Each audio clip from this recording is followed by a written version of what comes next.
Right now, our guy is pinned to the floor, staring up at a gorgeous redhead who is licking her lips and threatening to steal his pants. Normally, this would be a dream come true for your average Discord mod, but these 5 lovely ladies are actually the Havel Witches, early game bosses who have personally sent thousands of players to the graveyard. And since our protagonist currently has the physical strength of a wet paper towel, getting out of here alive seems completely impossible. But instead of begging for his life, he just starts smiling like a total psychopath and casually drops some highly toxic high school level gossip. He looks the purple-haired witch straight in the eyes and asks, "Hey, didn't the redhead say she was going to kill you and take all your stuff?" And just like that, the dark, terrifying sisterhood of evil immediately collapses into a chaotic, hair-pulling, screaming catfight. Our guy just watches the drama unfold, grins, and prepares to make the brain-rot play of the century. But to understand how we got trapped in a dungeon with 5 hostile waifus, we need to go back to the very beginning. Under a massive glowing moon, a lone warrior stands amidst a mountain of fresh demon corpses, staring down the ultimate threat. This massive, red-eyed, silver-haired absolute unit is Demon Lord Farza, and our protagonist, Han Jaewoo, is about to put an end to his entire career. He leaps into the air, channeling his ultimate skill, screaming, "Here I go!" like a classic shonen protagonist. And then, the universe decides to hit him with the ultimate disrespect. A blue screen pops up. You have been disconnected from the server. Our legendary hero is left frozen mid-air, screaming in pure, unadulterated agony as his 5 years of hardcore grinding vanish into the digital void. The raid is failed, the boss is gone, and his soul is officially crushed. Cut to the real world, inside a cramped apartment, where a guy in a suit is holding a power cable, sweating bullets. Jaewoo explodes out of his VR pod like a rabid animal, grabbing the poor dude by the collar and demanding to know why he just committed a war crime. See, Jaewoo might look like a degenerate gaming addict who hasn't showered in 3 business days, but he actually used to be a legendary real-life enforcer, a guy who solved problems and made massive bank. But after spending his whole life beating people up for money, he realized his life was completely empty. That was until he found Savior of Humanity, a massive, ultra-realistic VR open-world RPG. For a guy who had never even read a picture book, this magical world was a religious experience. It had lore, beautiful waifus of every fantasy race, and epic stories that actually made him feel human. It completely changed him. So, naturally, being a highly stable and rational individual, he signed a massive loan agreement to buy a state-of-the-art gaming capsule worth a cool 1 billion won. The guys currently standing in his living room are the very loan sharks who gave him the money, and they are not thrilled that their prime investment is spending 20 hours a day in a digital sandbox. Jaewoo tries to defend himself by listing all the times he covered for their embarrassing secrets, but the suit points out the glaring flaw in his logic. How the hell is he going to pay back 1 billion won just by writing gaming walkthroughs for rookie players? The scene flashes back to his guides, showing him climbing cliffs, hiding from massive dragons, and mapping out dangerous dungeons just to help others clear the game. He is a literal saint of the gaming community, but unfortunately, charity work doesn't pay the interest. Jaewoo looks at his bank account and realizes he is down to his last 4,000 won, which is barely enough to buy a cup of convenience store coffee. The lead loan shark begs him to come back to the real world and work for them again, but Jaewoo flat out refuses. He has a promise to keep to this digital world. He pushes the suits out of his apartment, telling them their shift is over, and slams the door on their screaming faces. With the room finally quiet, he stares at his reflection in the glass of the capsule. He climbs back inside. It's time to boot up the game again. The system initializes, the digital sky clears, and he spawns back in the magnificent Bayern Cathedral. His legendary character, Elector Steel, is back, but he's locked out of doing anything useful for 22 hours. He throws his hands in the air, screaming at the empty church about how he's supposed to make money now. Suddenly, a soft ethereal voice behind him asks if he's struggling.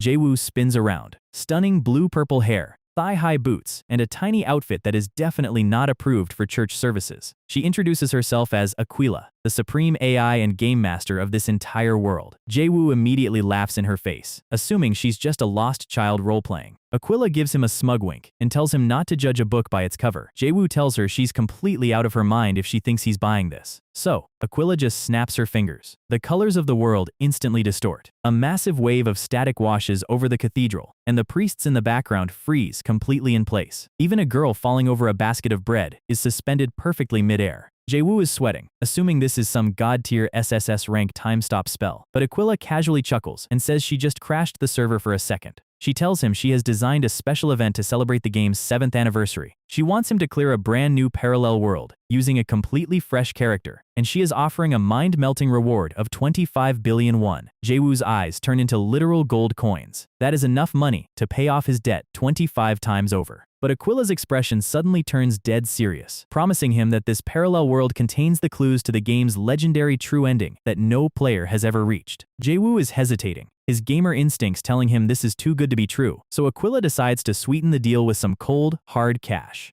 A notification pops up on his interface. Aquila has just sent 30 million won directly to his real-life bank account as an advance. She flashes a peace sign and calls him her VIP. Jaewoo is practically drooling. 30 million won just for accepting the quest? He realizes this is enough to pay off his interest for the month and buy a lifetime supply of instant ramen. He slams his fist against his chest, screaming that he'd be an absolute idiot to say no. Aquila giggles, completely thrilled, and tells him she's sending him in right away. Her eyes glow with a strange, glitched light, and she begins chanting in a weird, corrupted machine language. The cathedral walls dissolve into a swirling purple galaxy. Aquila floats in the center of the cosmic void, looking like a terrifying digital god. Around her, the entire city begins to pixelate and disintegrate. Jaewoo is pulled upward, soaring through a column of blinding blue data. He lands on a barren, cratered surface that looks exactly like the moon, where a single, pristine white door is standing completely alone. He asks if this is the portal to the new world, and Aquila nods. Jaewoo takes a deep breath, his confidence returning. He grabs the golden handles and throws the door wide open. He looks back over his shoulder with a smug grin, reminding her not to forget his payout. He steps forward into the blinding white light, ready to conquer this new world like the gaming king he is. But right as his foot clears the threshold, Aquila's voice drops to an icy whisper.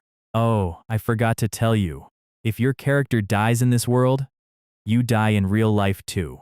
Jaewoo's face instantly pales, his eyes shrinking to tiny pinpricks of pure terror. Before he can even scream, a massive explosion of light detonates. He is sent hurtling through a chaotic vortex, screaming at the top of his lungs, falling faster and faster through a green canopy. He crashes through branches, leaves flying everywhere, and faceplants directly into the dirt with a brutal thud. He groans, clutching his face in shock because he can actually feel the dirt and the searing pain. He recalls Aquila's smug, blushing face and realizes with horror that she was 100% serious. This isn't a game anymore. He grabs a handful of grass and screams, "Aquila, you absolute bitch!" The system screen appears. Former Elector Steel, savior of humanity. The screen is aggressively stamped, and the tutorial of this horrific death game officially begins. We open in a dense, dark forest, where Jaewoo is dragging himself forward using a tree branch as a crutch, looking like a low-budget zombie. He summons his status window and is instantly hit with emotional damage. His max HP is literally 20, his mana is 3, and he is severely dehydrated. He hears the sweet, angelic sound of running water nearby. His eyes light up, and he stumbles toward the sound with the speed of a desperate man. He finds a sparkling, pristine river flowing through the rocks. He dives face first into the water, drinking like a dog, gaining +1 HP with every gulp. As he wipes the water from his face, he notices a soft, shimmering light and a long strand of beautiful brown hair floating in the water. He looks up and sees a stunning, curvaceous woman bathing in the hot spring. The game instantly pops up a hilarious notification. "You are now excited. You have lost 1 HP. Our guy is staring so hard his eyes are practically rotating like slot machines. But just as the steam is about to clear, a massive blue screen blocks his view. Please pay for the DLC. Jaewoo loses his absolute mind, screaming about how EA Games must have bought the developer, but his rant is cut short when a gloved hand grabs him from behind. He is brutally slammed face first into the floor, groaning in pain. When he opens his eyes, he is tied up on the floor of a creepy, skull-decorated cabin. Standing over him are the 5 Havel witches, looking down at him with incredibly menacing, seductive smiles. They laugh in that classic, high-pitched anime noblewoman laugh, completely mocking his pathetic state. Jaewoo looks to his side and notices he has a roommate, a rugged, long-haired NPC, who introduces himself as Rudd, a professional monster hunter. Rudd explains that he was chasing prey, got too close to the Havel forest, and got easily captured by these witches. He asks Jaewoo how he ended up here, and Jaewoo just laughs sheepishly, too embarrassed to admit he got captured because he was trying to bypass a digital Coomer paywall. Jaewoo tells Rudd to relax because dealing with toxic situations like this is his literal specialty. Rudd asks if he has a plan to escape, and Jaewoo's eyes turn sharp and analytical. Of course he does, because he is the guy who wrote the definitive 500-page walkthrough on how to cheese these exact bosses. He recalls their profiles: Gunda, Kaldura, Aldaida, Fugul, and Hejuju. Individually, they are extremely dangerous, but they have one massive, fatal weakness: they are a completely unorganized, dysfunctional mess with zero teamwork. Jaewoo licks his lips and calls out to Fugul, the purple-haired witch with the eye patch. Fugul slowly turns around, her interest piqued. Jaewoo loudly asks her how she is still alive, considering Hejuju openly said she was going to backstab her. The gorgeous redhead, Hejuju, freezes, her eyes widening. Fugul's eye flares with a terrifying, murderous purple light. the bait is taken. Jaewoo double downs, claiming he heard Hejaz planning to take all of Fugel's assets and run away. Fugel screams in rage, demanding to know if this is true. Hejaz sighs, trying to play it cool, asking Fugel if she's really dumb enough to believe a literal prisoner. But Jaewoo is already steps ahead. He smirks. He points out that Hejaz is incredibly greedy, which is her primary lore trait. Suddenly, the clueless green-haired witch, Aldaida, claps her hands and says, "Oh, so that's why Hejaz was brewing that acid bomb." The gray-haired, hungry witch, Gunda, drools, completely ignoring the tension and asking when dinner will be ready. The battle maniac, Caldura, flexes her muscles, screaming that she wants to fight too. The entire room erupts into absolute, screaming chaos as Hejaz and Fugel start clawing at each other. It is a glorious, highly satisfying mess, proving that these legendary bosses are basically a group of toxic Twitter users in hats. Rudd is staring in absolute shock, his jaw practically hitting the floor, realizing that thousands of veteran warriors died to these girls simply because they didn't know how to stir up drama. Jaewoo tells Rudd to get ready to run, because this is their only golden window. But before they slip away, Jaewoo decides he wants to secure some free real estate. He leaps into the air, still tied up, using his body weight like a human wrecking ball. He tackles all 5 fighting witches at once, knocking them off balance and sending them splashing headfirst into their own giant boiling cauldron of green soup. He screams at Rudd to run for the exit. The system screen starts spamming his interface with damage notifications. All 5 witches are taking continuous damage. Suddenly, a massive black snake familiar whips through the air, wrapping tightly around Jaewoo's leg and dragging him backward. Fugel emerges from the cauldron, her face covered in burns, screaming that she won't die alone. The snake starts squeezing, but thanks to Jaewoo's high agility, the attacks keep missing. Still, he is pinned down, realizing his level 1 character has absolute trash stats. Rudd screams that he is coming to help. He unsheathes his sword, leaps forward, and slices the snake's head off in one clean, epic stroke. He helps Jaewoo up, asking if he's alright. Jaewoo nods, then quickly asks to borrow Rude's bow. He grabs the heavy wooden bow, the system displaying its attack stats. He draws the string back, his eyes narrowing as he aims. He doesn't shoot at the witches, he shoots directly at the giant glowing glass acid bomb hanging from the ceiling. The arrow shatters the glass, and Hejaz looks up just in time to see the bright green acid pouring down on them. She lets out a blood-curdling scream of pure terror. Fugel's eye bulges in horror. The acid hits the boiling cauldron, triggering a volatile chemical reaction. A massive, towering pillar of fire and green smoke erupts, completely vaporizing the entire cabin and the forest around it. A piece of flying debris hits Jaewoo on the head, causing him to lose 1 HP. Rudd looks at the massive smoking crater in complete disbelief, asking if they actually got them. A glorious blue notification pops up. Achievement acquired. These witches ain't nothing. The system confirms the defeat of all 5 Havel witches and awards him a staggering 323,000 experience points and 5,000 achievement points. Jaewoo lets out a triumphant, greedy laugh, realizing he just secured the ultimate early game level up. Rudd walks over, bowing deeply, thanking Jaewoo for saving his life from certain death. He reaches into his leather pouch, looking slightly embarrassed, and hands Jaewoo a small sack containing bright, glowing red dragon fruits. Jaewoo's eyes go wide.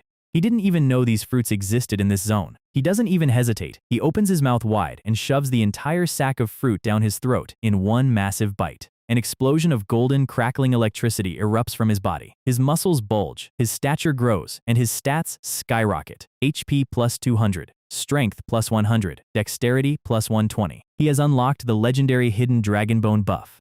Rudd looks at him, his expression turning from gratitude to absolute awe and respect. Jaewoo stands there, his mouth still stuffed with fruit, looking like an absolute Chad. Rudd extends his hand with a confident, warm smile, asking if he's interested in partnering up for some serious monster hunting. Jaewoo just blinks, his cheeks puffed out like a squirrel. A massive system notification stamps the screen. A relationship route with the monster hunter has been unlocked. So, our rugged monster hunter friend is standing here, offering us a job, and our guy is currently looking at him like he's trying to calculate the exact exchange rate of friendship to digital currency. He plays it completely cool, pretending he's a highly occupied, very busy young man. But his brain is actually running a full-scale corporate simulation. See, he's currently sitting on a massive mountain of experience points from the witch incident. But since he doesn't have a class, that experience is going to vanish into thin air in 30 days. So, naturally, he hits Rudd with a classic gamer counter-proposal. Give me 3 months of intense training and let's see what happens. Rudd just grins, thinking this rookie has no idea what kind of absolute hell he's just signed up for. Cut to the next morning under a beautiful, clear sky, deep in the shadows of the Havel forest. Rudd tells him that the very first step of being a hunter is simple. Run into the woods, hide, and try not to get caught for 30 minutes. Jaewoo looks at him and immediately recognizes this as a basic monster tracking skill tutorial. He dashes off into the brush, smiling because he's practically memorized every single pixel of this zone. He knows this forest like the back of his hand, and with his physical stats already boosted to ridiculous levels by those red dragon fruits, navigating through toxic mushroom fields and confusing layouts is basically like playing on tutorial mode. He is leaping through the branches, moving like a parkour master, fully confident that he's about to waste this NPC's entire afternoon. Then he hears a rustle right above him, and Rude's face drops down from the leaves like a literal jump scare from a horror movie. Our guy is sweating bullets, completely frozen in place, while Rudd casually grades him, offering 50 points for effort and 10 bonus points for enthusiasm.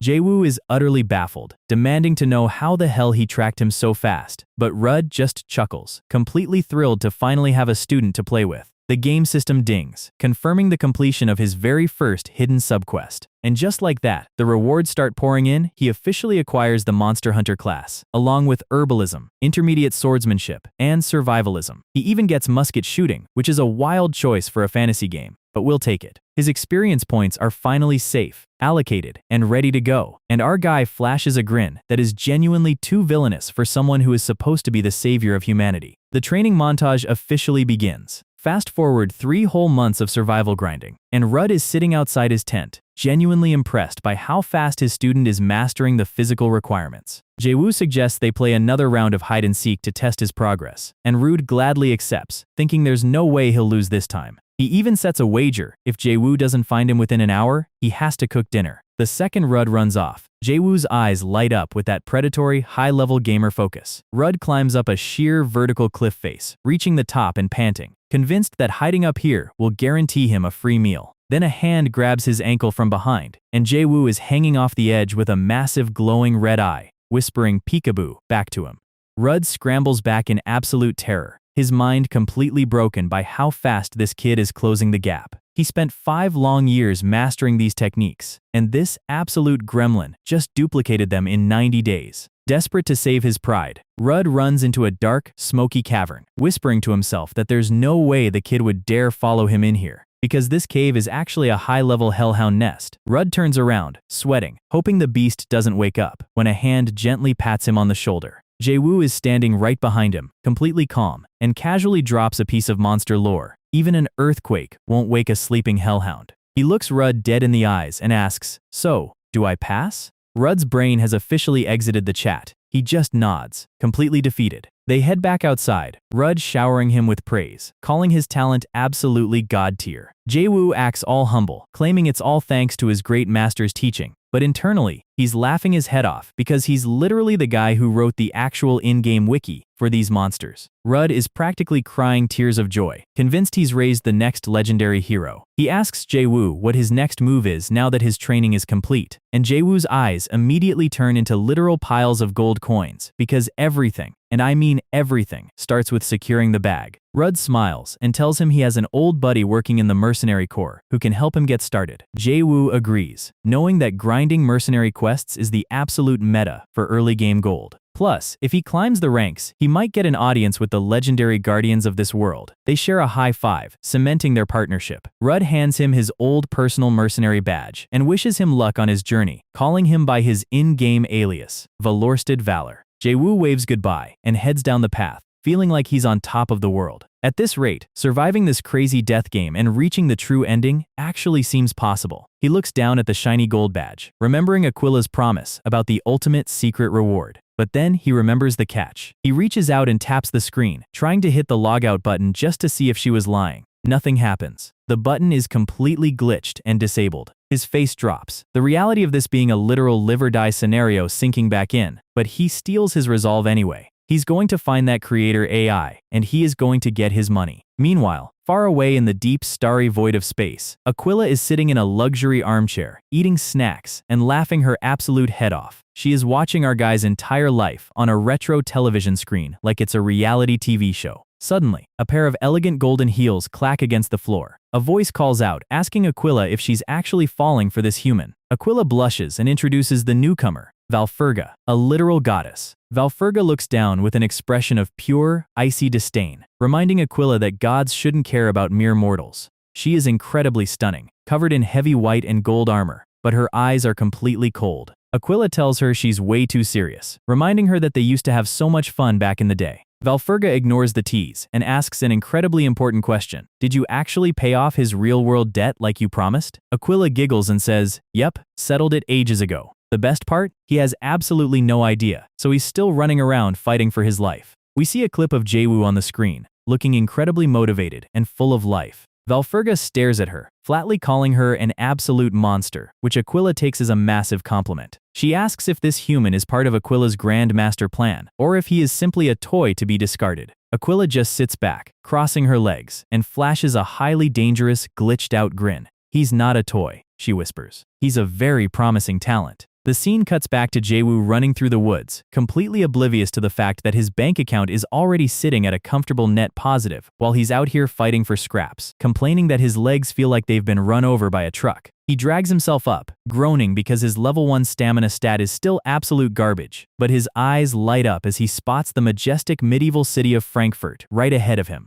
He walks through the gates and enters the Francois Tavern, where two beautiful maids in cute outfits immediately greet him with bright smiles. Jaewoo instantly blushes, scratching his neck, trying to look like a respectable gentleman, while looking around the lively, bustling room filled with the smell of roasted meat and beer. He knows that taverns are the absolute meta for gathering intel in these types of games, and having two cute girls hanging onto his arms certainly doesn't hurt his motivation. He flashes his trademark smug grin and asks them if they know a guy named Reeves Chaltz. The entire tavern instantly goes completely dead silent. The maid's face is pale, their eyes shrinking in pure terror as they tell him that name is strictly forbidden in this establishment. One of the girls starts shaking, explaining that her boyfriend got involved with Reeves once and came back looking like a literal shriveled-up mummy. The system dings, notifying him that the tavern's overall morale has dropped to 0, while Jaewoo internally screams at Rudd for sending him to a psychopath. The maid tries to push him toward the exit, begging him to run away before the monster arrives, when a massive, heavy shadow falls over him. A deep, gravelly voice behind him asks, "Who exactly is running away?" Jaewoo slowly turns around to see a towering beast of a man with glowing red eyes, whose muscles are so ridiculously huge they are practically blocking out the tavern's light fixtures. This is Reeves Chaltz. He spots the gold badge hanging from Jaewoo's belt, and his terrifying expression instantly transforms into a massive, hilarious grin.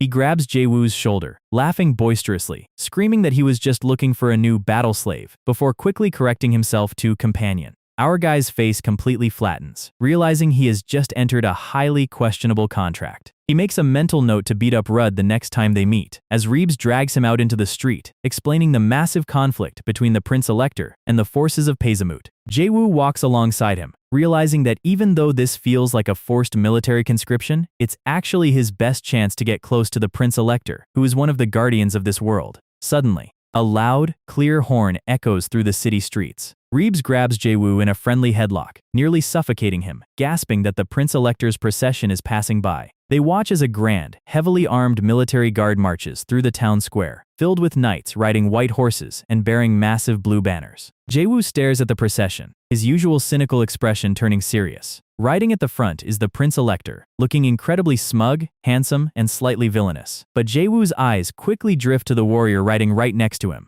His jaw drops, his pupils dilating in pure, unadulterated shock. Long blonde hair flowing from under a winged helmet, wearing flawless white and silver heavy armor. It is Dame Valpurgis. The Prince Elector notices her distraction and asks her if something is wrong, smiling with the patronizing tone of a nobleman. She simply lowers her head, muttering that nothing is wrong and that she is ready for the battlefield. Jaewoo watches her ride away, his face cast in deep shadow. See, Valpurgis wasn't just some random high-level NPC to him. In all of his previous playthroughs of this game, she was his companion, his partner, and in every single one of those runs, no matter what he did, he could never save her from being consumed by the dark monsters of the void. Reeves asks him if he's alright, noticing the sudden change in his energy. Jaewoo doesn't answer, but his eyes turn incredibly sharp. This time, he is going to reach the true ending, the one where she actually gets to live. They arrive at the Mercenary Corps' training grounds, where dozens of soldiers are currently clashing steel. The matches are incredibly intense, men screaming and swords clashing as they fight for dominance. Reeves explains that they are currently holding sparring matches to select the group leaders for the upcoming battle, and there is a massive sack of prize money on the line for the winners. A muscular fighter celebrates his victory, holding a bag of gold coins in the air.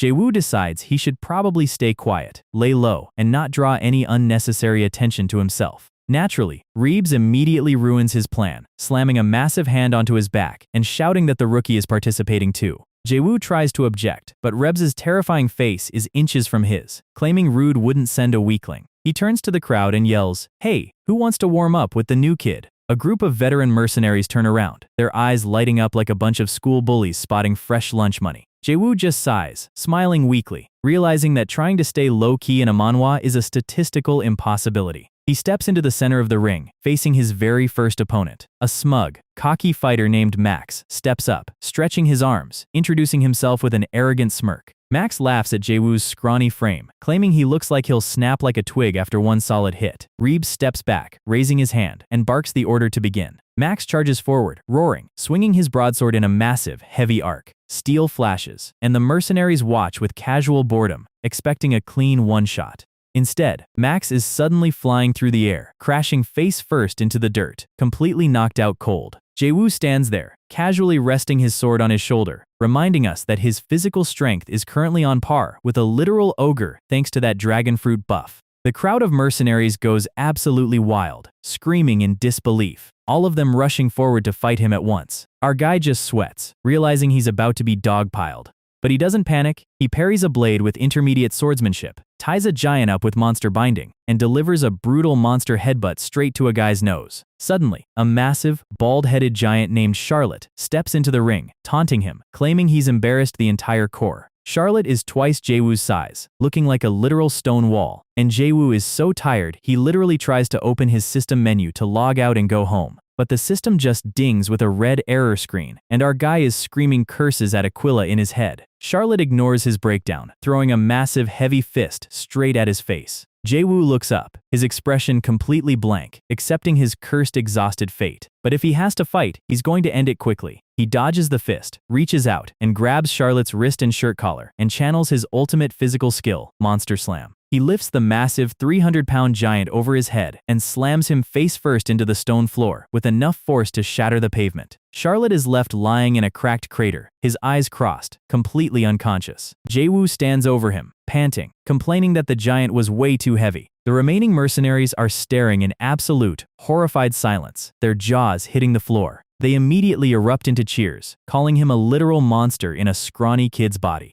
A group of guys grabs him, shaking him, begging to be the next to spar. Suddenly, Rebs' massive shadow falls over the crowd, and everyone immediately backs away. Jaewoo looks up, smiling, thinking Reeves is going to save him from this exhausting mob, but Reeves just points a massive finger at him and shouts, "You are the new group leader for the upcoming battle." Our guy's face turns into a literal chibi doodle of pure confusion. Behind him, the entire mercenary army raises their spears, roaring his name in a massive, epic battle cry. Jaewoo is standing in full armor, looking like a soldier, but his expression is completely dead inside. The system scrolls open, confirming the completion of his hidden mercenary quest, and updates his objective to retake Harfheim Hill. The screen displays a quick piece of trivia about the local tavern maid being related to Charlotte, before panning out to show the massive, heavily fortified hill where the battle is about to take place. The tutorial is officially over, the army is ready, and our guy is marching straight into a literal war zone. The horns of war echo through the canyon, and Reeves bellows the command to charge. Hundreds of mercenaries sprint forward, weapons raised, as a massive line of red-eyed pezamut orcs prepares to crash into them. Our guy is right in the thick of it, cursing his luck because he's currently aligned with the Prince Elector's forces. He remembers the strategic briefing in the command tent. Reeves laid out the mission with his usual terrifying enthusiasm: steal the enemy commander's military flag to completely collapse their lines. But these aren't your typical low-level fantasy mob orcs. They have the best unit coordination on the entire continent. And Jaewoo's job as the newly appointed group leader is to head directly into the meat grinder, He dodges a spear, slicing through an orc's neck, screaming internally because his original plan was just to secure some easy military merit and run away. Meanwhile, on a wooden watchtower, the orc captain can't believe his eyes. He snatches a brass telescope from his subordinate, aiming it directly at the battlefield, wondering why his elite spearmen are suddenly falling back. He spots our guy leading a squad of absolute monsters, carving a bloody path straight through the vanguard. The captain grunts, ordering his musket squad to line up and open fire. Bullets rain down, sparks flying off Charlotte's massive steel shield. Jaewoo doesn't even flinch, analyzing their weapon mechanics instantly. He knows these primitive muskets require a slow, rotating rank firing system. The moment the first rank finishes firing, he leaps over his shield wall, charging during their reload window. The orc captain panics, clutching the sacred military flag, refusing to let this scrawny human ruin his tribe's proud history. But Jaewoo is already in mid-air, snatching the golden banner right out of his hands.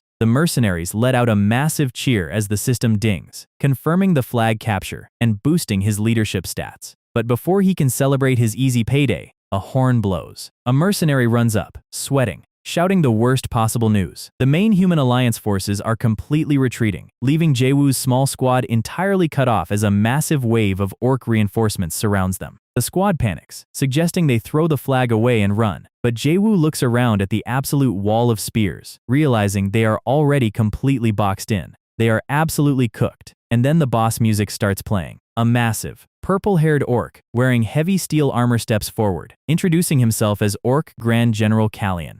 He offers them a deal: leave the flag, retreat now, and he will honor their bravery by sparing their lives. Normally, a sensible main character would negotiate, but our guy immediately holds the flag hostage over Charlotte's crotch. He smiles like a complete degenerate, threatening to rub their sacred ancestral flag in places it should never go. Kallian's face turns a dark shade of red, his eyes glowing with pure, murderous fury. The system notifies Jaewoo that his intimidation attempt has failed catastrophically, and Kallian raises his hand, ordering his spearmen to fire anyway. A barrage of iron bolts tears through the air, forcing the mercenaries to dive behind their shields. Jaewoo grinds his teeth, cursing the game's AI. In all his previous walkthroughs, the orcs would never risk damaging their own flag, but this hidden boss is apparently playing by completely different rules. He realizes his current level and fame are way too low to survive a direct clash with a Grand General. If his HP hits 0 here, his real-life heart stops too. He remembers the tragic ending of his past playthroughs, the cold, broken sword lying in the snow, and Aquila's mocking voice reminding him of the ultimate penalty. He lets out a sharp gasp, the sheer weight of the death game hitting him all at once. The mercenaries scream for orders as the line begins to buckle, and our guy's face slowly twists into a highly unstable, desperate grin.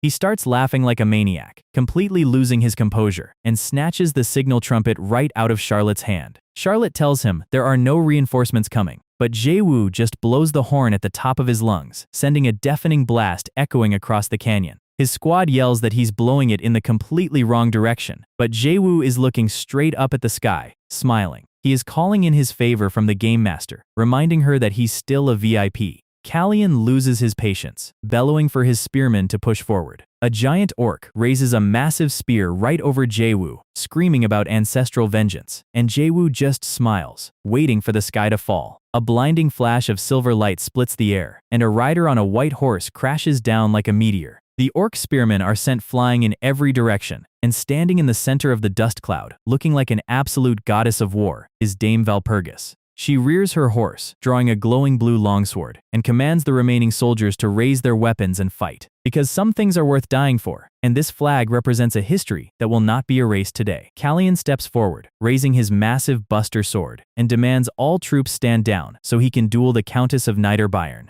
Valpurgis accepts the challenge, her eyes hidden behind her winged visor. She moves like actual lightning, her sword clashing against his giant blade with a deafening ring. Jaewoo watches the exchange, completely speechless, realizing that even at this early stage of the story, her stats are completely cracked. Kallian swings with enough force to level a building, but she effortlessly slips under his guard, delivering a brutal armored knee straight to his jaw. The giant orc stumbles back, spitting blood, genuinely impressed by her hand-to-hand combat skills.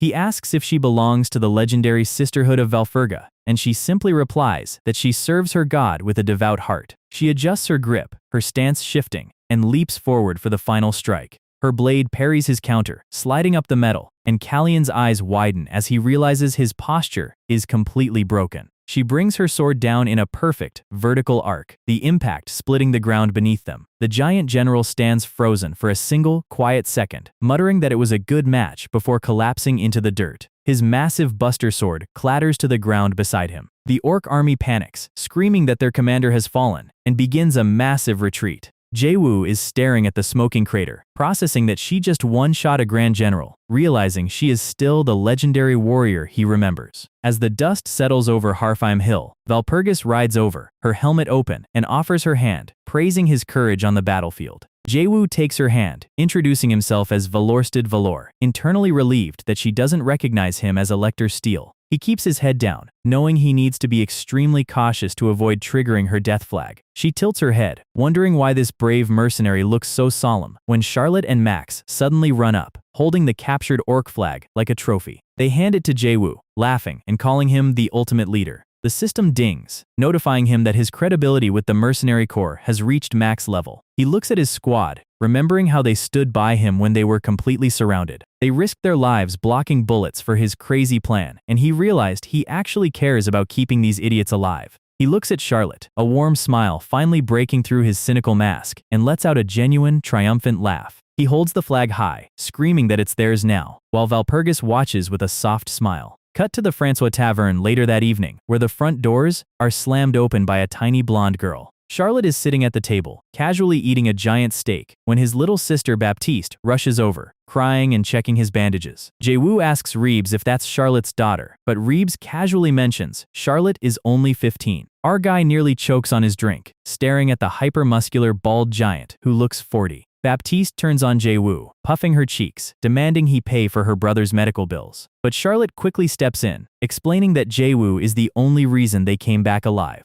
The entire tavern raises their mugs, chanting "Valor forever" at the top of their lungs. Jaewoo blushes, hiding his face, telling them to just shut up and eat their food. Suddenly, the tavern doors open again, and Valpurgis enters, calling out his name with a bright, cheerful expression. The mercenaries freeze, completely awed by her presence. She escorts him to the Harem forward base on her white horse. She tells him the Elector himself has summoned him to reward his military honors. Jaewoo rides behind her, noticing she seems much more cheerful and open than the cold goddess he knew.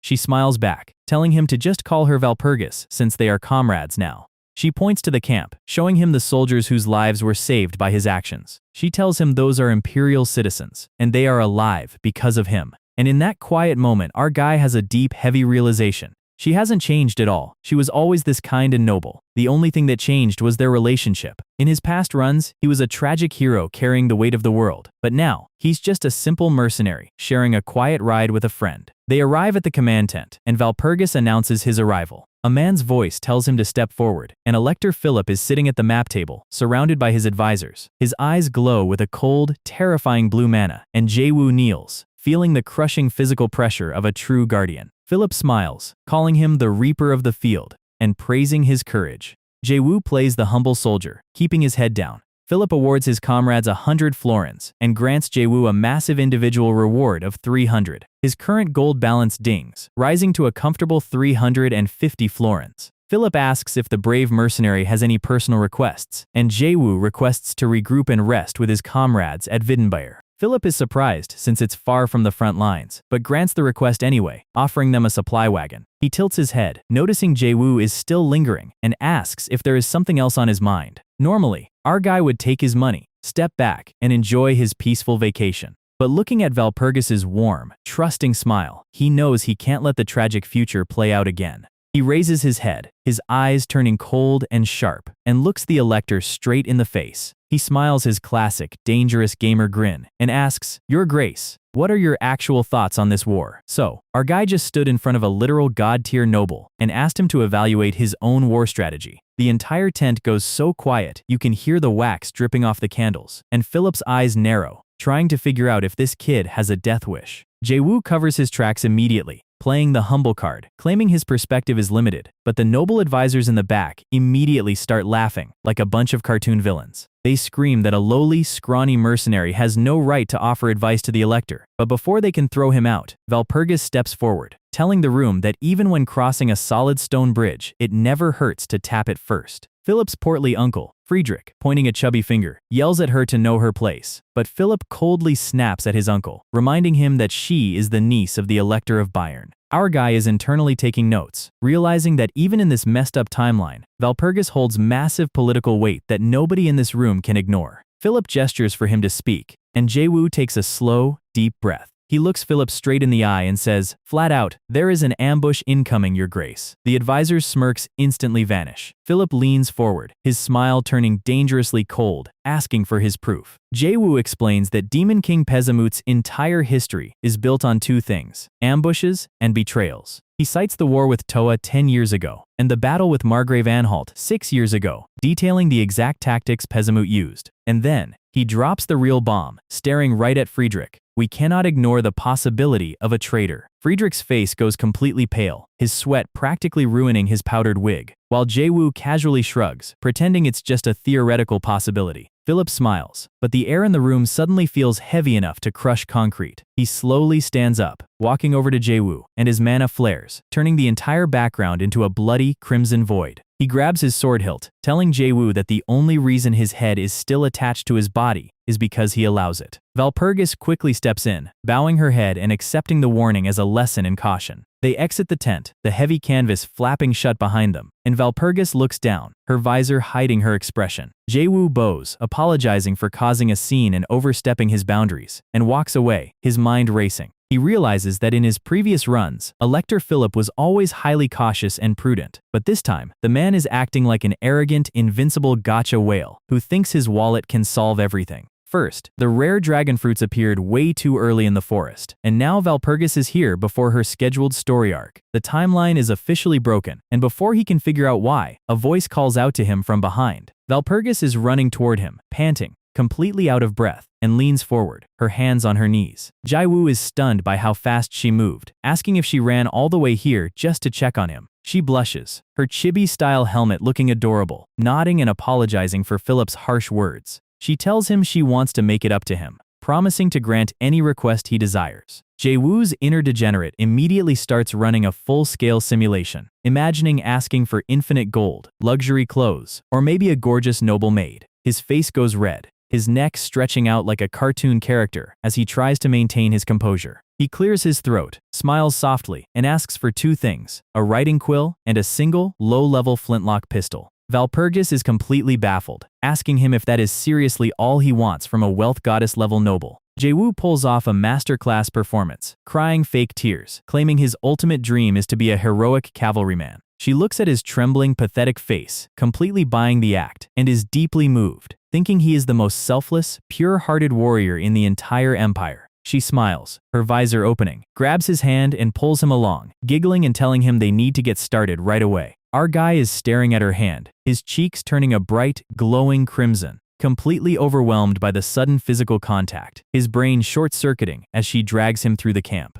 Sometime later, the battle to reclaim Harfheim Hill officially begins. Philip rides at the front of his army, shouting arrogant, shonen protagonist lines about killing Pezamut. Across the field, Demon King Pezamut is casually picking his nose, complaining that he can smell Philip's bad breath from here. His butler-dressed advisor bows, confirming that all preparations for the ambush are complete, but asks if they really intend to unleash that psycho hexax woman on the battlefield. The advisor trembles, remembering her cruelty, warning that if they hand Philip over to that perverted lunatic, things will get weird. Suddenly, the purple gem on Pezamut's ring flashes, and a cute, playful voice echoes through the transmission.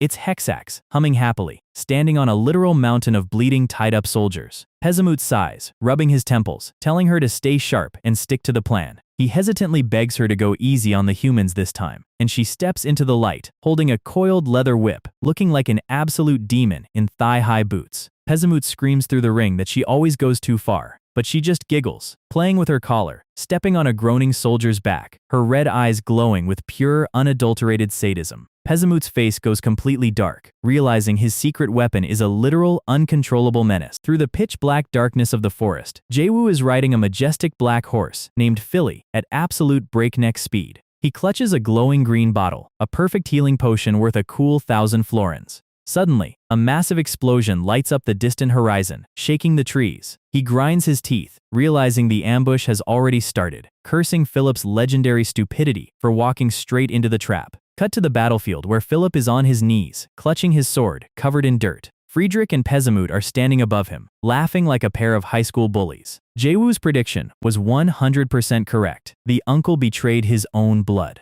Philip screams, asking how a knight of the Empire could commit such a filthy betrayal, but Friedrich just scoffs, looking down at his pathetic nephew. He coldly explains that Philip's secret plans to rebel against the Emperor have been exposed, and he is merely arresting him for treason. He leans in, asking if the reality of his situation is finally sinking in, while Pezamut watches, grinning like a proud mastermind. Philip is sweating, stammering that nobody will believe such a ridiculous lie. Pezamut suddenly brings his black boot down, slamming Philip's face directly into the dirt, calling him a delusional, pathetic little brat. He snaps his fingers, ordering his demon guards to tie the elector up, and Philip scrambles back, crying and begging them to stay away from him. He is shedding literal tears, his proud noble facade completely shattered into a million pieces. Pezamut tells his guards to shut him up, when Valpurgis drops from the sky like a silver comet, kicking Pezamut straight in his smug face. Blood splatters, and Pezamut is sent flying back, cursing in rage. She lands in front of Philip, ordering the remaining royal guards to escort the elector out of here immediately. Pezamut scrambles up, screaming at Friedrich to stop them, and Friedrich yells into his communication ring for Hexax to launch her attack. Hexax is sitting on a tree branch, looking bored, but grins, whispering "Yes, my lord," as her eyes flash red.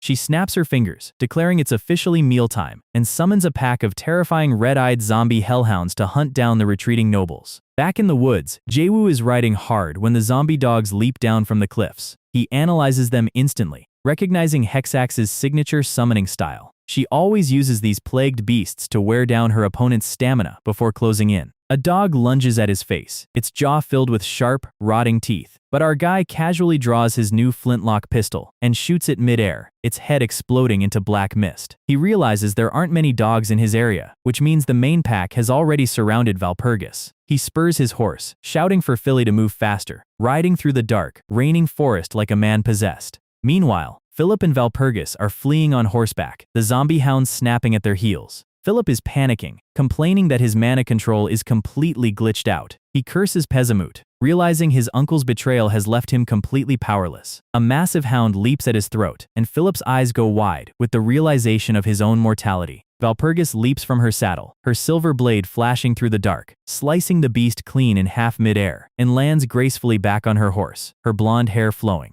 She asks Philip if he's all right, and he stammeringly nods, his face covered in cold sweat. She warns him they are in unexplored, highly dangerous territory, and they must stay alert. Suddenly, a scream echoes from the rear guard. The mercenary guards are being torn to shreds by the relentless zombie dogs, their blood splatting across Philip's face. Valpurgis turns her horse to go back and save them, but Philip grabs her reins, flashing a disgustingly cowardly smile. He tells her to just leave the commoners behind, claiming a noble's life is vastly more important.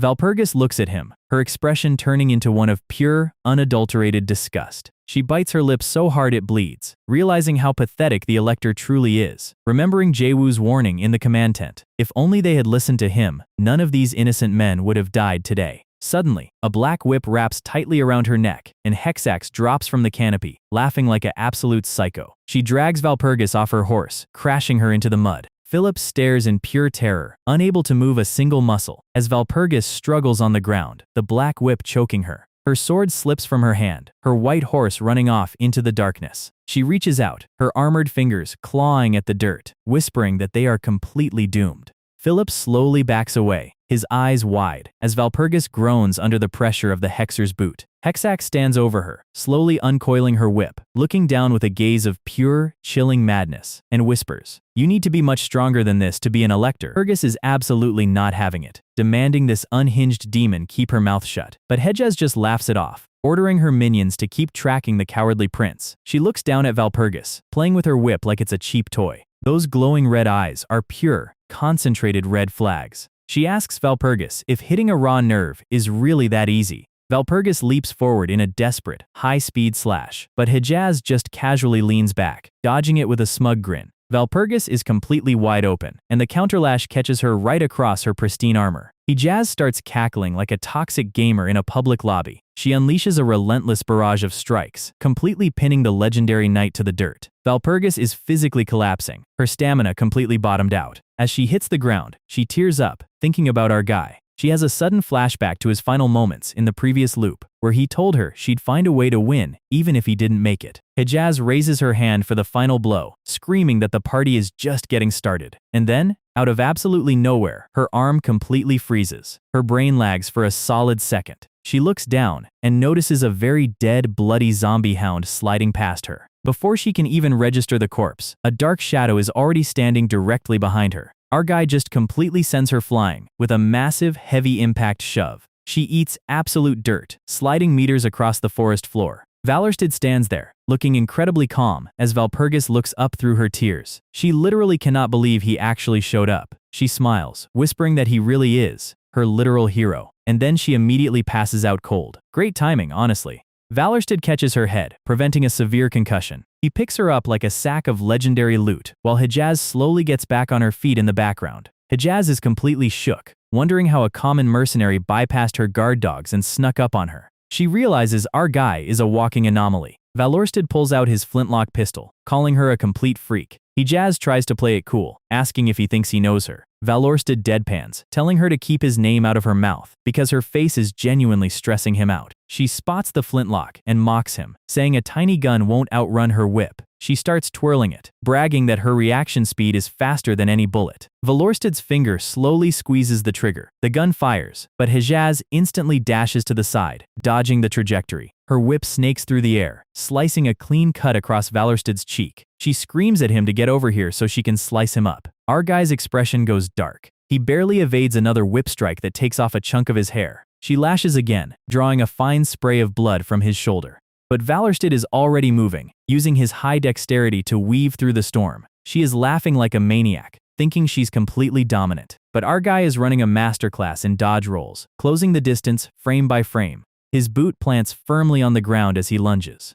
Hejaz is sweating now, realizing his movement speed makes zero logical sense for his level. She panics, trying to lash him point blank, but he slides right under the arc. His eyes lock onto her throat. She realizes she is completely cooked. She thinks to herself that her whip skills are supposed to be top tier, yet this random commoner just walked through her defense. She tries to draw a backup weapon, but Valorsted is already behind her, looking like a literal grim reaper. He holds up his knife, whispering a sarcastic greeting. A single flash of steel and a spray of blood hits the grass. He stands under the moonlight, asking her if she found that move thrilling enough. Hejaz clutches her bleeding eye, swearing in absolute agony. She realizes she needs to escape immediately to heal, sprouting a pair of massive, leathery bat wings. She takes off into the night sky, yelling that she has a busy schedule to keep. Valorsted just cups his hand, shouting if she's seriously rage-quitting right now. She yells back that she only fights battles she's guaranteed to win. Honestly, respectable strategy. But Valorsted just raises his flintlock again, declaring that he's switching to his ranged build. She laughs, bragging that she can easily intercept a projectile from this height. Her single red eye dilates as she spots the spark. She realizes too late that she completely misjudged the bullet's velocity. The iron ball tears clean through her abdomen, spraying blood as her flight trajectory is completely ruined. The barrel of our guy's pistol is smoking. He deadpans that shooting down flying pests is always the most therapeutic part of his day. Hejaz crashes back down to the forest floor with a massive impact. Valorsted walks up to her twitching body, calling her a pathetic, perverted freak. He grins like an absolute villain, licking the blood off his blade as he prepares to loot her corpse. Hejaz looks up at his terrifying expression and realizes she is dealing with a certified psycho. She instantly switches strategies, putting on a cute face and crying, asking if he's really going to kill a helpless girl. She even adds some magical flower effects to her background to sell the sob story. Valorsted holds up his dagger, which is hilariously censored with a massive mosaic blur, telling her to starve and die. Her cute expression instantly morphs into deadpan defeat. She lets out a final, dramatic scream as she passes out, triggering a massive system notification. The loot screen pops up, and our guy hit the absolute jackpot. Hejaz's cloak, her whip, magic binding rope, and a legendary venom antidote set. He stretches, satisfied that he got every single item he needed for his build. He pulls out the high-tier healing potion Valpurgis gave him earlier. He walks over to where her unconscious body is resting. He stares down at her, his expression softening. She looks incredibly fragile, without her usual confident paladin aura. He whispers a promise to make sure she survives this timeline, no matter what it takes. Alright, so our guy is holding a potion worth the price of a small mansion. He checks the item description, which says it completely restores any physical damage. But then his eyes lock onto the crucial warning label. Apply directly to the injured area. He looks down at Valpurgis, then back at the bottle. The injured area is under her massive, thick steel breastplate. His face instantly turns bright red, steam practically blowing out of his nose as he tries to convince himself this is a purely professional medical procedure. He screams to the empty forest that he is definitely a pure, wholesome guy with zero impure thoughts. This awkward moment triggers a deep flashback into our guy's real-life past as Han Jaewoo. He remembers his childhood, where his father passed away from a chronic illness, leaving the family in ruins. His mother worked herself to the bone to pay the bills until she collapsed from absolute exhaustion, leaving him entirely alone at 18.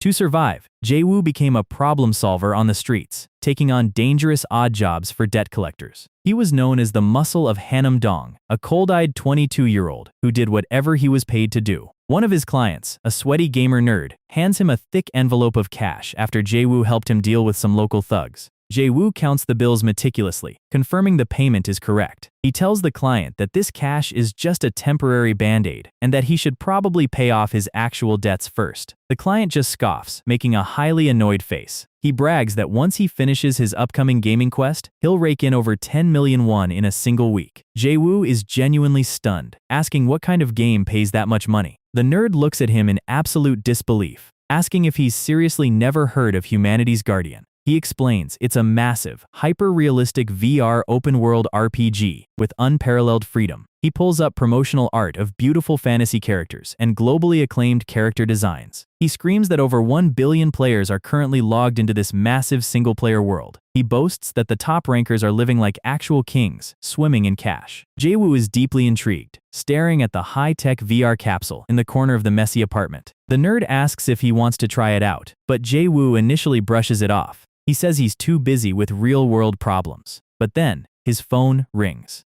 He pulls out his device, checking the notification. His client text notifies him that his next shift is cancelled because they resolved the dispute peacefully. With nothing but free time on his hands, Jaewoo decides to take the plunge. We see him logging into the game for the first time as a fresh level 1 rookie. He looks up at the digital sky, completely blown away by how realistic the cloud rendering is. He walks through the bustling medieval streets, watching NPCs interact with flawless animations. He touches a wooden post, wondering if this place is truly just a digital simulation. He wanders over to a fruit stand, staring at a box of shiny red apples. The merchant is yelling at his customers, looking incredibly lifelike. Jaewoo gets close, noticing he can literally see the sweat and pores on the man's skin. He reaches out to touch the merchant's face to check the resolution, and the buff NPC instantly grabs his wrist, demanding he pay for the fruit he touched. The merchant yells at him to buy something or get lost, and Jaewoo's system screen pops up showing a pathetic balance of 10 florins. He decides to save his money, scratching his neck awkwardly. Beside him, a dirty street kid is staring longingly at the fruit. Jaewoo stops, looking at the kid's hollow expression. The kid's mother pulls him away, apologizing and saying they can't afford it. Jaewoo sighs, asking the merchant how much for a single apple. It's just 1 florin. He buys the apple and hands it to the boy, who lights up like it's Christmas morning. The mother bows repeatedly, thanking him for spending his precious gold on her son. Jaewoo just waves it off, telling them it's fine. But internally, his gamer brain is weeping, because 1 florin is worth a full day's meal in this economy. The family waves goodbye as they walk away, the kid happily munching on the apple. Jaewoo watches them go, a soft smile appearing on his face. He remembers his own childhood, where he was a total brat begging his exhausted mother for fried chicken. He realizes this virtual world has a very unique, warm charm to it. The scenery looks brighter, and he feels a genuine connection to the people here. From that day on, whenever the real world got too stressful, he would log into Humanity's Guardian. He started taking on simple delivery quests for elderly NPCs, enjoying the simple gratitude they offered. It became his ultimate escape from the brutal, debt-collecting reality of Hanam Dong. He let out all his pent-up real-world aggression on low-level goblins, and after recharging his mental battery in-game, he would log back out to face his harsh daily life. 5 years of this grinding routine passed in game time, and Jaewoo became an absolute high-level monster, fighting colossal dragons on the volcanic peaks. One day, while relaxing in the forest, a voice calls out his username. He turns around to see a beautiful blonde knight in silver and white armor, introducing herself as Valpurgis. She asks him if he's the highly skilled solo player everyone is talking about, requesting his help with a rampaging wild boar. Jaewoo grins cockily, asking her if she's too scared to handle a simple beast herself. She challenges his confidence, and the massive, angry wild boar suddenly charges out of the thicket. Jaewoo completely vaporizes the beast in a single, high-impact blow. Valpurgis is left clapping in absolute awe. She laughs, saying his skills definitely match his massive ego. She offers him a rare opportunity. A system notification pops up. The nun knight Valpurgis has sent a party request. Jaewoo acts suspicious, asking if she's just trying to boss him around for free labor. She laughs, calling him incredibly interesting and unique. She promises that if he joins her, she will officially recommend him to become an imperial knight. He accepts. The flashback accelerates, showing him standing on a grand palace balcony, a crowd of thousands chanting his name. Steel Elector Philip stands beside him, praising his achievements as a savior of the empire. Philip looks elegant and proud, radiating his classic noble aura. Jaewoo smiles, telling them that this victory isn't just his own achievement. Valpurgis steps forward, looking incredibly proud as she tells him these are the people he saved. White doves fly across the clear blue sky. Philip looks at him with genuine respect.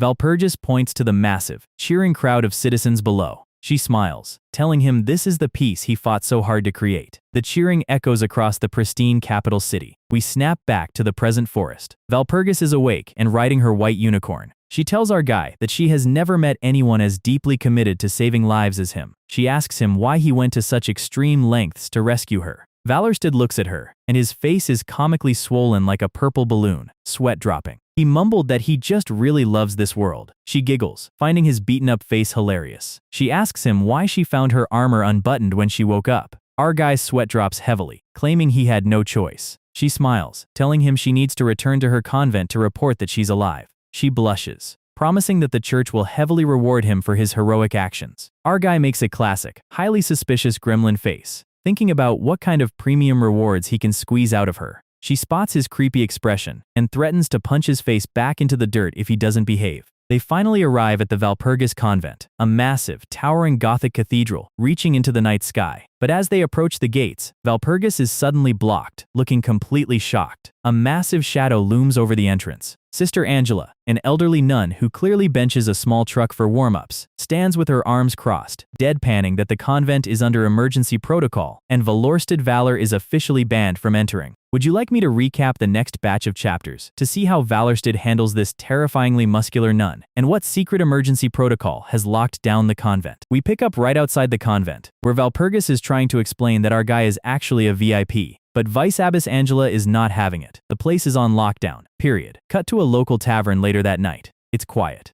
Too quiet. Our guy is staring at the ceiling, recalculating his entire strategy. He originally came here to grab the Heart of the Angel, an S-Rank holy ring that literally grants you a second life. Basically, the ultimate safety net for his low-level runs. But now, the lockdown is completely blocking his schedule.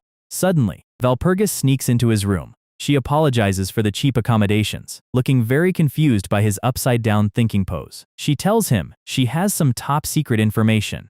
He sits up. This is where things get interesting. She reveals that the High Abbess has been infected by a lethal dark curse. Valorsted is stunned. He asks if the High Abbess is currently Margareta. His brain is short-circuiting. He assumed she was already dead in this timeline. But no. The living legend of the Empire, the woman who turned this entire holy convent into an aggressive Gold's Gym franchise, is still breathing. He leaps out of bed like he just heard a door prize announcement. Valpurgis is startled by his sudden burst of physical energy. He demands they go help her immediately. He claims he has in-depth knowledge of the darkness, which is a fancy way of saying he read the wiki. They ride back to the headquarters under a heavy rainstorm. Angela is waiting in her office, highly skeptical of this claims. The decor in her office is basically a medieval torture chamber mixed with a heavy lifting zone. Valpurgis begs her superior to trust him just this once. Angela just sits there, radiating raw, "Do you even lift energy?" She notes that Valpurgis has been leaking a lot of confidential info to this random guy. The room temperature drops instantly. She slams her hand down, pointing out that an insider poisoned Margareta. So why should they trust a complete stranger?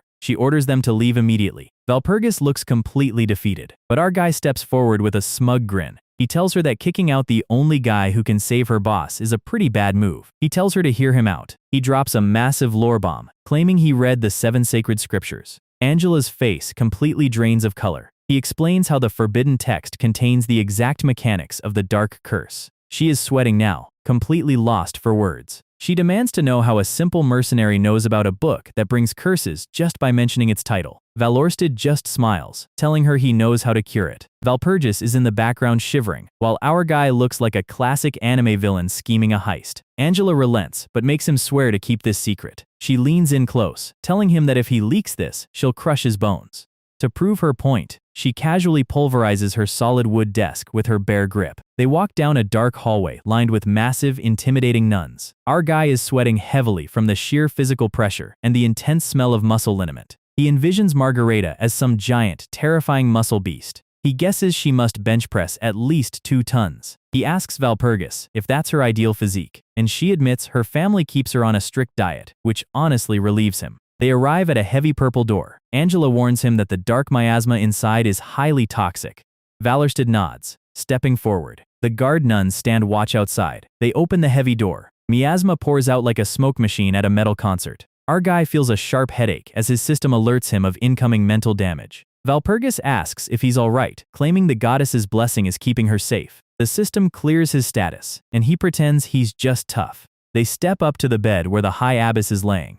Our guy looks down. His eyes go wide. He expects a giant. But Margareta is actually a petite, incredibly cute girl with blue hair. He turns around, yelling that they must have brought him to the wrong room because there's no way this cute girl is the 2-ton lifter. Angela grabs his collar, telling him to stop joking around. She is crying, admitting they are completely desperate. Every holy spell they tried has failed to lift the corruption. She shakes him, pleading with him to save her. Our guy is floating in the air, gasping that he needs to breathe to actually perform the cure. He inspects the dark veins spreading across her neck. He notes that since she's a high-level cleric, the dark corruption is actively eating her alive at double the speed. She is right on the edge of permanent deletion. But our guy smiles. He tells her there's a very simple solution. Angela shakes him again, demanding he spit it out already. He adjusts his collar, trying to keep his composure. He says the fix is easy. They just need to use the convent's legendary relic on her.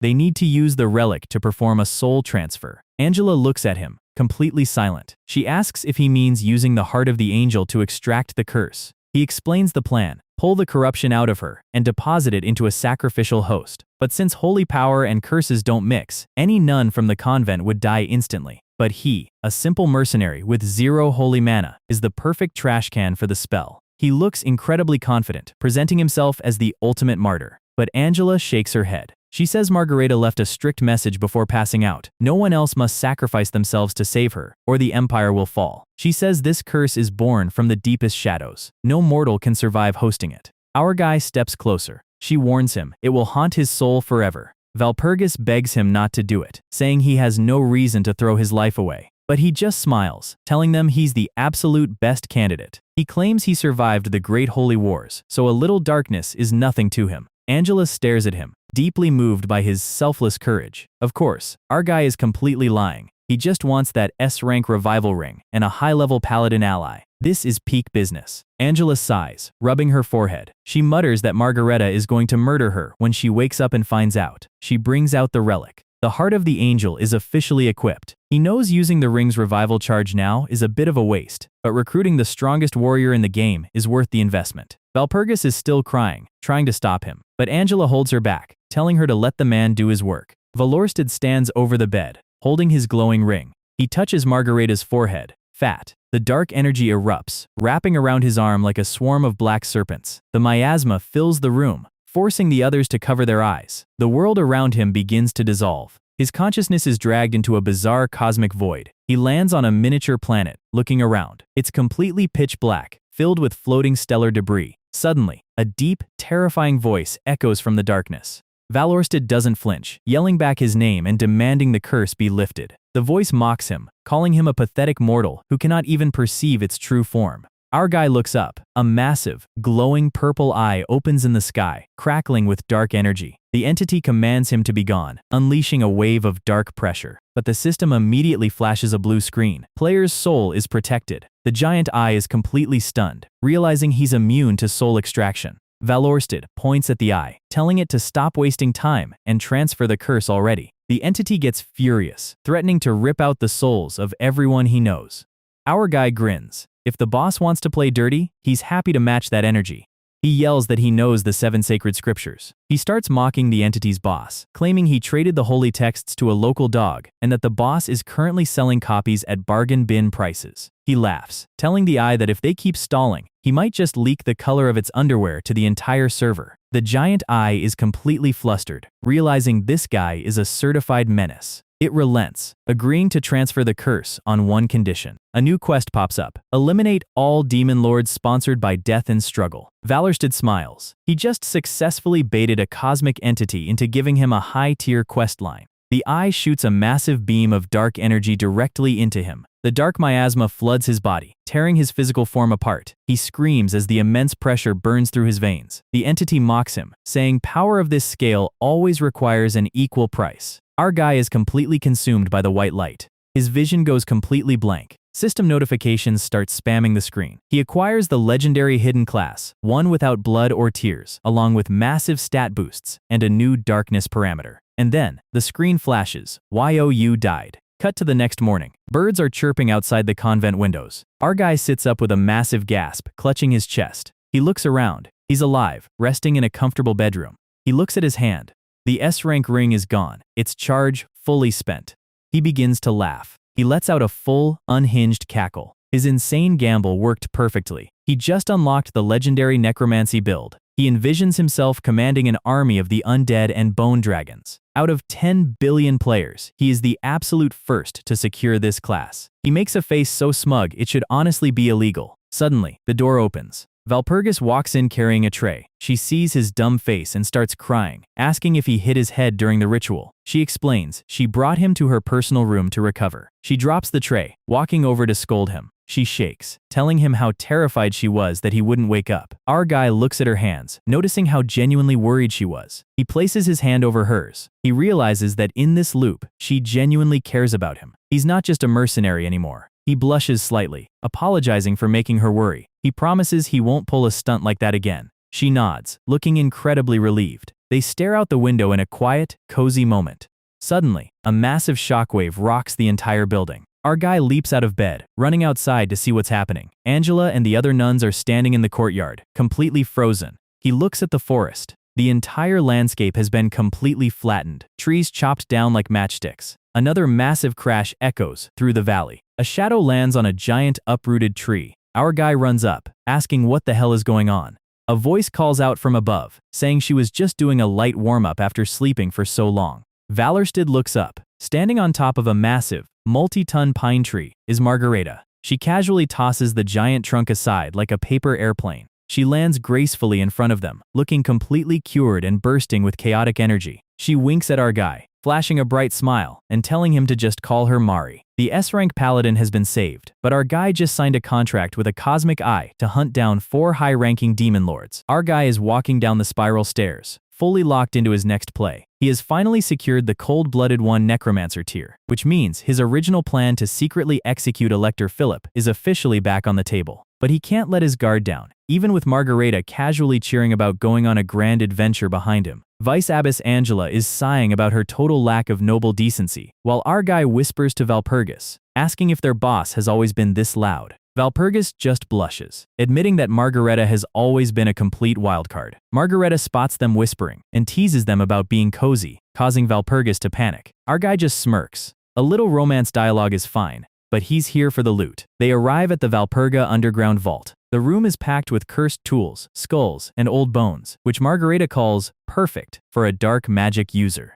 She grabs his hand, joking that she'd even go on a date with him as a reward. She immediately turns into a cute chibi cat face, sweating because Angela is radiating pure death from the shadows. She quickly changes the subject, pushing them into the storage room. The giant vault doors open, revealing a blinding golden light. Valorsted walks out later, fully equipped and feeling incredibly smug. It's time to test his new gear and begin the hunt for the prince. He shows off his new crimson cape to his horse, Philly, who looks surprisingly impressed. Let's look at the stats. S-Rank Cursed 1 armor that negates low-level curses, and A-Rank Magic Dagger of Monster Karka to boost his undead summoning. He's absolutely stacked. Philly gives him a friendly lick on the face as he prepares to mount up. But then, Valpurgis steps out from the trees, leaning against a pillar. She asks him if they can take one last walk together before he leaves. She says that even though they only met recently, she feels an incredibly deep connection to him. She brings up his heroic actions during the orc siege and how he saved her life during the ambush by hexax. She walks beside him, looking down in deep thought. Our guy is slightly flustered, asking what's on her mind. She looks up, telling him to stop playing dumb. She touches her visor, asking if he's ever been curious about the face beneath her helmet. He stammers, saying he assumed she had a personal reason for keeping it on, so he never wanted to pry. She smiles, explaining that her face carries a large scar from an ancient curse. Her uncle forced her to hide it, claiming the public must never see her weakness. Because of it, the toxic noble societies constantly mock her behind her back, calling her the ugly knight. She stops, asking if he would be willing to look at her face. He turns, his heart rate definitely spiking. She says she's incredibly nervous, but since it's him, she trusts him to see her for who she truly is. She slowly lifts the helmet, and our guy's jaw completely hits the forest floor. She is an absolute, top-tier anime goddess with flawless blonde hair, glowing blue eyes, and zero visible flaws. He stands there, completely frozen and blushing like a high schooler. She gets extremely shy, hiding her face and begging him to say something. He waves his hands frantically, screaming that she is actually insanely beautiful. He's thinking to himself that in his 10 different gaming runs, he has never unlocked this specific scene. This is a massive victory. She looks incredibly relieved, then says she has a parting gift for him. She hands him a glowing blue gemstone pendant, a sacred treasure from the House of Bayern. She says it's a token to remind him that she'll always be with him on his journey. He takes it, staring at the gemstone in absolute shock. The visual presentation in this panel is gorgeous, letting the romantic weight of the moment fully land. He blushes, promising to treasure it forever. She looks at him with pure devotion, sealing the promise. And then they start doing the awkward, "No, you hang up first" routine, laughing nervously. Our guy is waving goodbye, telling her to head back inside first. Philly the horse is in the background, looking completely annoyed by this cheesy teen drama. They literally go back and forth 3 times, refusing to walk away. Suddenly, a blue system screen slams onto the screen. Hidden story, the bloodline of the Prince Electors of Bayern unlocked, and a massive, romance route unlocked stamp slaps down with a hilarious physical thud. Doves fly into the sky as our guy finally rides away. He's riding Philly, giggling to himself like he just pulled an SSR card on his first gacha roll. He's already planning the wedding in his head, but his villain mode instantly triggers as a foul stench hits his nose. He stops his horse, looking down at the dark road. The ground is completely littered with the bloody corpses of Imperial soldiers. He inspects the bodies, realizing Prince Philip and Demon Lord Pezamut had a massive, brutal clash here. The survivors are scattered and bleeding out. He draws his new A-rank magic dagger. It's time to clean up the area and hunt down his target. The system confirms his weapon increases his summoning capacities. A cold, terrifying smile spreads across his face. He activates his ultimate S-rank skill. Followers bathed in blood, become my limbs. A massive purple summoning circle erupts, pulling the dead soldiers back from the grave. The resurrected knights kneel before him, their eyes glowing solid red as they pledge their eternal loyalty. He points to his newly summoned vampire lieutenant, Pippenheim, the noble knight who got abandoned in the forest earlier. He orders his new thralls to search the ruins and track down the prince, and tells them to collect any imperial uniforms they find. That's definitely going to matter later. File it away. Cut to a ruined, dark town. Prince Philip is hiding behind a crumbling wall, heavily injured and gasping for breath with his last 2 guards. He is crying and raging, swearing to get revenge on Pezamut for reducing him to this pathetic state. His guard tries to hand him a bag, but Philip angrily snatches it back, screaming at him. Suddenly, a mocking voice sings out from the dark streets. "Prince Philip, I've come to rescue you." The shadow of our guy appears under the moonlight, introducing himself with a cheerful wave. Philip's face instantly lights up with pathetic joy, thinking his loyal mercenary has arrived with reinforcements. His guards try to warn him to be careful, but the arrogant prince literally slaps them to the ground, calling them useless fools. He yells at them for hiding, while a common mercenary had the courage to fight through the forest to save him. He calls his own loyal men pathetic worms, who aren't even worth stepping on. He laughs, promising to demote them all to serve under valorsted once they get back. He crawls over to our guy, practically crying with relief. But as he looks up, he notices valorsted is surrounded by a terrifying squad of red-eyed vampire soldiers. Philip thinks they are reliable reinforcements and promises to reward him handsomely. Valorsted's smile turns incredibly dark. He whispers that a reward won't be necessary, as his vampire thralls instantly lunge forward, slicing through Philip's remaining defenses. He looks down at the bleeding, terrified prince, letting out a cold laugh as he declares that his highness is no longer of any use to him. The blood sprays across the stone floor, and Elector Philip is left staring in absolute horror at our guy's sudden betrayal. He crawls back, calling valorsted a filthy, ungrateful mutt who doesn't know his place. He screams that he raised a loyal dog, only for it to bite its master. Our guy just laughs, mocking him with a literal woof woof, before declaring he's going to bite his head off. Fat enraged, Philip draws his glowing fire sword. He unleashes his ultimate technique, Moonshadow's sword-style first form, Crescent Slash. The massive horizontal fire wave cuts clean through one of our guy's vampire thralls. The vampire explodes into purple dust. Our guy's expression turns serious. He realizes that fighting Philip head-on like this is just a waste of mana. He raises his hand, ordering his vampire squad to fall back. Philip laughs, mocking him for retreating the second a minion dies. But valorsted is already in the air, launching a high-speed plunge attack with his gold dagger. Philip swings his sword, the impact shaking the entire courtyard. Their blades clash, sparks flying as they glare at each other at close range. Our guy slides back, his boots dragging against the stone. Philip lunges again, his blade splitting the air. He unleashes a flurry of rapid thrusts, cratering the ground. Our guy parries the strikes, realizing this is the exact sword style he used to main in his previous playthroughs. It looks elegant, but it's built entirely around a deadly counterattack trigger. Philip is a certified master of counters. He stands under the moonlight, asking valorsted if he seriously thought he could survive after betraying his ruler. Valorsted just smirks, pointing out that he has some very powerful backers from the convent. Philip scoffs, claiming he doesn't fear some militant nuns, and prepares his next stance. The red crescent moon glows behind him. He unleashes Moonshadow sword-style second form, 3 harmonies. He charges forward, but suddenly, his body completely freezes. His eyes go wide, and sweat pours down his face. His grip on his sword loosens as his knees buckle. The severe internal injuries and poison he took from his fight with Pezamut have finally caught up to him. Valorsted capitalizes instantly, screaming that this pathetic drama ends now. He lands a brutal, direct kick straight into Philip's chest. The prince is sent flying, crashing hard into the ruins and coughing up blood. Our guy steps on his chest, looking down at him like a bug. Philip grovels on the floor, clutching his chest and wheezing that if his body were in perfect shape, he'd easily crush a commoner. He cries, asking why he's trying to kill him after all the favor and nobility he granted him. Our guy's eyes turn solid gold, glowing with terrifying malice. He leans in, telling him he's going to list exactly what he did wrong. First, ignoring every single warning about the traitor and getting his entire army slaughtered. Second, heartlessly abandoning Valpurgis, who literally sacrificed her health to protect him. Third, dragging countless innocent people to their deaths due to his pathetic ego. And you still call yourself an elector? Philip is completely terrified, realizing his noble title means absolutely nothing here. He starts crying pathetically, trying to justify his actions by claiming everything he did was to protect the citizens. He screams that if he dies, the other electorates will devour the territory, leaving the people to starve. Our guy stops, tapping his chin. Fair point. He looks at the weeping prince, saying he'll give him one final chance. He pulls out a glowing purple bottle. He says it's a full healing potion, and he'll let him use it under one condition. He commands the prince to get down on his hands and knees and beg Valpurgis for forgiveness.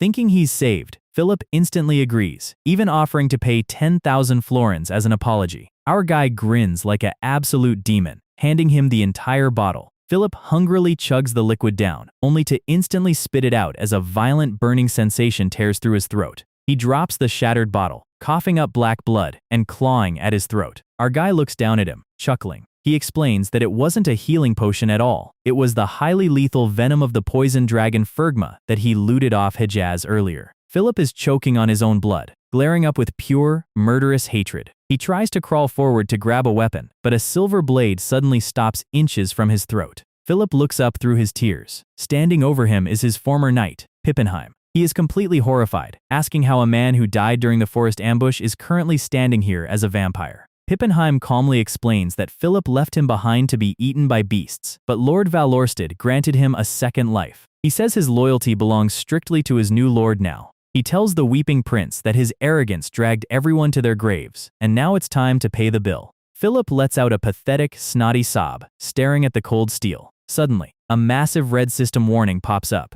Will you allow Pippenheim to kill the Guardian? Killing the Guardian may impact game progression. Philip looks up, a tiny spark of hope returning to his eyes. Our guy makes a highly annoyed face, completely irritated by the system trying to railroad his gameplay. He scowls, telling Pippenheim to ignore the warning and execute him immediately. Fat. The blade flashes under the moonlight, and Philip's head is cleanly severed. The entire screen turns solid red, flashing error across the panels. The system is completely glitching out. A massive notification pops up. Guardian Haas Bean slain. Hidden scenario Guardian slaying triggered. Kill all guardians to unlock the transcendent class. And another warning. You have interfered with the will of the world. Game difficulty has increased. Valorsted just smirks like a complete psychopath, loving the fact that he just broke the game's code. He's fully locked in. The camera zooms out over the ruined town under the full moon. We cut back to the cosmic void of space, where the AI goddess Aquila is watching his screen. She has a massive, highly amused grin on her face. She giggles, calling him a naughty player for breaking a major seal. She looks at his smug victory pose on her TV screen, completely entertained by his chaos. She grabs her controller, ready to increase the stakes. She smiles, whispering that this is only the beginning of his real struggle. Our guy just killed a major guardian, broke the game's plot rails, and unlocked a forbidden scenario to hunt down all the other guardians. Our guy is staring at his system screens, completely overwhelmed by the ridiculous loot he just got from executing the prince. 3 SS rank skills, 1 S rank, and 1 A rank just from one single assassination? This is an absolute gotcha win. He checks his hand, noticing a glowing gold pouch. On the surface, it looks like a standard magic zipper bag, but the second he tries to open it, a violent burst of holy blue lightning zaps his fingers. The system alerts him that the zipper is locked by a high-tier divine barrier. He shrugs, realizing he can just bribe his pocket-sized nuclear nun to unlock it for him later. Then, his eyes narrow as a massive system notification drops. He just acquired the essence of the Guardian. Collecting 5 will make him a god, but it also weakens the seal, protecting the world from complete darkness. Basically, the system is telling him to be very careful about hunting down the other 4 guardians. Our guy just smirks. A harder game mode just means better loot in his eyes. He's fully ready to carve out a completely different path from his previous runs. Suddenly, Pippenheim runs up, holding a sealed scroll. He reports that they searched the wreckage of the prince's guard and found the main quest item. Valorsted unfurls it, cheering like he just won the lottery. It's the Golden Imperial Edict, the ultimate proof of political authority. He praises his vampire subordinate, then asks if the side job is finished. Pippenheim smiles, explaining they dressed up Philip's dead guards in Pezamut's demon uniforms. The frame-up is complete. Suddenly, a loud wooden crash echoes through the ruins. One of Philip's surviving human guards is dragged out, begging for his life. Pippenheim asks what they should do with this rat. Valorsted's brain does a quick tactical calculation. The guard is weeping, promising to do absolutely anything to survive. Our guy's face turns into a pure, diabolical mask of evil. He has the perfect plan to feed false info to the coming army. Cut to the entrance of the ruined town. The royal guard arrives, led by Captain Lawrence, who has a cool scar running down his left eye. Lawrence halts his horses, spotting the demon corpses scattered across the pavement. His guards carry out the crying survivor they found hiding. They sit him down by a warm campfire to question him. The survivor plays his script perfectly, weeping that the demons stole that item. He says they were surrounded by Pezamut's forces, and he hid in terror while his comrades died. Lawrence's face turns incredibly dark, grasping his sword hilt. The guard is sweating, expecting to be executed for cowardice. Lawrence slams his sword into the ground, crying out that he is a model knight of supreme honor. He actually believes the guard hid himself to protect his commander's secret mission. He grabs the weeping guard, shaking him and screaming that his unbreakable spirit is an inspiration to us all. He turns to his entire army, yelling at them to look at this brave hero. The other guards are literally tearing up, saluting the confused survivor. The survivor's deadpan face of absolute confusion is a work of art. Our guy's script worked a little too well. Lawrence commands his forces to search through the night for the missing prince. Meanwhile, we cut to the luxurious Losermut Rose Palace. A gorgeous demon woman is enjoying a quiet afternoon tea in a massive, sunlit greenhouse. Lawrence kneels before her, reporting his findings. He explains that Philip has escaped, and his exact location is currently unknown. The demon woman is Roland, Rose's demon king. She is not happy. She asks about the stolen item. Lawrence sweats, claiming the Pezamut faction took it during the clash. Roland taps her teacup, sighs, and grumbles that Pezamut's name is getting incredibly annoying. Lawrence begs for punishment, but she waves it off. She says restoring Philip to his seat is key, but the item is far more important. She opens her eyes, glowing with quiet malice. She commands Lawrence to deliver a blunt message to Pezamut's base. Tell them to hand over the item immediately, or she'll make their lives absolute hell. Cut to the Pezamut base. Pezamut is screaming in absolute terror, asking his subordinate if he heard him correctly. The messenger trembles, confirming that the crazy woman has indeed been resurrected. Pezamut is sweating bullets, muttering about how his perfect curse trap could have failed. His assistant tries to minimize it, pointing out that Margareta is still just a human. Pezamut grabs him, screaming that he doesn't understand. He has flashbacks of Margareta single-handedly storming a demon domain, slaughtering an entire army, and decapitating the demon king. The assistant asks what triggered such a terrifying massacre. Pezamut sweats, explaining that one of the demon soldiers accidentally stepped on her sweet buns. He shivers, saying the demons have referred to her as the Storm and Annihilation ever since. Suddenly, another messenger busts in, holding a letter from Demon King Roland. Pezamut is losing his mind, screaming about what she wants now. He opens the letter, his hands shaking violently. He reads the contents, his eyes widening. He mutters about Roland being a complete lunatic. She is demanding that item, and Pezamut has absolutely no idea what she's talking about. He throws a temper tantrum, screaming in pure frustration. His assistant is sweating, completely lost. He notes that they lost their elite lieutenant Hexax during the hunt, so they definitely don't have the item. He realizes that Margareta's sudden cure and the missing item must be connected. He gasps, wondering if there is a sinister mastermind pulling the strings behind the scenes. Cut back to the forest, where our mastermind is currently riding his horse. Suddenly, he lets out a giant sneeze. Pippenheim asks if his lord is falling sick, but our guy just rubs his nose, knowing someone is talking about him. Pippenheim asks what they should do with Philip's dead body. Valorsted casually says he'll just resurrect him as a low-level servant later. He holds up the sealed scroll, the system prints, the Golden Imperial Edict, proof of absolute authority. He laughs like a classic comic book villain, holding both the prince's corpse and his political power in his hands. Pippenheim smiles, completely supporting his boss's villain era. Our guy lets out a deep, wicked laugh under the sun. He raises the scroll, shouting that the world is officially his, while the system slaps a humorous stamp confirming Philip's total defeat. Cut to a dark forest road at night. A wealthy merchant carriage is moving, the guild leaders celebrating their massive profits due to the economic blockade. He laughs, telling his business partner they should drink until they drop once they return. Suddenly, a clean, silent arrow splits the dark, piercing the guard's neck. Blood sprays, and the merchant leader gasps in terror.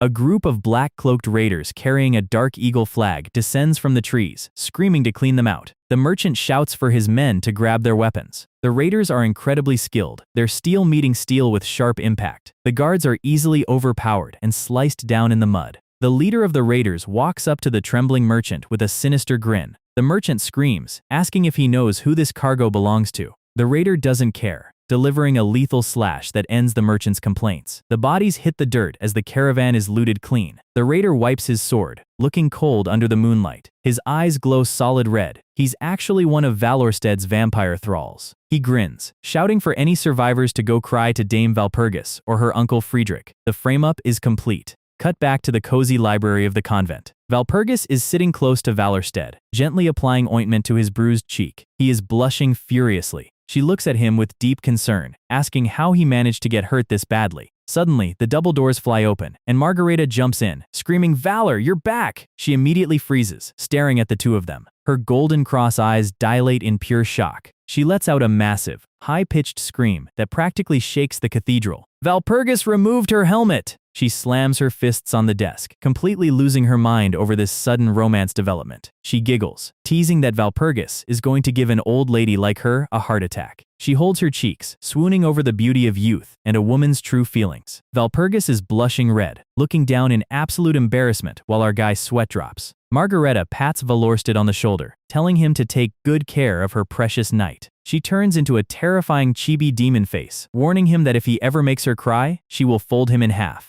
Our guy quickly promises to behave. She sits down, crossing her legs, and asks about Prince Philip's status. Valorsted quickly corrects himself, saying his friends are currently taking care of the prince's corpse. Margareta sighs, slightly disappointed she couldn't smash him herself. She clenches her fist, her dark aura flaring, as she admits she wanted to finish him off. Our guy thought sweats, realizing he saved the prince from a far worse fate. He decides to change the subject, pulling a massive, heavy sack out from behind his chair. He drops it on the floor, revealing thousands of glowing gold coins he looted from Philip's guards. He tells Margareta she can use this to buy all the sweet buns she wants. She instantly drools, looking at him like he's a saint. She declares that our guy is suddenly looking incredibly handsome, while Valpurgis just glares in the background. Valpurgis notices some thick bundles of paper mixed with the gold. Valorsted picks them up, explaining they are secret letters exchanged between Philip and Demon King Roland. It reveals Roland was trying to puppet Philip to make him emperor due to tax disputes. Margareta mentions the current economic blockade order. She explains the emperor is currently seizing cargo from all guilds tied to Roland, causing the local night houses to go berserk. Because of that, House Ritter recently attacked the Ignis Merchant Guild. She sighs, saying poor Valpurgis has been taking massive mental damage from all this stress. She suddenly panics, realizing she leaked confidential political info again. She laughs nervously, trying to cover it up, while our guy looks highly intrigued. Valpurgis looks down, clenching her fist in silence. But then she looks up with a soft, gentle smile, telling Margareta it's fine. Later that night, our guy is sitting alone in his guest room, blowing a long sigh of relief. He realizes the geopolitical landscape is a complete, tangled mess. The clash between the Emperor and House Bayern is escalating rapidly. Suddenly, a knock sounds, and Valpurgis enters his room. She looks down, asking him to forget everything he heard today about the blockade. She sits down, crossing her arms, saying this mess originally had nothing to do with him. Our guy walks over, looking serious. He tells her he can't do that. He says if it's something involving her, he wants to help. She smiles, her eyes watering, saying she'll feel too guilty if she keeps relying on his strength. He looks at her with absolute sincerity. He knows she is a powerful knight, but her heart is still too soft and inexperienced for the political bloodbath. He reaches out, gently placing his hand over hers. He grins, saying a massive political crisis is indeed too big for a simple mercenary. She smiles, but he interrupts her, holding her hand tight. He looks her in the eye, declaring that he wants to be her strength. He laughs, saying mercenaries can still be highly useful in underhanded ways. She lets out a genuine laugh, her anxiety completely melting away. His expression turns extremely confident. He smiles, saying he is highly confident in his ability to solve this mess. She blushes, looking at him with absolute trust and adoration. The ship is sailing at full speed. The next morning, the cathedral bells ring. Our guy is marching down the hallway with immense swagger, fully geared up.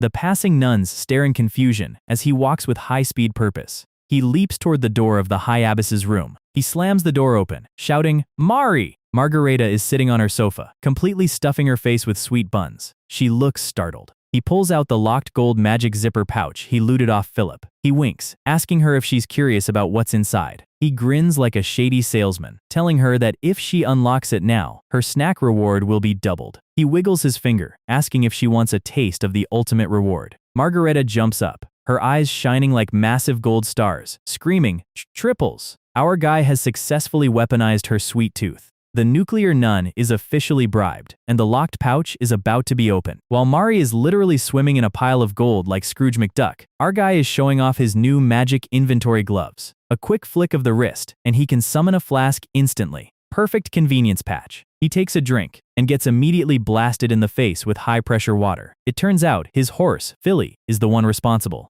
Look at that horse's face. That is the face of a mount who has spent too many chapters dealing with this man. They finally arrive at the great city of Pluzan. Our guy does a whole victory pose, like he didn't just spend hours in transit. The line to get in is literally longer than a theme park queue on a holiday weekend, but once you're inside, the vibe is entirely different. The city is exactly how he remembers it from his veteran player days. It's a multiracial hub, where humans and demons live together, under the rule of Demon King Kubalt. Kubalt is basically the premier pro-human influencer of the demon world, and he's the exact contact our guy needs to progress the next questline. Suddenly, a voice calls out. A little green goblin slides into frame, hyping up our guy's remarkable aura. Valor is naturally suspicious, because nobody just gives free compliments in a death game. Then he realizes his passive skill, Dignity of the Great Leader, is currently radiating SS-rank charisma. The skill literally displays a massive divine silhouette behind him. Talk about main character energy. The goblin is practically shedding tears of joy just standing near him. He insists on guiding Valor directly to Kubalt's castle. This is what we call an easy fast travel unlock. They arrive at Kubalt Castle. Very gothic,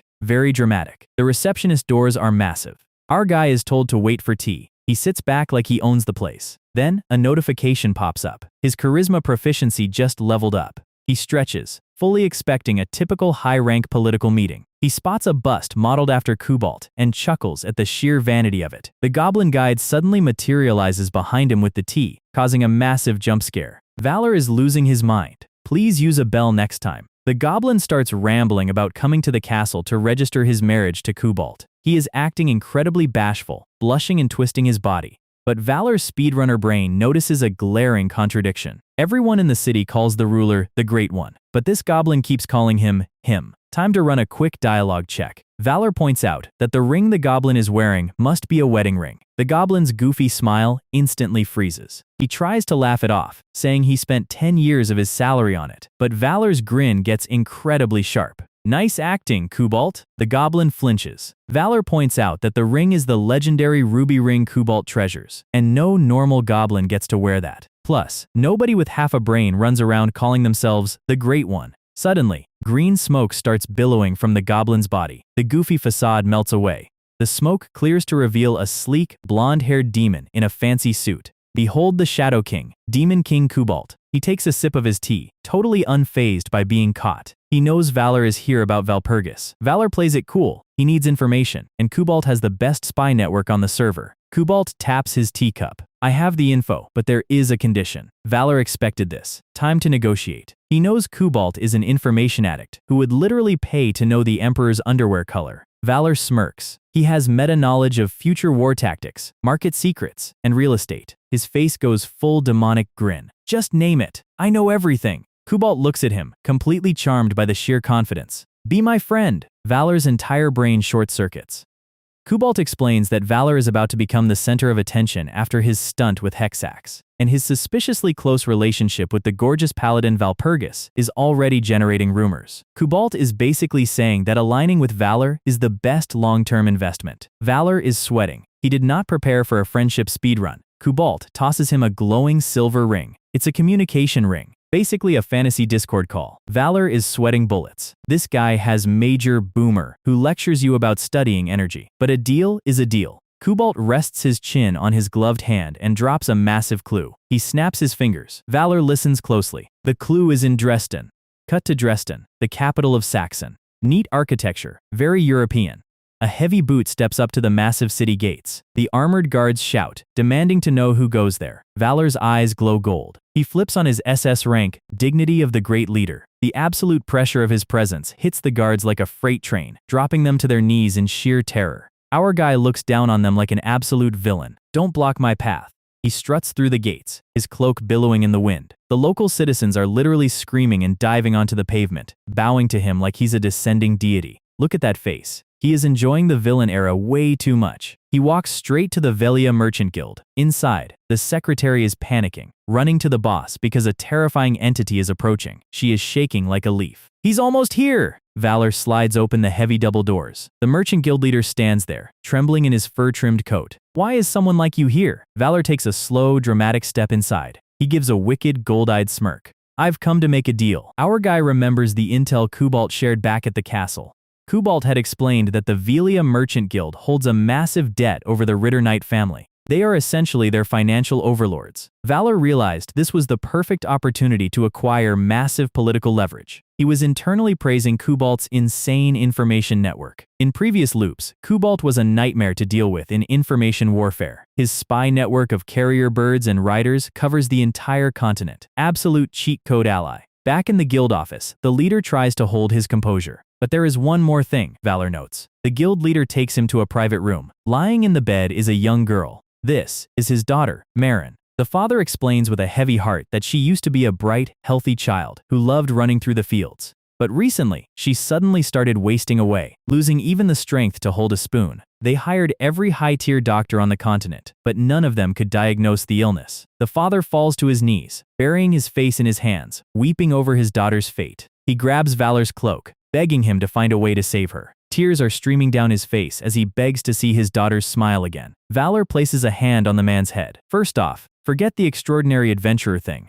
Just call me Valor. He mentally notes the guy has terrible breath, but keeps his heroic face on. Deception is a full-time job. He stands over the bed, looking thoughtful. He gently places his gloved hand on the girl's forehead. The muscle mass is severely depleted, and she has a persistent low-grade fever. Normal medicine won't do crap here. But there is a way, Valor says. The father gasps, hope suddenly flaring in his eyes. Valor drops the name of the location. Gross Glockner. We need the elixir from there. The father's hand instantly starts trembling in horror. He collapses backward. Gross Glockner? That's impossible. In this world, sending someone to Gross Glockner is basically a polite way of telling them to go die. It's a death sentence. Grossglockner is the infamous demonic dragon canyon. Located in the deep southeast of the empire, it is the sacred territory of the ancient demonic dragon, Schwarze-Teufel. His power is so immense even demon kings avoid him. The entire canyon is crawling with high-level demon beasts. For any normal human, entering is absolute suicide. But our guy is not a normal human.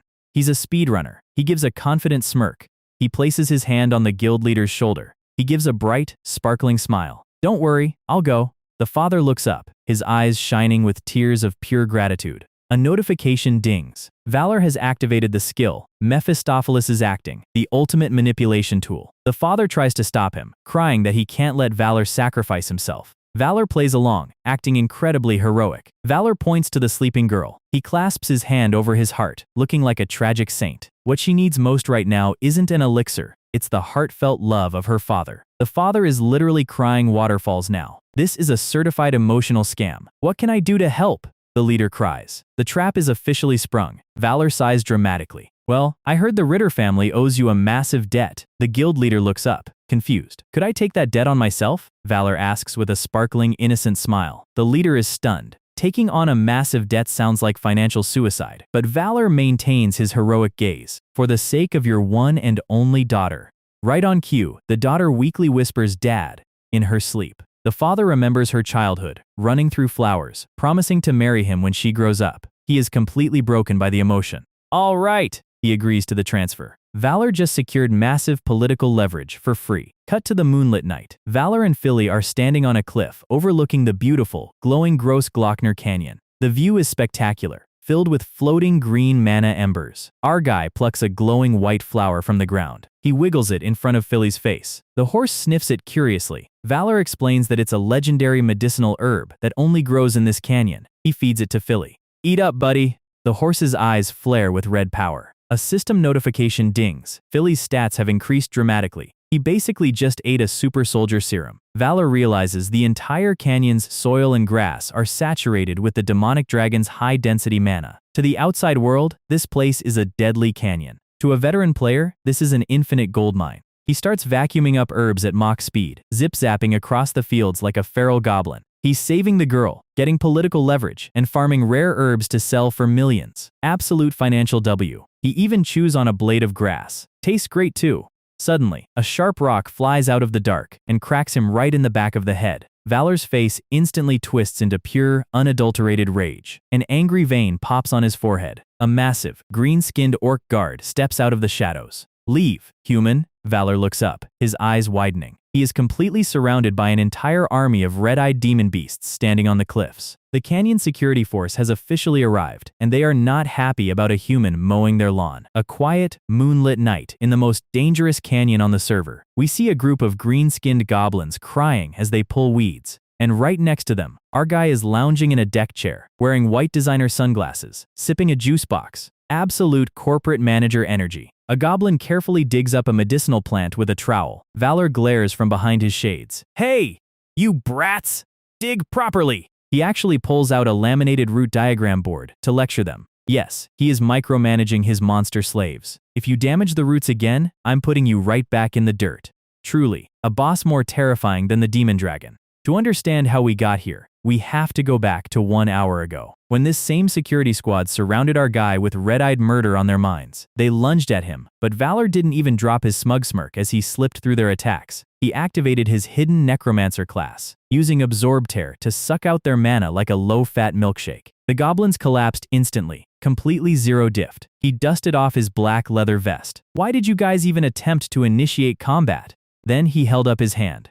Rise! Dark purple necromancy mana surged through the soil. The dead goblin's eyes snapped open with a glowing violet light. And just like that, they were officially conscripted as his new, unpaid agricultural interns. Valor clapped like a proud employer. Excellent, excellent. He licked his lips. Time to expand the business. Back in the present, Kurlak, who is now wearing a full three-piece suit, pours him another glass of wine. Kurlak is just happy to have corporate healthcare and a stable job. Valor asks for a quick briefing on the local dungeon mobs. Kurlak lists off werewolves, worms, giant centipedes, and a massive pack of ogres. Valor gives him a thumbs up. A-grade assistant right there. Suddenly, his magic communication ring begins to buzz. It's Kubalt. You have a bit of a prickly side, Lord Valor. Kubalt is chilling back in his city, enjoying a late-night festival. Valor stabs a cherry tomato with his fork. He starts sweating, wondering if the Shadow King's spy network already tracked him to the canyon. Just enjoying the nice breeze, Kubalt. No big deal.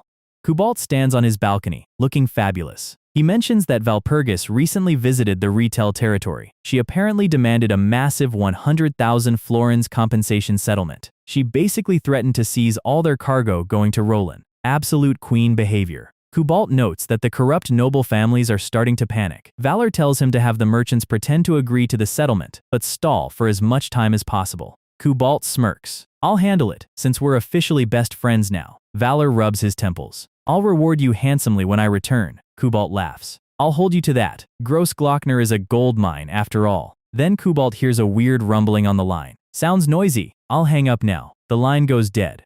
Valor sighs, resting his head back. I'm only putting up with that guy because of Valpurgis. Suddenly, Kurlak is shaking behind him. Valor asks if he needs a bathroom break. Master, look behind you. Massive, muscular green shadows tower over the cliff. It's a whole pack of wild ogres. Kurlak tries to play bodyguard, but Valor tells him to step back. He shoves Kurlak out of the way just as an ogre swings a massive wooden club. Valor looks at the monsters.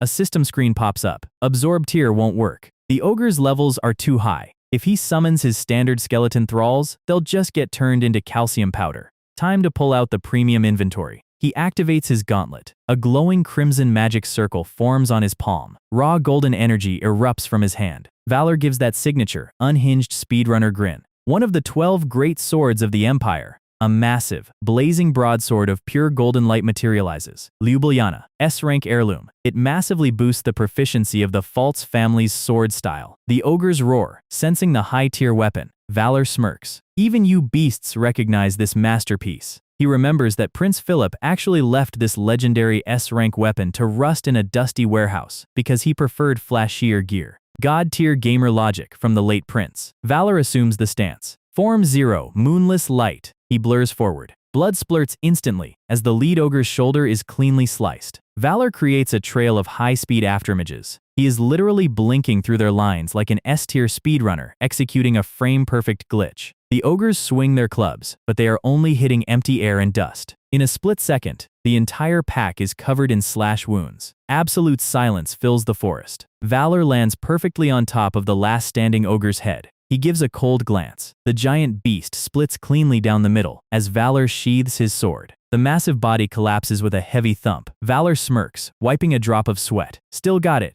First try. Kurlak is literally clapping like a proud theater mom. Amazing, my lord! Valor tilts his chin up, basking in the hype. Please, that was nothing. In my prime, I could maintain that state for 10 minutes. Kurlak mentally notes his lord's nose is growing like Pinocchio. Suddenly, a cold shadow falls over them. A chilling voice whispers from the dark. Was that your doing? Before Valor can even turn around, the hooded figure teleports directly above him. A massive, red-scaled dragonclaw rips through his guard. Valor is knocked back, coughing up blood. The hood falls, revealing a gorgeous, red-haired demon girl with black curved horns and sharp slit eyes. I'll snap your neck. Valor grits his teeth, clutching his chest. The dragon girl stands tall, covered in tight red scale armor. She glares at him with cold, reptilian eyes. She is radiating a massive, oppressive dark mana. Valor looks at his system screen. HP down to 10% from ONE hit? This is a certified boss fight. She steps closer, her clawed feet cracking the stone. Kurlak is shivering behind a tree. She speaks in weird, ultra-compressed robot talk. Strong. Powerful morning. Why? My mess? Kurlak braves up and shouts, demanding to know who she is. She narrows her eyes. Master. Grossglockner. Valor's brain goes full question mark. He realizes this cute, red-haired dragon girl is actually the ancient demonic dragon, Schwarze-Teufel. He is internally screaming. In all his previous runs of the game, this boss was a giant, ugly purple lizard. Why is she a cute anime waifu in this run? She steps closer. Sell. Glance. She lunges with blinding speed. You. Much. Leisure. Her eyes flash gold. I sense energy from another dimension. Kurlak screams. Why is this self-proclaimed lizard breaking the fourth wall? I'll protect you, master. She raises her giant claw. No need. Dialogue. You die. Valor holds up his hands. Wait. Just hear me out. She stops her claw millimeters from his nose. Futile. The air pressure alone nearly blows Valor's face off. Valor screams the only card he has left. If I die, you die too! She freezes. She blinks, genuinely confused. What the hell? Explain? Valor pulls out his god-tier bluffing skills. I have prophetic dreams. I saw it there. He describes a vivid dream where the giant demon dragon dies a miserable, bloody death. He projects a bloody, brutal image of her corpse. She tilts her head. You death suck at me death? Valor points to his temple. Yes. If you don't believe me, look at my memories. She stares at him, analyzing his soul. She raises her hand to swipe, and he flinches, but she's just prepping the spell. Agreed. But her eyes glow with raw power. Lie ticks, you die. Valor gulps. Yes, ma'am. Her dragon claw turns back into a normal human hand. She gently places her hand on his spiky hair. Head tilts sex, you die. Valor keeps his neck stiff. Understood. Wind swirls around them as she initiates the mind dive. Her consciousness enters his mind space. She floats through a cosmic cinema room filled with floating film reels representing his life. She spots a specific reel. This one. Human? Memory overload. She tries to dig deeper into his past runs. Valor panics. If she sees his other game runs, he's completely cooked. He forcefully projects a single, massive memory sphere of her dead body to distract her. She looks at the glowing blue projection. Suspicious. Improper. The memory shows a blurry giant dragon body lying in a pool of blood. The image clears up, showing her actual deceased dragon corpse from a previous loop. Her jaw drops. This real? Valor snaps her out of his mind space before she can dig any deeper. They both gasp, returning to reality. Valor wipes his sweat. That was too close. One more second and she would have discovered his gamer cheats. She stares at her hands, shaking. Confirmed. My corpse. Question. Who killed me? Valor smirks internally. Hook, line, and sinker. She sighs, dusting off her hands. Thanks. Reward. You. Not die. Fired. From this mountain. She turns around, completely dismissive. Valor stands up, dusting off his knees. Hey, let's make a deal instead. And by the way, your name is too long. From now on, your name is Shubi. She is incredibly offended, shouting that she's a 3,000-year-old ancient being. He punches his palm. Just listen, Shubi. I can save you. This is how the modern generation talks. Get used to it. She screams back, completely refusing the nickname. Meanwhile, in another part of the dark forest, a blue-horned snake is slithering through the weeds. A heavy boot brutally stomps the snake's head flat. A muscular blonde demon with a third eye poses dramatically. The master of the abyss, deeper than darkness. King of chaos and disorder. My name is none other than the great demon king, Odgash. But the blue snake butler in a suit pops up to say they're almost there, ruining the pose. Odgash's dramatic face completely collapses. I was in the middle of my epic entrance speech. He sits on a tree stump, completely pouting. Forget it, my mood is ruined. Suddenly, a smooth silver ponytail sweeps into the frame. A tall female warrior in dark armored plate steps forward. It's his daughter, Callione. She bows gracefully. Odgash reminds her that once this raid succeeds, he'll grant her deepest wish. He laughs boisterously, acting like a proud, doting dad. Then his expression turns dead serious. He addresses his massive army of monstrous demon beasts. We march on Gross Glockner. He taps his massive double-headed war axe on the ground. The demon army, filled with terrifying armored beasts, roars in anticipation. Devour everything in sight and trample every living thing. Odgash, Demon King of Greed, rank 3, declares that the demonic dragon belongs to him. A massive, dark green aura starts rising into the night sky. The ground shakes as his power overflows. This giant invasion force is marching straight toward Valor and Shubi. Deep inside the misty cliffs of Gross Glockner, the night air is thick with tension. A new night has officially dawned on our guy's canyon expedition. And while the local demon beasts are preparing for war, Valorsted is focusing on the real grind, harvesting premium plants. He rallies his newly conscripted goblin interns with a passionate speech. The goblins, still recovering from being dead, reluctantly cheer along. Look at him micromanaging them from his lounge chair. He is running a full-on agricultural business in a high-level raid zone. Kurlak steps up, serving him a fresh exotic drink. It's a mandrake cocktail. And yes, the plant is literally screaming inside the glass. That is a 1-star Yelp review waiting to happen. Valor takes a sip, reflecting on how lucky he is to have his past life memories. Otherwise, that dragon encounter would have ended in an immediate game over. But he can't shake the feeling that this specific run is getting incredibly weird.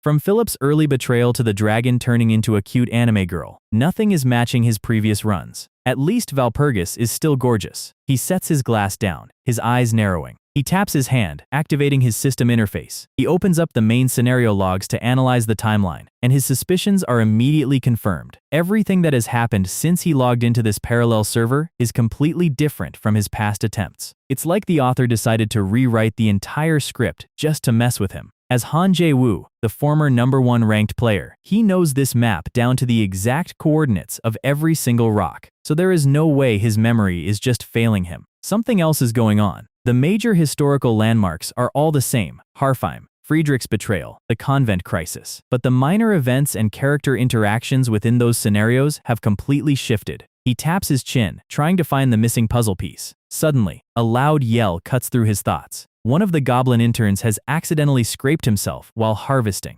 Valorsted reminds them to be careful. If they damage the roots of those rare herbs, their salary is getting deducted. The goblins apologize quickly, terrified of their new corporate manager. As Valor watches them help each other, he realizes they are actually brothers. In all his previous runs, he never noticed these small, personal details. He was too busy being a max-level elite. He blinks, a sudden realization hitting him. He remembers Charlotte, Valpurgis, and all the companions he lost or overlooked in past runs. The mandrake in his glass lets out another high-pitched shriek. He finally gets it. Because his starting position changed from a high-stat noble to a weak commoner, his entire perspective on the world has shifted too. In his past runs, he operated at the absolute top of the food chain, playing as the Emperor's guardian. He had maxed out stats, legendary gear, and zero reasons to care about the little guys. But starting from absolute zero, with nothing but a basic commoner class, forced him to look at the world differently. He had to build relationships, pay attention to minor characters, and exploit small details. It seemed pitiful at first compared to his glorious past, but that exact weakness allowed him to see the tiny, hidden connections he had overlooked for 5 years. Like the genuine trust in Valpurgis's eyes when she showed him her bare face. In the previous loops, he would have just paid off her debt and completed the quest, but this time, he actually understands the weight of her struggles. He looks up at the starry sky, everything clicking into place. This isn't a glitch. This is the hidden path to the true ending, a path that no other player has ever uncovered. And Aquila, the chaotic GMAI, deliberately set this up. He reaches into his glass, grabbing the screaming mandrake by its leafy hair. Starting him as a weak commoner was her way of forcing him to learn how to play the game properly. His face twists into a devious, excited grin. It was all a tutorial. You really are amazing, Aquila. Before he can finish his monologue, Kurlock runs up, panic screaming. A massive gust of wind completely flattens their lounge chairs and umbrellas. Shubi slides down the mountain, shouting in her signature broken style. Arrived! Just as you said! Those things! Valorsted simply stands up, stretching his arms with a wide smile. Perfect. Right on schedule. He gives a confident, golden-eyed grin. Shubi tilts her head, completely confused by his relaxed attitude. What are you talking about? All right, team, let's go! Valor laughs, his hype levels reaching a new peak. From now on, I'm going to chew, savor, and enjoy every single mechanic this game has to offer. He points forward dramatically. New strategy begins. He lets out a loud, unhinged laugh that makes Shubi and Kurlak exchange a very worried glance. Kurlak whisper asks if his master has finally lost his mind, but Valorsted just keeps cackling. The goblin slowly backs away. Valorsted covers his face, his dark aura flaring. Yes, his villain arc is officially in full swing. Let's see how the local monsters handle this. A massive, thunderous roar shakes the entire canyon. Demon King Odgash charges forward, leaving a trail of shattered stone in his wake. I have arrived, Demon Dragon, he screams, his voice echoing off the canyon walls. His army of monsters chants his name like they're at a heavy metal concert. Calione stands stoically at the front, her armor gleaming under the moonlight. She spots a bright flash of light descending from the upper cliffs. She alerts her lord that something is approaching their position. Odgash squint looks at the trail. What? It's just one human, and a green butler. Calione narrows her eyes. No, there are more still coming. Suddenly, a massive crimson shockwave impacts the center of the path. The wind pressure nearly blows the surrounding beasts away. A red scale-clawed foot steps heavily into the dust. Shubi glares at the invading horde, her dragon scales radiating heat. She gives them a chilling, red-eyed stare. Get out! Odgash laughs boisterously, completely unbothered. It's been a long time, dragon! I've come with a business proposal! Shubi doesn't even let him finish his sentence. Rejected. Valorsted steps out from the shadows behind her, adjusting his gloves. Let's begin the negotiations. Now, Shubi nods. Confirmed. She spreads her massive tattered wings, her claws sparking with golden electricity. Come. Odgash completely misinterprets the situation, thinking she's just shy and wants to speak to him alone. Classic theater kid delusion. She flies directly into the sky, creating a massive, swirling wind vortex. Valorsted watches her depart, a calm smile on his face. He stretches his neck, calculating the battle lines. Odgash's invasion came much earlier than in his previous runs, but he needs to make sure the dragon survives to be a useful pawn later. He steps forward, giving a theatrical, flowery bow. To think the continent's greatest beauty, Lady Callione, stands before me! Callione stares at him through her visor, her expression hidden behind the cold steel. She taps her helmet, and the armor digital folds away, revealing her long silver hair and sharp green eyes. Her elite guard of dark-clothed dark elves steps up behind her. Valorsted smirks. The target has officially revealed her face. He starts running her character stats in his head. Callione, the Ice Queen. A premium high-risk character who can become a massive ally or a lethal enemy depending on player choice, and she is secretly stronger than Pahambut. Valorsted's goal is simple: recruit her to his faction to accelerate his campaign. You're even lovelier in person, he smooth talks. Before Callione can answer, a sharp spear tip is thrust directly at his throat. One of Callione's elite dark elf guards has stepped in to block his path. She glares at him with solid red eyes, letting out a hostile hiss. Valorsted doesn't even flinch, he just waves his hand. I'm trying to speak to the princess. Could the mute lackey move along? Enraged, the dark elf swings her spear in a massive arc. Suddenly, Kurlak jumps into the frame, wielding a shovel like a weapon. Why don't you get lost? The dark elf is stunned as this goblin in a butler suit starts screaming insults at her. Kurlak is shaking like a leaf but holds his ground. If you want to touch my master, you have to go through me first. Valorsted is genuinely impressed. Wow, you've grown, Kurlak. You ran away when we fought the dragon. Kurlak, sweating, apologizes. Valorsted looks at the dark elf. See? Even my goblin is braver than you. The dark elf lunges again, but a black whip suddenly wraps around her torso, binding her tight. The shadow of the whip user appears behind her. It's Hejaz. Yes, Valorsted's elite S-rank vampire thralls have officially joined the chat. Hejaz gives a sadistic, red-eyed giggle, licking her lips. Did someone call for backup? She yanks her whip, completely off-balancing the guard. Before the guard can recover, a purple slash of light cuts through the darkness. Pippenheim teleports behind her, sheathing his sword in a neat, stylish motion. The noble vampire gives a cold glare. I will cut down anyone who threatens my lord. No mercy. Callione's stoic face finally cracks. Vampires! Valorsted smiles, his golden eye glowing. Ding dong! Correct! He snaps his fingers, and his entire army of S-rank vampire thralls materializes behind him in a massive surge of dark purple mana. Now our numbers are even. How do you feel about our negotiations now, princess? Callione remains calm, her silver hair flowing. So that's the source of your confidence, human. But we are the legion of Demon Lord Odga. She draws her massive, lightning-infused buster sword with one hand. She lowers her visor, her eyes glowing red through the slit. All troops, heed your commander. Tear them apart. The giant armored minotaurs and orcs roar, charging forward. Valor's vampire army charges back, ready to feast. Valorsted leaps forward, drawing Ljubljana. Callione swings her colossal buster sword with terrifying speed. Their blades meet in a massive, earth-shaking shockwave of gold and silver energy. Valorsted slides backward across the dirt, his boots kicking up dust. Callione's visor retreats as she looks at him with genuine respect. Impressive. You blocked my strike and neutralized my path. Valorsted rests the golden blade on his shoulder. To receive such praise from the princess, it is an honor. But calling Odgash a demon lord, Valorsted's eyes go incredibly cold. If your father knew, he'd weep tears of blood. Callione goes completely stiff. Her real name is Callione Rominia Kymars. She grips her sword tighter. Just how much do you know? Valorsted simply chuckles, looking incredibly smug. How can I not laugh at the irony? To be so ignorant and follow your own father's actual killer. A terrifying red silhouette of Odgash looms over her as she whispers in pure shock. Who? Killed who?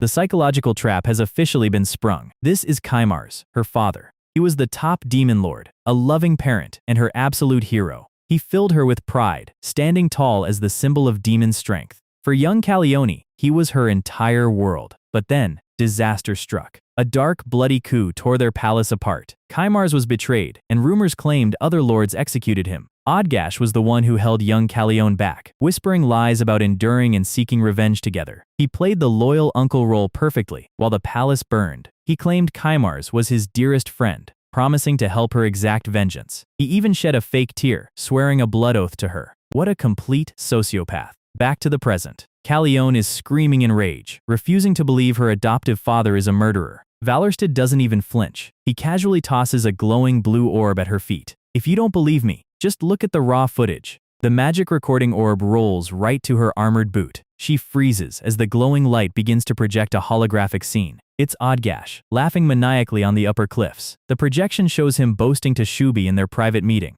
Shubi's voice echoes from the recording, asking about Kaimar's daughter. Odgash mocks the idea of other lords killing Kaimars. What absolute nonsense. He boasts that he was the mastermind behind the entire coup. It was all me. Those other fools couldn't have bypassed Kaimar's guard. I was the one who exploited his weakness. Callione's green eyes widen in absolute horror as she watches her life's lie unravel. Odgash's hologram literally laughs about how easy it was to manipulate her. He explains how he tricked her into becoming his loyal vanguard tool. Callione drops her sword, her voice trembling. This can't be. Her massive buster sword clatters heavily against the cold stone. He was father's most trusted brother. Valorsted watches her crumble, mentally celebrating. Nice. The psychological bait worked perfectly.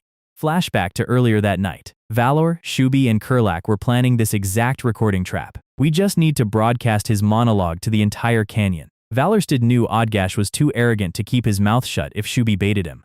Shubi's mind was blown by how devious our guy's brain is. That's the plan? Back to the present. Callione falls to her knees, completely shattered. Valorsted steps up. Thanks to Shubi, half the plan is already a complete success. The recording orb dim fades. It's job done. Callione is crying silent tears. 50 years of loyalty to my father's killer. She remembers childhood days, holding her father's hand while Odgash walked right beside them, smiling. Suddenly, Hejaz runs up, skipping happily. Lord, the cleanup is complete! Behind her, Odgash's vanguard elite soldiers are all tied up in a neat pile. Safe to say she enjoyed her work. Valorsted sighs, looking down at the weeping princess. To think you served your worst enemy for half a century without knowing. Quite tragic. She bites her lip, tears dripping onto her armor. Our guy keeps his cool. It's time to transition from manipulation to recruitment. Are you just going to sit there crying? Don't you want actual revenge? I can teach you Kaimar's ultimate legacy spell, the right of the true name. Callione looks up, her tear-filled eyes narrowing. How does an outsider know that name? That spell was father's private cosmic technique. Only he knew the details. Valorsted keeps a straight face while his gamer brain is doing calculations. I know it because I read the entire 800-page game wiki cover to cover in my past life. I know the spell, and more importantly, I know its fatal weakness. But let's give her a lore-friendly lie. I read it in the Chronicles of the Seven Demon Wars. He lies smoothly. An ancient locked text that details how to resist the archdemon. Callione's eyes widen. She actually buys it. Nice, the classic ancient book excuse never fails. She warns him that Odgash is practically immortal. He survived a direct hit from Kaimar's spell 50 years ago. Valorsted smirks. You're gravely mistaken about his immortality. He steps closer, his boots clicking on the rock. Look around. Your troops are neutralized. Your supporters are gone. You're completely alone. He kneels down to her eye level. But I am offering you an alliance. So what's your choice? Ally with me and kill your father's murderer? Or die here? Callione trembles, her lower lip quivering. She remembers her childhood promise to her father. I'll become a great lord, even stronger than you, Daddy. Of course you will, my princess. The memory of his warmth flashes in her mind. She is the daughter of the rank 1 demon lord. She cannot die like a pathetic tool. She looks up, her face flushed with tears. I can really kill Odgash? Suddenly, Valor's vampire generals look at her, then look at him with deep judgment. Pippenheim sighs. My lord, that was a bit too cruel. In demon years, she is basically a child. Hejaz giggles, accusing him of being a bully. Our guy panics, waving his arms. Hey, stop crying. You're the vanguard captain. This is making me look like the bad guy. Kurlak is sweating, completely lost. Cut to the canyon floor. Massive explosions of green lightning rock the cliffs. Odgash emerges from the smoke, laughing. Is that all the demon dragon has? Shubi, in her human dragon form, is panting heavily, her scales cracked. Odgash looks down on her, calling her pathetic, but Shubi just bites her bloody lip and smiles. She slowly lifts her clawed hand and gives him a giant censored middle finger. FXXK, you. legend. Odgash's smile instantly fades. Disappointing, dragon. Shubi maintains her defiant middle finger, blood dripping from her chin. Green and yellow magic rays clash in the air, splitting the sky. Shubi dives through the explosions, her wings cutting through the wind. Odgash laughs, charging up his toxic green lightning. Shubi evades his lightning blasts with high-speed aerial maneuvers. She lands on a cliff, her throat swelling up with heat. She breathes a massive roaring torrent of dragonfire directly at his face. The fire scorches the entire canyon, but Odgash walks straight through the flames, completely unhurt. Is that all? Shubi's eyes glow blue. She charges up a massive green laser beam of pure dragon mana, shooting it straight down. The raw energy pillar engulfs Odgash, but he just smiles, his muscles radiating green electricity. His third eye glows with absolute malice. If you want to play rough, so be it. He swings his colossal double axe, launching a giant crescent wave of wind pressure that literally splits her laser beam clean in half. He leaps into the air, looming over her like a dark god. He slams his axe down, creating an earthquake that shatters the surrounding cliffs. Shubi is blasted backward, slamming hard into the stone wall. Her dragon-scale armor is completely shattered. She grits her teeth, her red eyes glowing.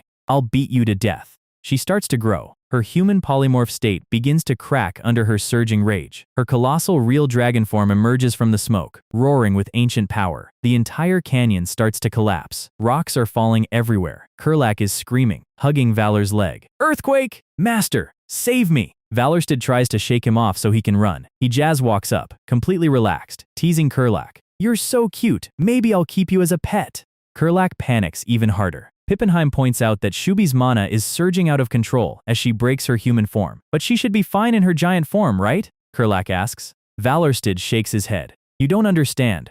Gross Glockner's canyon structure naturally suppresses dragon magic to protect the ancient seals. Transforming is carrying an enormous stat penalty for her. He looks back at Callione, who is standing stoically behind them. Which means your mission just became a lot more critical. You ready? Callione's green eyes glow with cold determination. Yes. They look up as the giant red dragon clashes with the leaping demon king. Odgash laughs, green lightning trailing behind him. Shubi slams her massive tail down, shattering the cliff he was standing on. Odgash swings his axe directly into her snout, parting her physical guard. A contest of strength! My favorite! Shubi's massive jaws open, charging another column of dragon fire. She breathes a colossal, sky-filling blast of flame, but Odgash swings his axe like a shield, parting the fire. The explosion rocks the entire battlefield. Odgash grits his teeth, his muscles straining against the heat. He swings his axe again, cutting through her fire stream. He lands on a ledge, but his left shoulder and arm are completely gone, dissolving into green mana embers. Kukuku.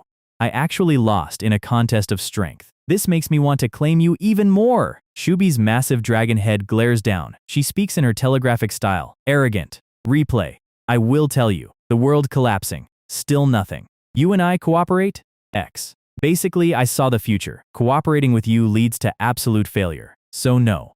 Odgash's green aura flares. Then you leave me with no choice but to force compliance. His left arm regenerates in a burst of green lightning. He leaps toward a dark cave in the cliffside. Shubi fires another laser, but she's too late to block him. Odgash reaches the entrance of the dark cave. Valor's eyes widen. That place. It's the ancient sealed dragon nest. A green magical seal flares inside the cave. Odgash slams his massive double axe directly onto the seal, shattering it in a giant magical explosion. The feedback blast hits Shubi's giant form directly. She screams in agony as her giant form is forcefully deactivated. Her massive body collapses, sliding down the mountain. Thick smoke covers her landing site. The smoke clears to reveal Shubi lying in the dirt in her battered human dragon state, coughing up blood. Odgash leaps down, his heavy axe shaft slamming into the stone. He laughs like a classic cartoon villain. What a pathetic sight! I knew there was a reason you were bound to this canyon. I don't know what that cave was, but it worked perfectly. Shubi lies on her back, her scales cracked and bleeding. But she still has enough energy to lift her arm and flip him off one last time. Fuck you! What a legend. Odgash grins. You've got guts to the end! Fine! He raises his colossal axe into the air, green lightning crackling. I'll cleave you in two! Shubi closes her eyes. My role ends here. Right before the axe falls, a flashing white sword image cuts through the frame. Valorsted teleports in with Ljubljana, blocking the colossal strike in a massive spark-filled clash. Valorsted slides back, sheathing his sword with a smug smile. My turn now, you bastard! A fountain of blood spurts as Hejaz sneaks a slash on Odgash's flank. Shubi looks up from the ground, her jaw dropping. She gives a small, shark-toothed grin. Brat! Valorsted looks back at her, holding his S-rank sword. You're late! She pouts. Valorsted points at her bruised face and laughs. Ha ha ha! What a pathetic face you're making! Shubi screams. Shut up! She pouts, hiding her face in her hands. Valorsted's smile fades as he faces the Demon King. Never let your guard down. Odgash stands tall, his wound instantly healing. He glares at the leech-like human. What did you do to my Calione? Valorsted simply smirks. Ah, her? He takes a deep breath, his golden eyes glowing. He yells at the top of his lungs. Calione! A massive, glowing purple magic circle appears in the sky. Odgash looks up in absolute shock. Calione descends gracefully through the light, landing directly between them, her giant buster sword drawn. She glares at the Demon King of Greed, with cold glowing green eyes. Don't you have anything to say to me, father? Odgash is officially sweating. The Ultimate Betrayer of the Year award officially goes to Odgash, and his executioner is dropping in from high orbit with a personal vengeance. Calione is not here to negotiate a severance package. He tries to play the loving stepfather card, which is wild considering he is the one who put her actual dad in the dirt. Our guy Valorsted is just standing in the back like a satisfied spectator at a theater. He basically has to tell her to skip the villain's monologue and just press the attack button. Odgash is realizing his free trial of being a parent has officially expired. He tries to laugh it off, thinking he can gaslight his way out of a 50-year-old murder charge. Claiming he and Kaimars were just drinking buddies is next-level audacity. This is the exact face of a guy who knows his search history is about to be leaked to the entire demon realm. Shubi's ultra-compressed translation service is right here to fact-check his lies in real time. Since the gaslighting failed, he goes full anime boss fight phase 1. He powers up his toxic green lightning, because talking is no longer an option. Valor tells Shubi to bind him before this raid boss starts getting annoying. Giant purple roots burst from the ground to lock down his movement. But Odgash is a rank 3 lord, so physical roots are basically wet paper to him. Too bad for him, Calione has already finished channeling her ultimate spell. The magical geometry is active, and she is ready to drop a nuke.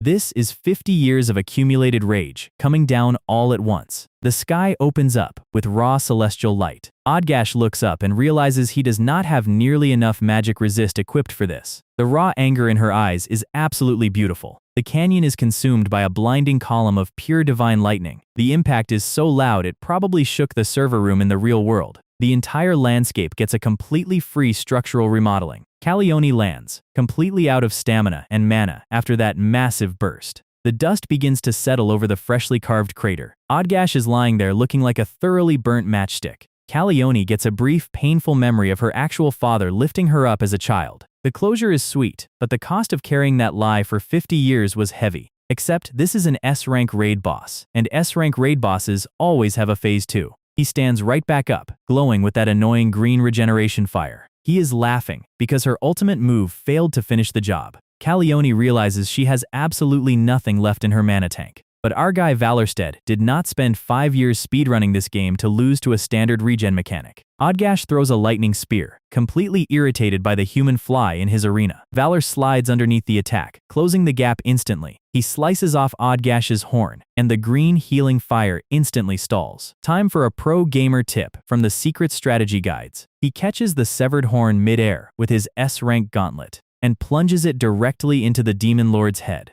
To defeat an immortal, you have to bypass their logic with a part of their own body. The impact shakes the entire canyon as the system registers the hit. Raid boss officially cleared. Pack it up, boys. The system drops are honestly disgusting. Look at this loot table. S-rank skills, S-rank black lightning, and his vampire thralls get promoted to daywalkers. Plus, he gets the literal title of hero. Talk about a massive payday. The lingering smoke clears from Grossglockner Canyon. Shubi reaches out her hand to help Calione up. She calls her foolish for burning all her mana on a single attack. But Shubi's tsundere way of showing concern is pretty wholesome. Calione looks over at her new allies. Valorsted is standing there with his undead squad, looking like a proper guild leader. For half a century, she lived as a prisoner serving her father's murderer. But now, she finally has a crew she can actually trust. Meanwhile, back at the Velia Merchant Guild, Marin is complaining that the medicine is too bitter. But our guy actually delivered the high-tier dragon herbs just like he promised. She is already looking completely cured and full of energy. Her father is crying tears of pure, unadulterated relief. He starts talking about the Saxony debt transfer, and Valor instantly covers his mouth. Discussing sketchy financial takeovers in front of children is bad for his reputation. They step into the private office to discuss the actual details. Valor's business face is active, and he does not look pleased with the delay. The guildmaster explains that the Ritter Knights are throwing a massive tantrum. They are trying to pull the Elector of Saxony into the dispute to void the debt. A smug noble rep from their side is basically trying to play the influence card. They want the merchant guild to back down through political intimidation, and the guildmaster is far too soft-hearted to deal with high-tier corruption. Valorsted realizes why Dame Valpurgis has been losing sleep over this political gridlock. If Saxony gets involved directly, the balance of power in this region completely breaks. It is like two dragons fighting while the citizens get stepped on. He needs to think like a top-tier ranker. How does he break this lock? And just like that, the meta-knowledge clicks. The guildmaster suggests offering some other form of compensation to ease the pressure. Valorsted just slams his boot right onto the desk. He looks down with that classic, highly suspicious golden-eyed smile. Are you good at making threats? Scene shift to the Ritter family castle, flying their black griffin flag. The lord of the house is literally trembling at his table. He is reading a forged document warning that Saxony is about to wipe them out. The rumor says some mysterious stranger acquired their debt and extended the repayment. His subordinate explains they had zero choice but to acknowledge the transfer under that pressure. The lord smashes a vase against the wall in absolute panic. He orders his assistant to head straight to the capital. They have to cling to the emperor's coattails just to survive the political fallout. He wants this resolved immediately, walking straight into the trap Valor set up. The daywalker upgrade means daylight is no longer a debuff for his vampire thralls. Our guy summons Pippenheim back into the active party. Pippenheim arrives with a flawless aristocratic bow, looking like 1,000,000 gold coins. Since he can now walk in the sun, Valorsted has a highly sensitive delivery mission for him. He hands him a sealed letter containing his personal terms. It needs to go directly to mercenary commander Rebis Chaltz. Pippenheim vanishes into shadows to deliver the mail. Valorsted turns back, ready to head to the capital himself. The guildmaster is waiting outside with a grand departure gift, a custom luxury carriage crafted by the finest artisans in the realm. Even our cynical protagonist has to admit this is a very high-tier mount. It also comes preloaded with several massive bags of gold for travel expenses. The guildmaster asks what he plans to do with such an expensive carriage. Valor says he is going to smash it over the heads of the Ritter family, which is very literal. Marin peeks out from behind her dad's coat to say goodbye. Valor gives her a gentle head pat, telling her to take care of her health. She looks up at him with those massive, sparkling eyes, and plants a quick kiss right on his cheek. Callione's shocked face in the back is absolutely priceless. Marin smiles, saying it was her special get-well gift to her hero. The carriage starts rolling out of the guild gates. Marin reminds her dad about the wish he promised to grant. The guildmaster's face immediately fills with an intense sense of dread. The sudden appearance of pink flowers tells you exactly where this is going. She declares she wants to be Lord Valor's bride, and her father's soul instantly leaves his body. Every dad's worst nightmare is when the "I want to marry you, daddy" phase turns into "I'm marrying the suspicious gold-eyed speedrunner." The entire district probably heard that scream. Meanwhile, the luxury carriage is cruising down the main road. Callione comments that the human girl was surprisingly bold. She asks if Valorsted really loves money that much. He is literally hugging the bag of gold like it is his firstborn child. The entire backseat is looking at him like he is a complete gremlin. Suddenly, his communication ring starts buzzing. It is Cobalt, checking in to see if he survived the S-Rank Dragon Canyon. The carriage continues at high speed as the call goes through. Valor asks if the Ritter family has officially departed for the capital. Cobalt says he used his network of spy crows to watch their movements. They left this morning looking absolutely furious. The crows have eyes on the entire highway system. Valor smirks, admitting he might have rustled their feathers a bit. But Cobalt has even crazier news from the capital. Roland, the Demon King of Rose, is currently staying in Wien. This is a massive wildcard. Valor tells him to start spreading a highly specific rumor. Cobalt chuckles, saying they are basically best friends now. Valorsted instantly cuts the line. Close my ass. He hates when the NPCs start getting too comfortable. The vampires are impressed that he has direct lines to the ruler of Pluzan. But Valorsted is already focusing on the marketing phase of his plan. He turns his gaze toward Callione, and she immediately senses a massive threat to her dignity. He asks her how she feels about making her official public debut on stage. We shift to the imperial capital Wien, the political heart of the empire. The streets are packed with citizens gossiping about the latest news. The nobility is out in full force today. A specific rumor is being systematically fed to the public in the taverns. People are whispering that Kaimar's long-lost daughter is arriving today after escaping Odgash. They are debating why the tyrant kidnapped her in the first place. And the consensus is that she is supposed to be an absolute visual masterpiece. The hype train has officially left the station. And right on cue, the luxury carriage rolls into the main square. Inside, Calione is blushing redder than a dragon fruit. Valor tells her that her face is literally a strategic weapon. She is wearing a highly detailed white dress, completely confused about this battle tactic. Valor tells her to stop complaining and follow his mechanical instructions. Step 1, one hand under your face. Step 2, the other hand on your folded knee. Step 3, make the most bashful, cute face possible. He demonstrates it with the most cursed, sparkly smile in history. Calione is a former military commander. This is worse than physical torture. She tries to argue about the dignity of a leader. Valor deadpans and asks if she wants to get fired from the alliance. She clenches her fist, realizing she has no choice but to sell her soul for the plan. The vampire nuns in the back are enjoying this way too much. She slowly lifts her hand to her cheek. The entire crowd of onlookers is holding their collective breath, and she delivers a flawless, glittering, bashful pose. The entire square goes dead silent for a microsecond. She looks at Valor with a nervous, trembling smile, and the crowd goes absolutely feral with cheers. Calione's mind completely breaks from the sheer volume of the public response. She has no idea how this worked, but the psychological warfare is a total success. Inside the Grand Palace of Wen, Roland, the Demon King of Rose, is looking down from the upper floor. She is ordering her staff to prepare a feast grander than any royal reception. The elven chefs look incredibly stressed by the sudden demands. The maids are moving at triple speed to decorate the entire hall. Her head butler arrives, announcing the guest's carriage is about to pull up. Roland smiles, ready to make today the most magnificent welcome in history for the precious daughter of her beloved Lord Kymars. Roland is basically the master of soft power, wielding diplomacy like an absolute weapon to build her kingdom. The entire demon realm knows her as a pristine ruler, but her actual motivation dates back 50 years, and it involves a very tragic crush on the legendary rank 1 Lord Kymars. Back in the day, she was completely ready to confess her feelings to him in a dramatic sunset setting, only for Kymars to hit her with the ultimate workplace zone, introducing his daughter Calione as his entire world. And a tiny Calione immediately runs up, offering Roland some cookies she baked with her uncle Odgash. She even picked out the most decorated ones, which is incredibly ironic considering what Odgash did later. Roland is dying inside, realizing her romance route was dead on arrival before she could even press a dialogue option. But instead of turning into a bitter villain, she kneels down and asks the little princess to name her future palace.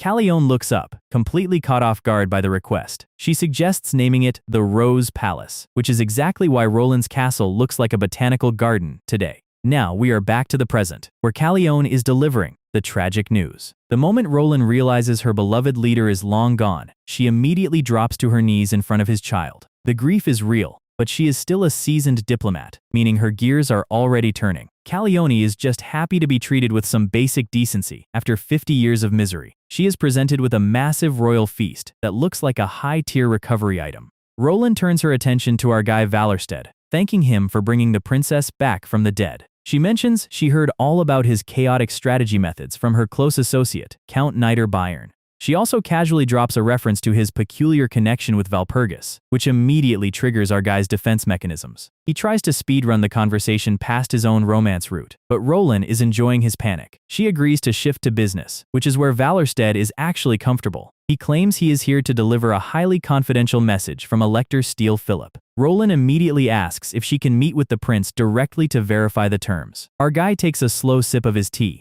thinking about how Philip is currently a headless corpse in an unmarked grave. This is his classic poker face when he is about to tell a lie that could get him executed in 3 different regions. He prepares to deliver the most fabricated proxy mandate in the history of the parallel server. He spins a story about how Philip is currently unable to act publicly due to his unfortunate condition, and that Philip has officially appointed Valorsted as his personal proxy with full imperial authority. In his head, Valorsted knows he has to win Roland over, even if he has to rewrite the entire local lore to do it. He analyzes the chessboard. Since Pezamut is backed by a Grand Lord, basic physical muscle won't cut it. He cannot personally assassinate someone under divine protection without triggering a massive system penalty, which makes recruiting Roland's diplomatic influence absolutely essential to balance the scales. The plan is simple: manipulate the narrative and dump all the imperial blame directly onto Pezamut. Roland listens quietly, processing the absolute audacity of this human representative. She agrees to the terms, but she has one major condition before she signs the deal. Valorsted keeps his cool, asking her to state her price. She taps her teacup, referencing the massive economic blockade currently starving her territory. She points out that if he is truly the prince's proxy, convincing the emperor to lift the blockade should be easy. Our guy just flashes his classic red-eyed villain smile. Don't worry, the table is already set. We cut straight to the imperial palace in Wien, where the political game is already in progress. A representative from House Ritter is on his knees, desperately pleading with the throne. Emperor Franz IV is sitting up there looking like a classic, slightly corrupt NPC graybeard. He sighs, claiming his heart softened when he heard about the unfortunate circumstances of the other side. The Ritter rep is sweating bullets, pointing out that there should be a proper legal order to these transactions. But then he notices something sitting right next to the imperial throne.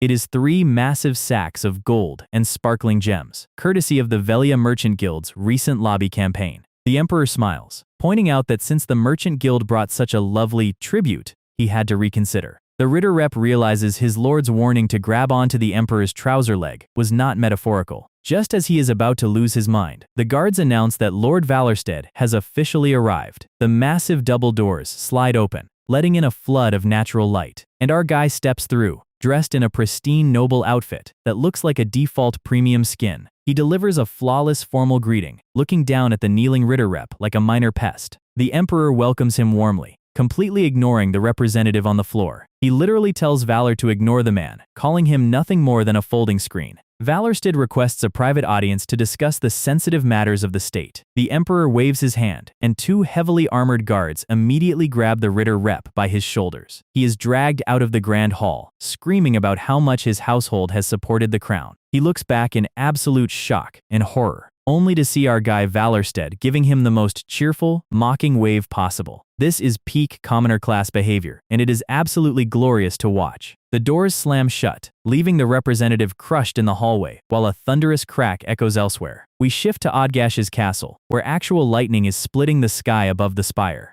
Inside, the demon grunts are terrified, standing in front of a very angry individual. Odgash's daughter, Margareta von Tash, is currently screaming at the top of her lungs. She is trashing the throne room, furious that her father ignored her warnings and got himself cleared. She is wearing a full punk leather crop jacket and fishnets, looking like she is ready to start a riot. A green slime advisor, with a hilariously deadpan face, slowly slides into the room. She barks at him, demanding to know what could possibly be more important than her temper tantrum. The slime is literally shaking, holding a freshly sealed imperial decree. He reveals that the emperor has just issued an absolute economic blockade on their entire territory. The entire room falls into a stunned silence. The slime's sweat-dripping face is the perfect representation of their current faction status. Margareta's eyes go wide as she realizes their entire resource supply line has just been deleted from the server. The contrast between the Ritter representative's despair and Valor's corporate smile is art. Now that the trash has been cleared from the lobby, the real negotiations can begin.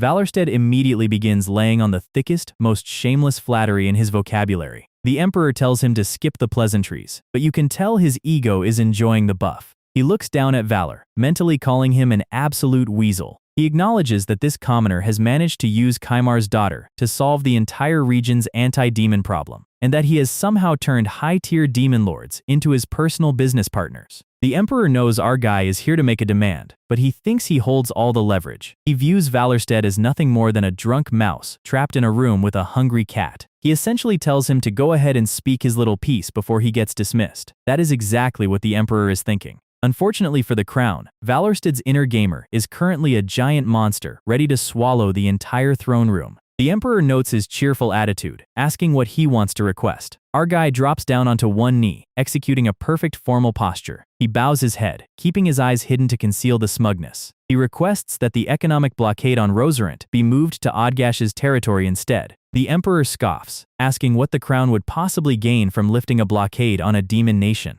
He laughs, calling Roland a 1,000-year-old widow spider who would never cooperate with humans. Valorsted just smiles, reaching into his vest and pulling out a freshly signed scroll. The emperor's jaw drops as the scroll is presented directly to his face. He leans forward, staring at the wax seal in absolute disbelief. He reads the terms. Roland has officially agreed to pay an annual tribute of 10,000 florins directly to the crown. He asks if there is any proof that this document is not a complete Photoshop job. Valorsted immediately shifts into high gear, pointing out that Odgash is currently the most hated figure on the continent. He explains that placing a blockade on his territory makes the Emperor look like a legendary hero of humanity to the public. The Emperor slams the paper down, declaring that politics is not a game of emotional public relations. Valorsted's eye twitches, mentally calling him a hypocrite considering how fast he accepted the Merchant Guild's bribe earlier. But he keeps the friendly mask on, pointing out that Odgash is officially dead, and that his remaining followers are currently chaotic, disorganized, and preparing for a massive war. He warns that if the Empire does not act, the local citizens will be caught in the middle of a demon civil war. He tells the Emperor that it is time to make a decisive choice to protect his legacy. The Emperor strokes his chin,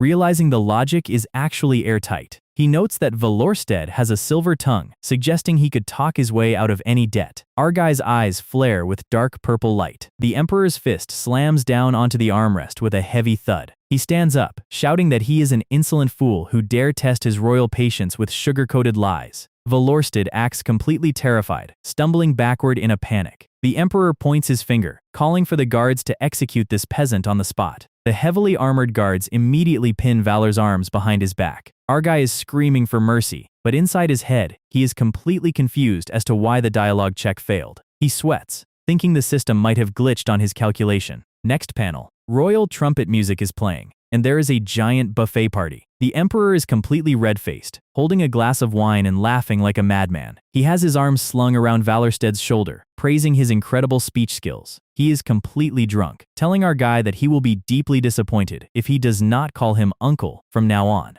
Valorsted is standing there sweating, forced to play along with the absolute peak of NPC behavior. The Emperor is having the time of his life, dragging his new nephew around the banquet hall. He offers to give him whatever he wants, whether it is money, power, or rare equipment. Meanwhile, outside the gates, the Ritter representative is standing in a hooded cloak. He is literally crying, biting his own sleeve in absolute envy as he watches the party through the window. He is kneeling on the cold stone pavement, completely ruined by our guy's transaction. His dark-faced accomplice steps up from the shadows. The accomplice suggests a desperate, high-risk alternative, kidnapping Dame Valpurgis. The representative looks up, realizing this is a one-way ticket to getting banned from the server. He hesitates, pointing out that messing with a holy paladin is extremely dangerous. The other cloaked figures whisper that they have 0 options left if they want to pay off their family debts. The representative tries to argue, but the desperation in their eyes is clear. They reach their hands out, agreeing to launch the high-risk capture mission tonight. The scene shifts to a quiet, dimly lit bedroom. Valorsted is face-planted on the mattress, groaning that he is literally dying.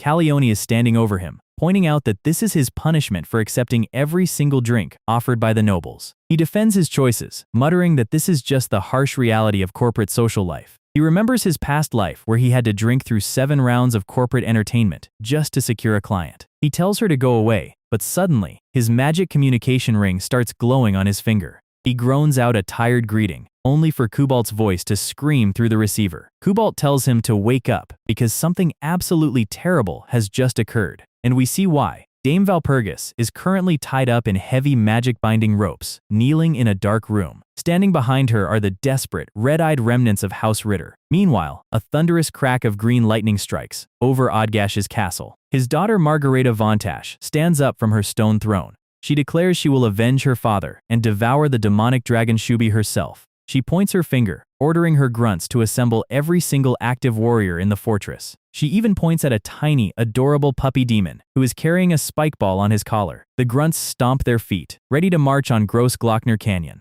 Margareta flashes a feral smile, confident that her brute force strategy will succeed. The green slime advisor slowly slides up, sweating, and begs her to be cautious. He lists the massive list of threats: the Emperor's blockade, Valpurgis reviving Saint Margareta, and Roland's lifted blockade. She immediately loses her temper, stepping directly onto his head and calling him a weakling who should not block her path. The slime is completely flattened under her boot, and a dark shadow looms over the castle gates. A minor demon subordinate looks at the absolute chaos of their leadership, thinking they are completely screwed. We open with Dame Valpurgis, looking extremely unbothered for a hostage. The Ritter kid is trying to act like a master coordinator, completely unaware of who is currently marching toward his gates. He is bragging about his Iron Fortress defense, laughing like a minor boss who is about to get skipped in a speed run. Valpurgis tries to warn him that his castle walls are basically made of cardboard against her allies. He yells at her to shut up, delivering a standard kick that probably did 0 damage to her heavy plate armor. He starts bringing up his humiliation at the palace, taking his anger out on the only person who cannot currently punch him back. He is still mentally traumatized by that friendly wave our guy gave him earlier. Valpurgis just looks down, calling him a pathetic loser, which is highly accurate. He laughs it off, thinking he has won because he has her bound to a stone pillar. He points his finger at her face, which is a classic bad decision in any action manhwa.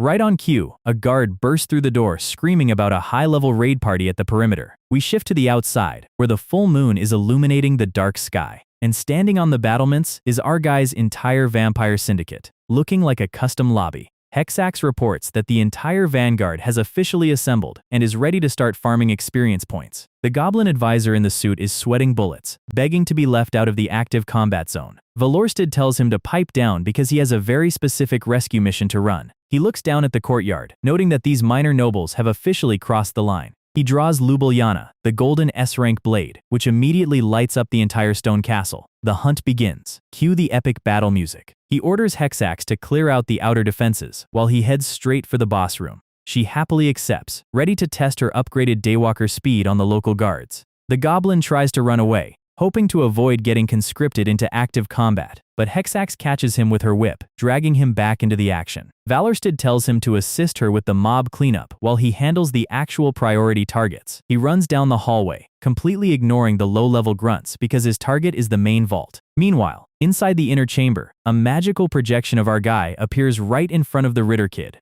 The kid's eyes turn purple, with pure rage, completely triggered by the sight of that smug face. He grabs a heavy broadsword from his guard, ready to take a shot at the actual MC. He is practically salivating, screaming about how much he wants to cut Valorsted's throat. He charges down the hallway like a typical early-game mini-boss, who is about to get one-shotted. His father, Lord Ritter, screams at the guards to follow him before he does something stupid. Back in the holding cell, Valpurgis is thinking about how Valorsted always shows up right on time. She remembers all the times he stood by her side in previous battles, looking like a reliable partner. But instead of acting like a damsel, she gets completely irritated by her own temporary helplessness. She flexes her shoulders, and the raw physical pressure of her light mana starts cracking the stone pillar. Lord Ritter is pacing around his office, regretting his entire life choice to stay in this castle.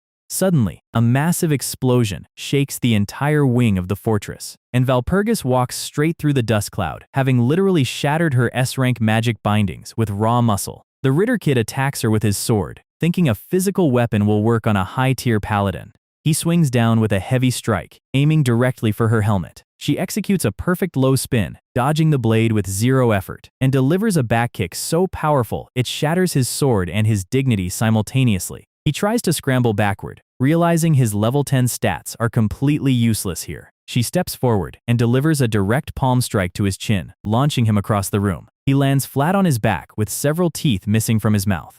Valpurgis stands over him, declaring she is officially ending this family's nobility status today. Lord Ritter immediately drops to his knees, covering his face and blaming his foolish son for everything. She is completely unimpressed by his cowardice, preparing to finish the job. Suddenly, a massive seismic shockwave splits the stone floor between them. The debris flies everywhere as a massive figure approaches from the shadows. Valpurgis looks back, sensing a high-tier threat level approaching her position. The red eyes in the darkness tell you exactly what kind of monster is waking up. A massive, hyper-muscular silhouette steps through the dust, shaking the foundations. Lord Ritter looks up, his panic instantly turning into a psychotic smile. He laughs, declaring that monsters should fight monsters, and commands his secret weapon to attack. Igor! The biological trump card of the Ritter family officially enters the arena. Meanwhile, Valorsted is speedrunning down the stone corridors of the fortress. He asks his information broker if they are heading toward the correct sector. Kubalt speaks through the magic ring, warning him that Igor has just been released in the main hall. He explains that Igor is a brutal human weapon, developed by Ritter, who once slaughtered an entire army. Valorsted stops, realizing this character was definitely not a part of the original game's storyline.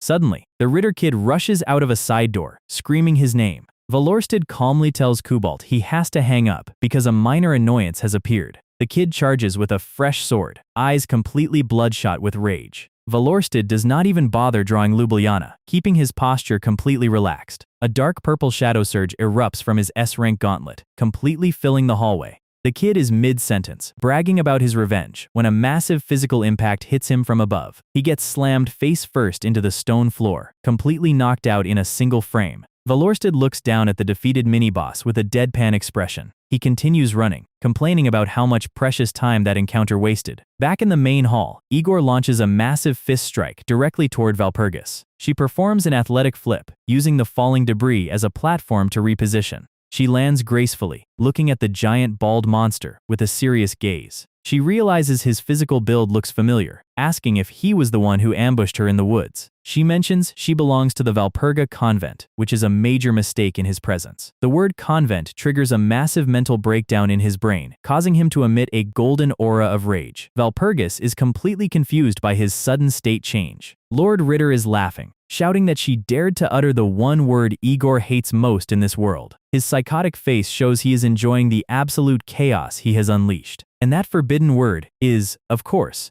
Valpurga convent. Valpurgis looks on in shock as the giant's muscle density doubles. The entire castle shakes as Igor prepares to launch his ultimate strike. Margareta Vontash is looking at her dinner plate, completely offended by the lack of protein. The slime advisor explains they had to sell the actual castle due to the economic blockade our guy put on them. She is trashing the table, demanding to know if their invasion army is at least ready for battle. He mentions the army was recently treated for their injuries, and she immediately punches his head into the wood. She screams that they do not need medical treatment. They need training to conquer Grossglockner. She barks at her subordinates to finish their sad meals and prepare to march out immediately. We flash back to the Valpurga convent, where the muscle nuns are running their standard gate check. A small, scrawny kid stands at the gate, asking to join their holy order. He bows politely, holding his small bag of belongings. The muscular nun flexes her arms, explaining that they only prove their devotion through heavy lifting stats. She tells him he does not look like he can even lift a basic weight, rejecting him on the spot. We shift back to the present fight, where Igor's fist splits the air right next to Valpurgis's helmet. The shockwave of his missed punch literally shatters the stone pillars behind her. Lord Ritter is laughing, bragging that Igor is completely unstoppable when he is in his feelings. But Igor is so berserker-brained, he turns around and punches Ritter straight through the stained glass window. Valpurgis takes a deep breath, adjusting her stance as the castle continues to crumble. She notes that his physical strikes carry a deep internal sorrow. She charges up her holy light mana, concentrating it into her right gauntlet. Their fists collide in a massive explosion of white and golden light. Igor's muscular arm is strained, veins popping as he tries to overpower her light magic. He screams in agony as the holy shockwave travel all the way up his arm. We see his gym bro flashback, where he spent years doing push-ups in the mud, crying about his rejection. He trained ruthlessly, lifting massive boulders in the forest just to prove his faith. He finally built a physique that looked like a Greek god, but the sheer stress of the grind made all his hair fall out. This is the ultimate origin story of a gym bro who let the rejection from muscle nuns completely consume his life. He charges with a final, desperate strike, aiming to destroy the convent's representative. Valpurgis dives underneath his guard, her eyes glowing with absolute focus. She delivers a flawless holy uppercut directly to his jaw, shattering his defense. And he falls flat on his back, his body cratering into the stone tiles. She stands over him, declaring she will face him again when his fists do not hesitate. He lies there, completely unconscious after getting system defeated. Valpurgis looks up, realizing her holy fist strike might have damaged the structural pillars of the castle. The entire ceiling starts caving in, dropping massive stone blocks into the hall. Our guy Valorsted is running through the lower levels, feeling the artificial earthquake. A massive boulder falls directly toward his head. He summons Ljubljana, the golden sword, with a quick gesture of his gauntlet. He slices through the falling debris with a high-speed crescent slash. The stone splits into perfect halves, letting him pass through the corridor. But the exit behind him is completely blocked by a massive cave-in. He realizes he is running out of time before the entire zone gets deleted. Kubalt calls him through the communication ring, asking if he has survived the structural collapse. Valorsted confirms his status, asking if Valpurgis is currently in a safe zone. Kubalt sends his bat familiar to help him navigate the collapsing corridors, which is great timing. Valpurgis is standing in the ruined main hall, watching the debris rain down from above. She realizes Valorsted must be heading her way, and prepares to run toward him. She remembers wanting to tell him something highly confidential that she kept hidden in previous loops. Suddenly, A massive stone block falls directly toward her from the ceiling. She looks up, completely unable to dodge in time due to her low stamina. A massive golden sword cuts through the dark, vaporizing the boulder. Valorsted drops down from the debris cloud, landing perfectly in front of her. She blushes redder than a beet, completely overjoyed by his classic main character entrance. They lock eyes amidst the falling rocks, checking each other's status bars. He points to the unconscious Igor, asking who the bald unit on the floor is. The bat familiar screams at them to skip the romantic dialogue and start running. Valorsted quickly puts the unconscious Igor into his S-rank glove storage, which is highly convenient. They sprint down the crumbling hallways with the bat leading the pathing. Valpurgis looks at him, a warm smile spreading across her face. She tells him she has a very important confession to make before they exit the zone. Valorsted tells her to keep her focus on running, suggesting they talk after they survive. But she screams that her actual name is not Valpurgis, and that her real name is Chartier. Valorsted is mid-stride, completely shocked by the sudden lore drop. He repeats the name Chartier in his head, his speedrunner brain trying to calculate the plot changes. The system screen in his vision starts flashing red with a massive notification. A massive structural column collapses directly between them, splitting the path. The dust cloud is so thick it completely blocks their visibility. The bat familiar screams that Valorsted is about to get crushed by the debris. Valorsted crawls out from the rock pile, coughing up dust but completely alive. He looks across the massive chasm, spotting Valpurgis on the other side. He asks if she is safe, and she confirms she has 0 physical damage. Hexax suddenly descends from the sky, noting that the atmosphere is highly romantic. Valorsted tells her to stop making comments and help them with an aerial extraction. He reaches his hand down across the falling stones toward Valpurgis. Hexax grabs him by his collar, lifting him into the air as the castle collapses. The entire fortress of Ritter is officially deleted from the map, leaving only a massive pile of rubble. Valorsted screams at her to hold on tight as they fly away. Valpurgis looks up, her hand reaching toward his in a classic slow-motion frame. Their fingers touch amidst the rising smoke of the destroyed castle. The raw destruction of the Ritter family's legacy is officially complete. The dust settles over the empty valley, and our crew has successfully cleared the area. Hexax carries them both through the night sky, smiling like a satisfied companion. And the system notification finally pops up. You have learned Valpurgis's true name, Chartier. Affection stat has greatly increased, carrying our main duo like a pair of grocery bags. Valpurgis is just glad they made it out before the entire castle got deleted from the server. Suddenly, Hexax smiles, announcing that his magic walkie-talkie ring is ringing. It is Cobalt, but before Valorsted can even say hello, he gets hit with a wall of pure noise. It is not Cobalt, it is the hyperactive muscle nun Margareta screaming through the receiver. She is completely furious that some minor nobles dared to touch her favorite paladin. Our guy Valorsted can only sweat as she unloads her typical physical threats. She stands in front of the ruined castle gates, preparing her ultimate clearing spell, and she launches her signature high-tier holy nuke directly at the entrance. Supernova Alley! The massive column of pure light vaporizes what was left of the Ritter family's fortress. She stands in the crater, laughing like an unhinged raid boss. Valorsted watches from the sky, resolving to never ever skip her dialogue options in the future. We shift to Landshut, Nider Bayern, outside Valpurgis's massive luxury villa. The local garrison is standing at attention, preparing for a grand arrival. A high-tier carriage rolls up, guarded by knights in gear heavier than the Emperor's elite guards. The red carpet is rolled out, setting up the ultimate overprotective entrance. A pair of pristine black boots steps onto the fabric. And we meet Maximilian, the Prince Elector of Bayern, looking like a standard blonde pretty boy NPC. He spots his niece and immediately runs over, pulling her into a massive hug. He starts babying her, asking if she is eating properly, and complaining that she has gotten too thin. She mentions she is safe thanks to a commoner named Valorsted, and his face instantly sours. He glares at our guy, telling him to insignificantly vanish like his name implies. Margareta immediately barks at him, pointing out that Valorsted got there way faster than his slow cavalry. He grinds his teeth,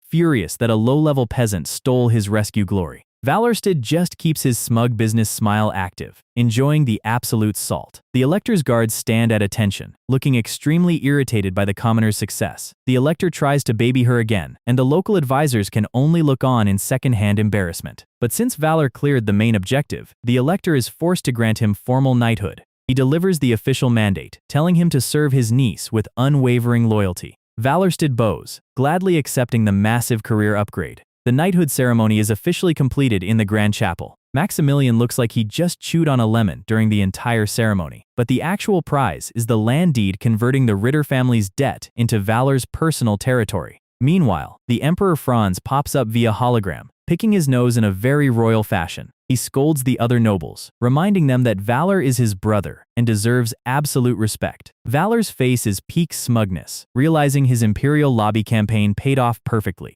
Night falls over the luxury villa, and our guy collapses onto his bed. He rolls over, reflecting on how he went from a level 1 peasant to a land-owning knight in record time. But his thoughts slowly drift back to the rescue in the crumbling castle. He remembers watching her tragic death in countless previous server rounds. But in this timeline, she is vibrant, safe, and actually smiling.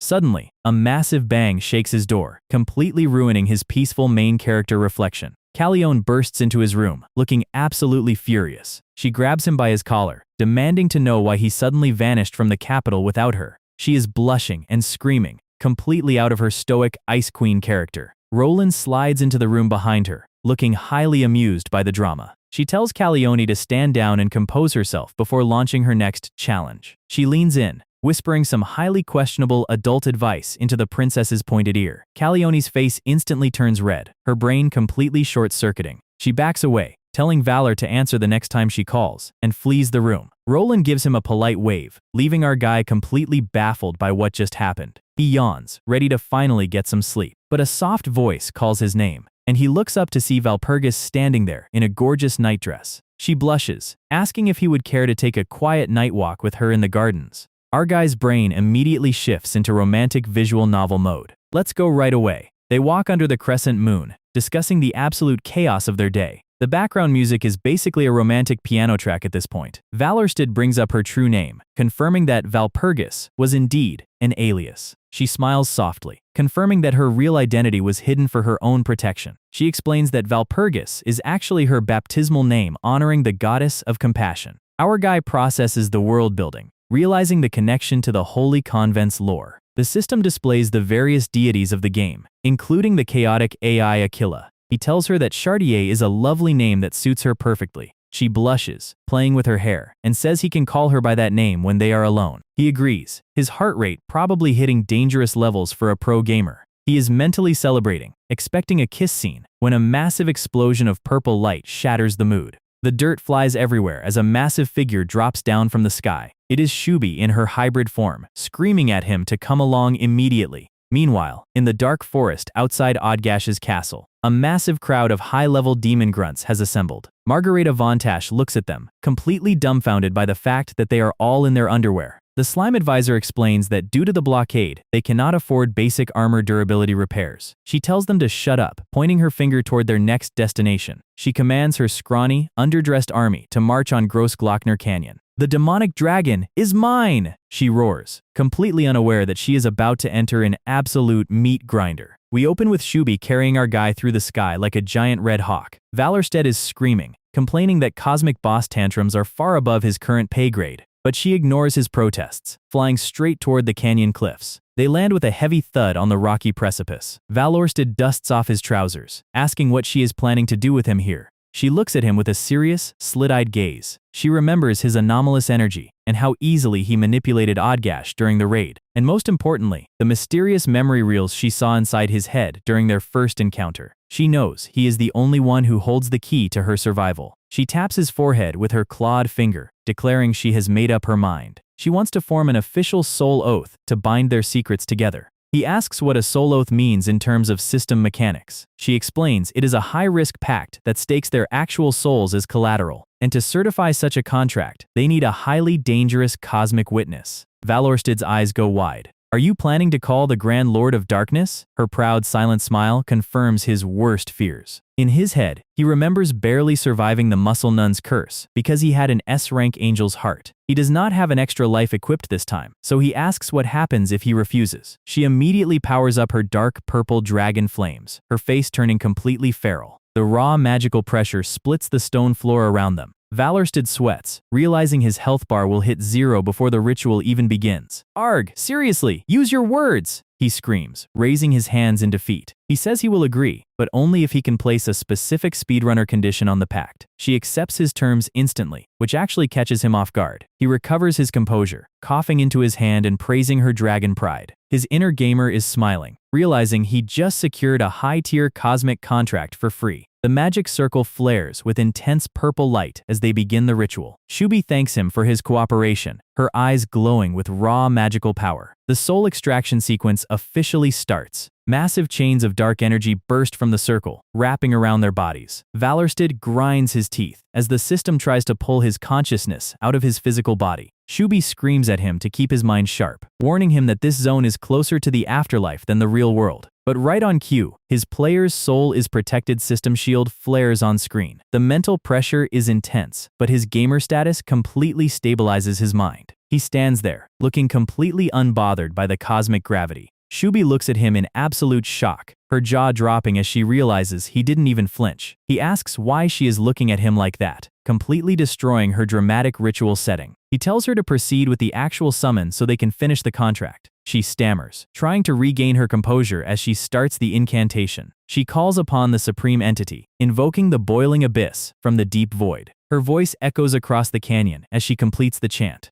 The dark space falls into a quiet, bubbling silence. Suddenly, massive dark spheres of liquid emerge from the floor, and stepping out of the dark water is a stunning gothic lady with long black hair and a monocle. She is swathed in dark purple tentacles, her eyes glowing with absolute authority. She looks down at the two mortals, looking highly amused by their little transaction. Her purple eyes lock onto Valorsted, a mischievous smile spreading across her lips. She notes that a dragon and a human have gathered to make a contract. Shubi bows, trying to explain their request to the Grand Lord, but the entity waves her hand, declaring she already knows every single thought in their heads. She is the literal sovereign of the abyss, sitting on her throne of giant tentacles. She notes they intend to use their knowledge of the Seven Demons Gospel as leverage. She tells them there is absolutely nothing they can hide from her mind-reading cheat codes. Valorsted sweats, realized his entire speedrunner strategy guide has just been read by a cosmic boss. She points her finger toward him, her smile turning highly suspicious. Shubi screams at him to stay quiet and show some respect to the deity.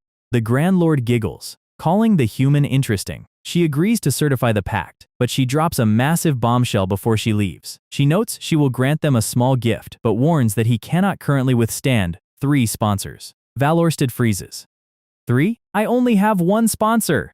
The Grand Lord just laughs, her tentacles dissolving back into the purple mist. She tells him he truly does not know the full reality of his situation yet. He screams at her to stop reading his thoughts and explain the meaning of the 3 sponsors. She gives him a final wink, telling him he will find out soon enough. The portal flares with white light, and the Sovereign of the Abyss officially logs out of the zone. The raw magical pressure is released, causing a massive wind gust across the cliffs. Valorsted is completely furious. You cosmic entities are always like this! He is clenching his fist, irritated that he got hit with a massive cliffhanger by a god.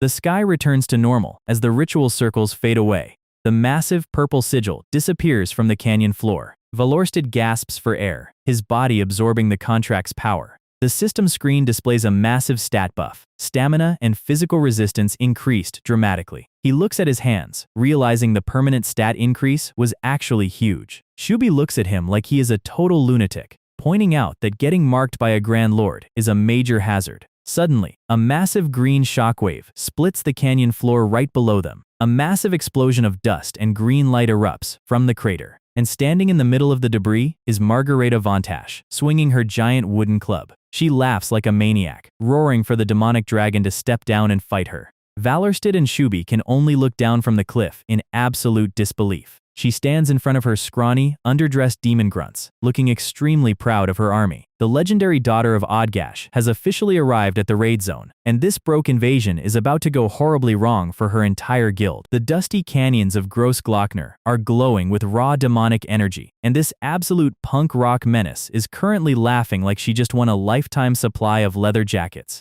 Shubi is officially not in the mood for any of this. Margareta demands immediate revenge for her dad, so our guy naturally tries to delegate the work. Turns out, the Boiling Abyss gift is a double-edged sword that left Shubi completely out of commission. And with Jaewoo's mana pool completely empty, they are basically sitting ducks. But then the system throws him a classic speedrunner lifeline. Low HP means darkness energy is surging, allowing higher dimensional summons. The system tries to warn him that summoning a higher dimensional lifeform might literally kill him, but our guy has a terminal case of toxic gamer brain. He has 3 cosmic entities basically sliding into his DMs, so he tells the system to bring on 10 more sponsors if they've got them. The cosmic gothic goddess is watching from her tentacles, thoroughly entertained. A colossal bolt of purple lightning cracks down, completely shattering Margareta's smug confidence as a silhouette emerges from the smoke. Say hello to S-Rank daywalker undead Philip, back from the dead and wearing the S-Rank edgelord armor set. Of course, the first thing our guy does is roast his dramatic K-pop pose. Philip's soul tries to resist, but S-Rank necromancy does not care about your feelings. He swears he is going to murder his new boss, and Jaewoo just hits him with the ultimate go ahead and try grin. Begrudgingly, Philip turns his attention to the actual enemy. Margareta still thinks she has the numbers advantage, ordering her entire beast horde to tear him apart. Philip draws his sword, activating his signature lunar shadow style. Steel meets flesh, and the vanguard is reduced to red mist in a single breath. He stands over the absolute carnage, completely bored. Margareta's jaw completely drops. She can't accept this, leaping into the air and bringing her giant wooden club down with everything she has. The impact shatters the stone floor, but Philip has already blinked behind her. Frustrated, she charges her green demon energy, screaming as she unleashes a massive, world-ending beam of green magic. Philip doesn't even flinch. He just raises his blade, and with a single clean arc of lunar shadow, he splits her entire ultimate attack right down the middle. That is the exact moment she realizes she is completely outmatched. The purple glow in his eyes is the last thing she sees before his fist connects directly with her stomach, sending a massive shockwave through her body. He stands over her, completely unimpressed by her brute strength. Margareta is bleeding out, tears in her eyes, but Philip keeps the beatdown moving.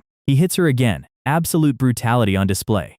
The green slime can only watch in pure horror as blood splatters across the dark stone. S-Rank daywalkers do not have a mercy button. Shubi watches the pure violence silently. She asks if he really just let his summon run wild like that. Our guy just nods. Philip is loving every second of it, a total sadist.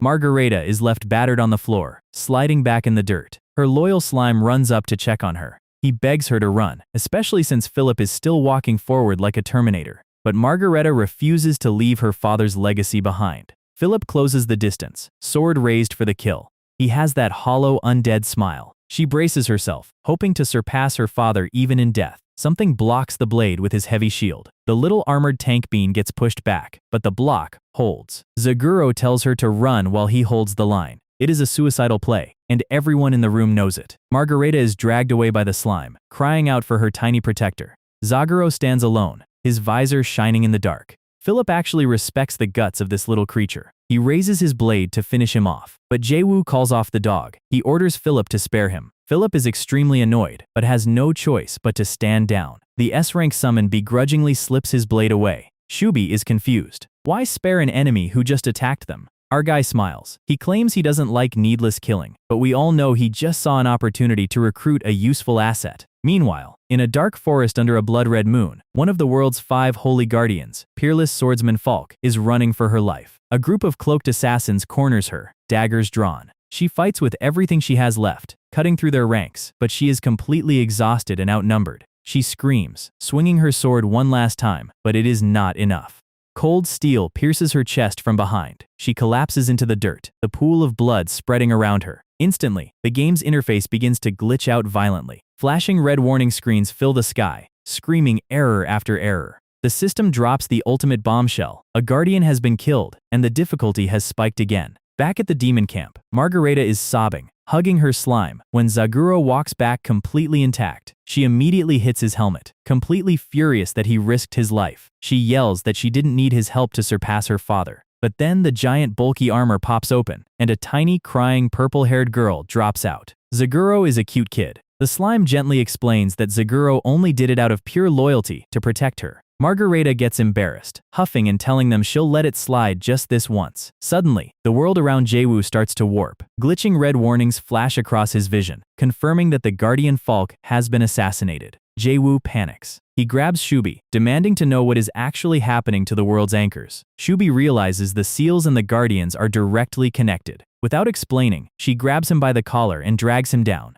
They sprint down a deep, hidden stone staircase inside the canyon. She lights up a flame in her hand to guide them through the darkness. Jaewoo is struggling to keep up, begging her to explain the game's hidden mechanics. Her dragonclaw steps onto the final stone floor. Shubi tells him that this is the core secret holding the entire world together. Our guy's gamer instincts tell him this is going to be incredibly bad. They stand before a massive stone door bound in heavy chains, with green toxic gas pouring out. Shubi gathers her magic to break the seal on the door. Jaewoo is sweating bullets, wondering what kind of nightmare is locked inside. The heavy doors swing open, unleashing a massive cloud of toxic green miasma. The air is pure poison, but Jaewoo's player soul protection keeps him from dropping dead instantly. Through the fog, Shubi's glowing eye locks onto the center of the room.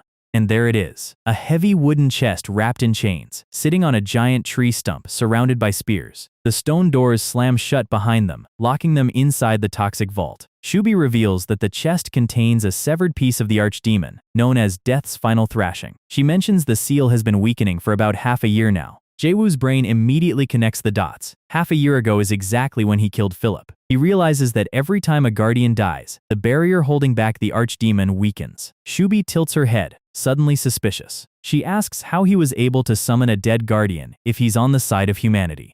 Jaewoo does what he does best. He lies through his teeth, claiming he just found Philip's random corpse lying around. Shubi totally buys it because of his dark affinity, and Jaewoo takes a mental sigh of relief. Shubi warns him that if the archdemon pieces resurrect, the entire human empire is done for. The world will literally end. Jaewoo realizes his main quest has completely changed. He has to keep the remaining guardians alive. The shadow forces are actively hunting them to break the seals, and the remaining guardians are the only shields left. Looking at his hands, he realizes the author has actually built a solid plot underneath all the memes. This is the pathway to the legendary true ending. He leaves S-Rank Philip behind to guard the seal, telling Shubi to make sure they don't destroy each other. Then he stretches, complaining about how hard it is to be a freshly knighted commoner. Shubi just smiles, looking surprisingly cute. She tells him she has a backup plan and flies him over to Chartier's private villa in Landshut. She drops him off, telling him he has to walk the rest of the way alone. But before she leaves, she looks at him with a mischievous gaze, and Jaewoo drops the smug flirting card, reminding her of her soul oath promise. Shubi's brain completely short-circuits from the sheer embarrassment. She screams and flies away into the night sky at supersonic speeds. Jaewoo just waves her off like a true toxic gamer lord. He's already calculating how to steal her dragon treasure hoard while she's distracted. He walks inside the villa, but freezes when he sees the back of Chartier's long blonde hair. She's holding up a poster, which is a highly detailed wanted poster of Jaewoo looking like an absolute troll doing a peace sign. Chartier is puffing her cheeks in absolute anger, while Jaewoo stands there contemplating his life choices. He screams at the top of his lungs. What did they do to his face? So, our guy finally walks back to civilization, only to get hit-tackled by a wild mask-wearing paladin who missed him a little too much. Her uncle Maximilian is ready to start a duel over public indecency, and the chaos immediately doubles because Mari has decided to crash the party. Our guy naturally smooth-talks his way out of the crossfire, making the dangerous holy nuke blush before her magical walkie-talkie starts buzzing. It is exactly who you think it is. Sister Angela has officially tracked down her runaway boss, and she carries her off like a sack of groceries. Another average, quiet day in the neighborhood. But we have actual business to discuss. Valor is sitting in Chartier's private quarters, laying out his next big speedrun objective. She thinks he is already powerful enough, but he knows the clock is ticking. The monstrous factions Shubi warned him about are already moving, and every single follower of the archdemon is a high-ranking boss. If he does not build an empire right now, he is cooked. He drops the formal act and calls her Chartier, which is basically a cheat code for her affection meter. But there is a major logistical issue. His newly granted Ritter domain is currently a smoking crater because Mari went a little too hard during the last raid. Before they can brainstorm a backup plan, his silver ring starts glowing. Chartier gracefully lets him take the call, and Pippenheim reports in with some solid scouting intel on their mercenary friends. But before the elegant vampire can finish, the beefy pink-haired menace himself joins the call with a massive headlock. Reebs Chaltz is currently hanging out in the free city of Wittenbeier, which is apparently great for tax-evading citizens but terrible for actual security. In the background, two locals are drinking away their stress, complaining about the massive green-skinned army sitting right on their border. It turns out, a tax-free paradise is not very useful when you are actively starving to death. Valor asks if the city is under siege, and Reebs explains the situation. The orc army has changed their entire meta. Instead of a mindless charge, they are running a highly effective economic blockade along the river. our guy realizes this is not standard orc behavior. Kallian was a proud warrior who wanted a physical fight, but the new commander is playing a much dirtier game, a passive starvation strategy. Chartier notices his expression, and yes, that is the face of a toxic gamer who just figured out a game-breaking exploit. Meanwhile, across the river, the Orc High Command is having a literal high society gala. Meet Commander-in-Chief Gugushrok. He has a pig nose, a fancy noble coat, and a very polite smile. His officers are praising his tactical genius, noting how he is using the blockaded city's transit tolls to fund public welfare and schools for little orc children. He is basically the most wholesome public official in the demon realm, until this panicked scout ruins the vibe with a piece of paper. Gugushrok wonders what the big deal is, and his polite noble act completely vaporizes the second he reads the text. He unleashes a scream of absolute fury, ordering a full mobilization. Back in Wittenbyre, a massive crowd has gathered in the town square. A mysterious hooded figure is delivering a highly dramatic speech on stage, reminding everyone of the terrifying green monsters waiting to eat them. He presents two tied-up city council members, accusing them of selling out the city to the orcs to save their own skin. The desperate, hungry crowd immediately bites the bait, demanding the traitors be executed on the spot. The speaker continues to fan the flames, using the fear of the orc blockade to unite the entire mob under one banner. Classic high-tier agitation. But then, some actual orcs decide to show up, waving the posters and screaming that this is a total human setup. They warn the crowd that their commander Gugushrok will destroy them for this. That was not the right move, and the orcs know it the second it leaves their mouths. The starving mob goes completely feral, launching a massive physical beatdown on the diplomats. With the crowd fully rioting, the hooded speaker throws a stack of papers into the air and pulls back his hood to reveal our guy, laughing like an absolute cinematic supervillain. And here is the masterpiece. A forged declaration of war under Gugushrok's name, promising to slaughter and enslave every single human in the city. We open on a massive imperial cathedral, where the emperor is expressing his deep condolences about the unfortunate event, while the cold-eyed elector of Saxony watches from the shadows. The imperial decree is pinned to the wall, basically telling the free city of Wittenbyre they are on their own after assaulting the orc representatives. But Wittenbyre does not care about the empire anymore, because they have a new savior. Confetti is flying, the crowd is screaming his name, and valorsted is standing on a balcony looking like a total king. Chartier tells him to say a word to his new worshippers. He looks out at the massive crowd, remembering how he started this parallel server as a level 1 commoner with a wooden stick. He used fake news, mass manipulation, and highly illegal propaganda, but a win is a win. He raises his fist, delivering the ultimate hype speech, and the entire city erupts into an absolute frenzy. He laughs triumphantly, having officially conquered an entire tax-free metropolis in exactly 48 hours. Cut to the celebratory feast, where the vampire syndicate and the mercenaries are clinking giant wooden mugs. Valor is busy thanking his crew, until Reebs Chaltz locks him in a massive, neck-snapping hug. The boisterous commander points out that the real party is waiting somewhere else and physically throws our guy out of the hall. He slides right into a private candlelit lounge, where Chartier is waiting on the couch. Valor immediately panics, apologizing for intruding on her private time. He realizes his crew set up this entire candlelit date, and he is ready to murder them. Chartier shyly invites him to sit down, and the silence in the room is loud enough to hear a pin drop.